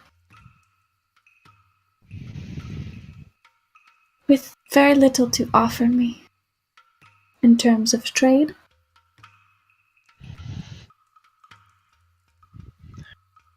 Do you have something else? When weak men work together, they are strong. When a strong man surrounds himself with others, it makes him weak. You say I stand here alone. What does that tell you of me? I'm gonna take a step closer. Do you ask her if she can, or do you? Take a step closer. Guards at her sides will take one step towards you. What do you see when you look at me?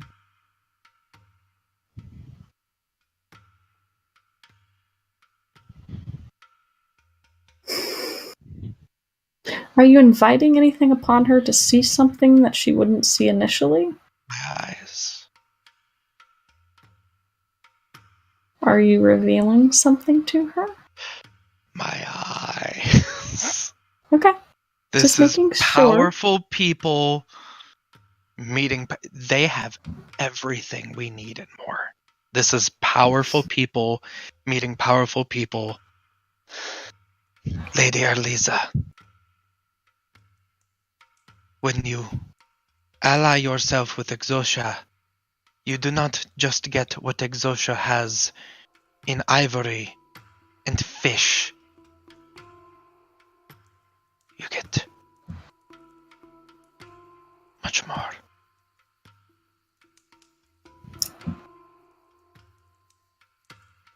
The smile creeps up her face and she goes, Oh, I see. So very honest. Well, you captured some interest. Consider yourself blessed, I'd say. I was previously not interested at all, but now I think we could talk some, perhaps. But no... Dylus? Yes. I do not compromise. I will offer you something once, and you will either take it, or you will leave. Understood? Of course, because I am the same. Wonderful. And she kind of gestures and lets her guards kind of let you into the kind of court around. A steward comes to you later as you kind of are able to eat and enjoy. A steward comes to you later and lets you know that you can enjoy yourself and that she will come and call for you later tonight. So you have a couple moments to do some stuff. If you'd like, I can just jump to it. I would. Could I? I don't think I have anything I can give Zed. No, I'll skip to it. Okay. You're called for, and you move through the halls of Westfall. Very beautiful. To her rooms. As you pass through the halls, you're kind of looking around, and you see at one point you see, like, kind of through these pillars, you see on the other side of a courtyard walking with some guards around him is a little boy. He's got like a pony that he's like going like this. And he's just being walked. And you're led into her rooms. She has a beautiful library-like area, like a sitting room. You see her there, and you see a steward with pen and paper. Books around you. It's a beautiful fireplace burning, and it's like sunset. It's after sunset, dusk, and she gestures for you to sit in the chair. Guards are in the room. I'm assuming it's just you. You sit down? I sit down. She talks immediately, and she says, "Here is my deal. With you, Dylus of Exotia. I assume if the rumors of you are true, then the ones of your companions are too." She looks at you, waiting for an answer. She's waiting for an answer. She's waiting for an answer. It seems like a question, but not a question at the same time. You are a smart woman.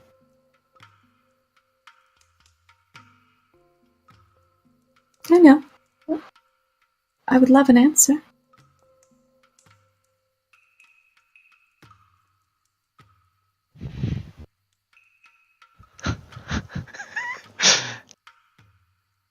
We have dragons.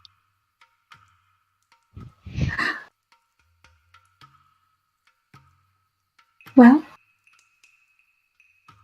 you seem to have given me some sort of half-proof. I'd like to see it in full to really know what it is I'm walking into. If this is true, and you are able to offer me your services, I can offer you our trade. We have an abundance. And in return, I only ask for your strength. when I call for you. Just a little favor. That is all. Everything I do for the protection of my family. If we do not have those closest to us, we have nothing. What do we amass anything for? You will have our strength. But to protect my family, I promise, assured, mutual destruction. I will pull out one of my spare vials of my blood. Blood.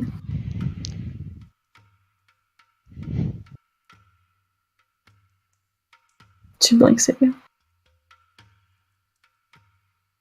Tink, tink.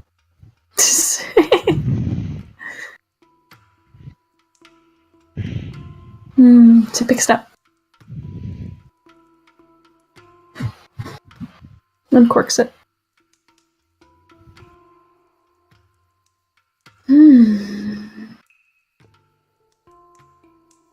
She corks it again.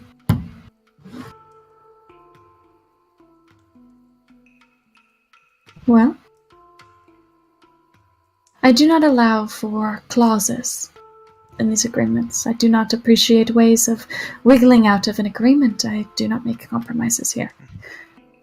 You will have our trade. I have wiggling out of nothing. It is merely a promise. If I have your power and strength, I will guarantee that it is mine. Know that I have much power behind me, not just here, but across the sea. And if I detect betrayal, Dylus of Exotia, I can come down on you in a reckoning. Assured mutual destruction.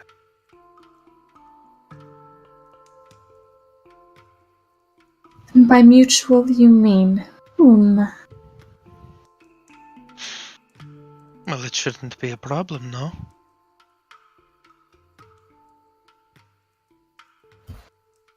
Nothing to fear. You have all the cards.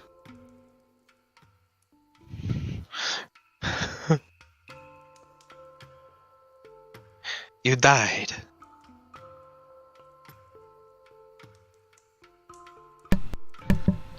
Ano? Pinlastani ka.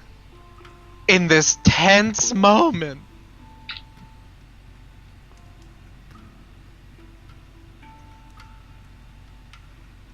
Give her a minute, she'll be back.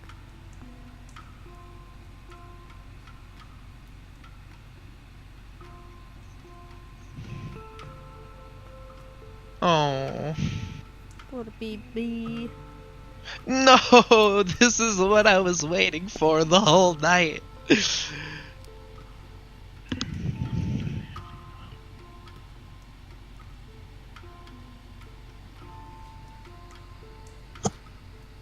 No. We got her? Danica, I don't. Hi, I got Alright. you. Alright. What Wouldn't be Probo. Hello. did you hear what I said? You said, say it again. Okay, so I said it should not be a problem, no? You have nothing to fear. You have all the cards. I merely want to sit at the table. I don't have a hand to play.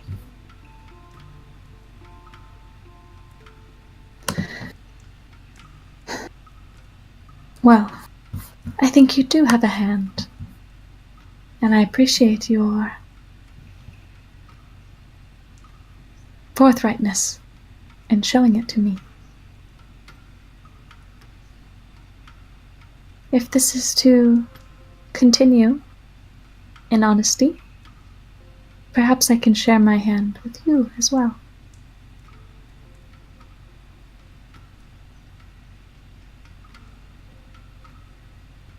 may be a continued communication between one another.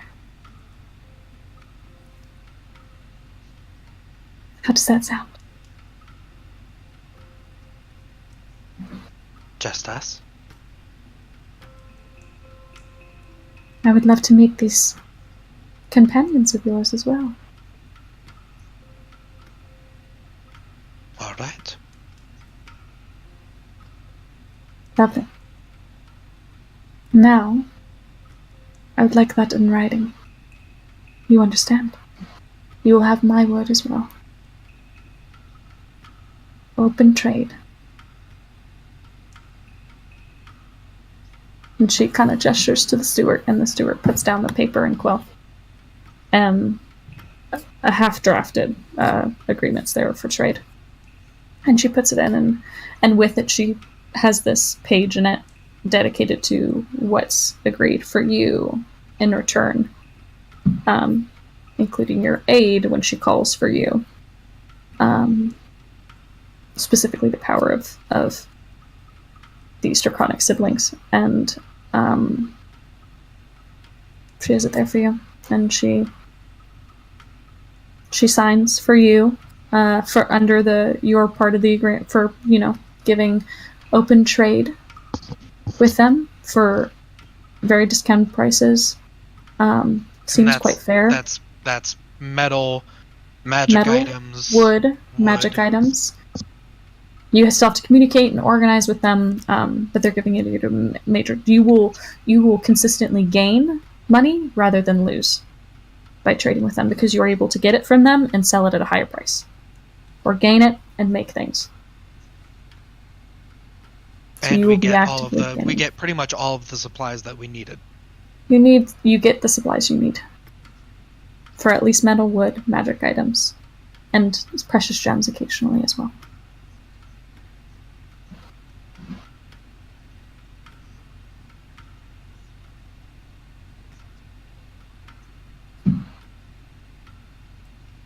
Okay, and you sign. Thank you. She closes up a leaflet and she gives it to the steward. She says,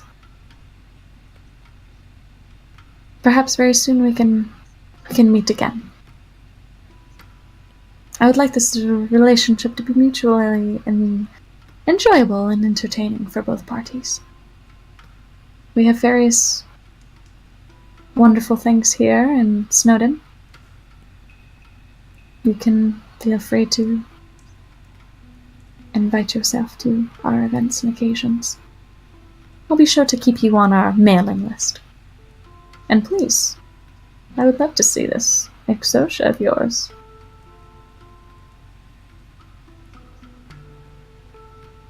You made the correct decision, not turning me away.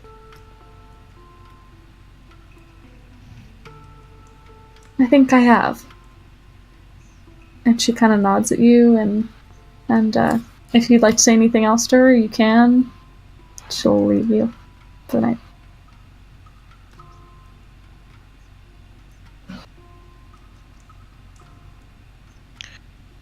I do so hope that you will get along well with my sister. She has a good history.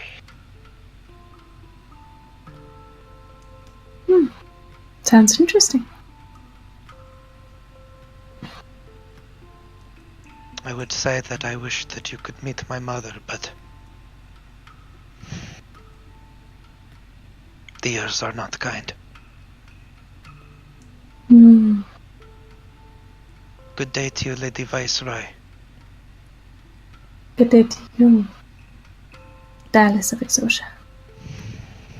I will make my leave. And you leave! Okay. You now have an agreement with Snowdon. So, we're gonna jump back. I'll say you guys are able to move some diplomacy in there with, Spoopy Victoria. Ooh, even spoopier, I love it. Gunshots literally went off like 4 blocks from my house, so I'm my in the god, dark right no. now.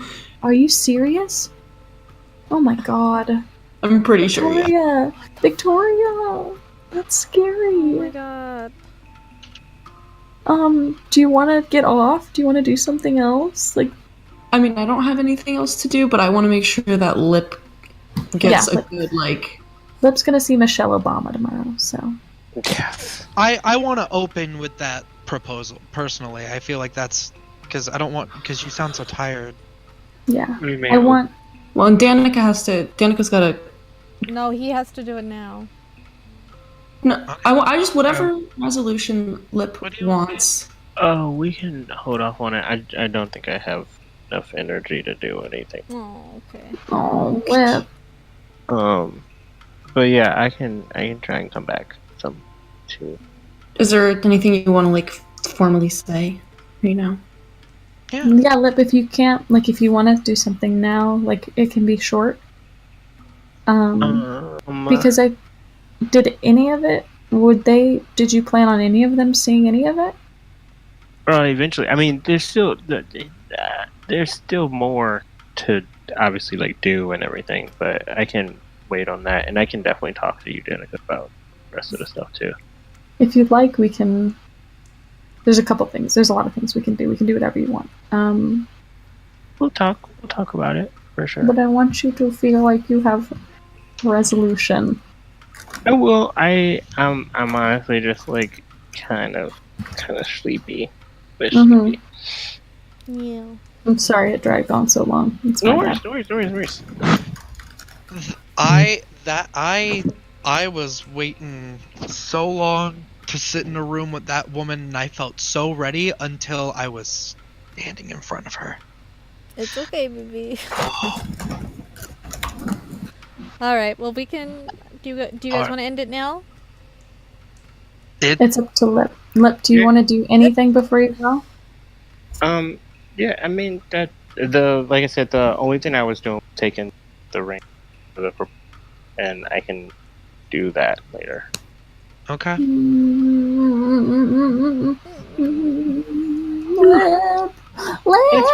It's okay. No, it's not! It's totally fine.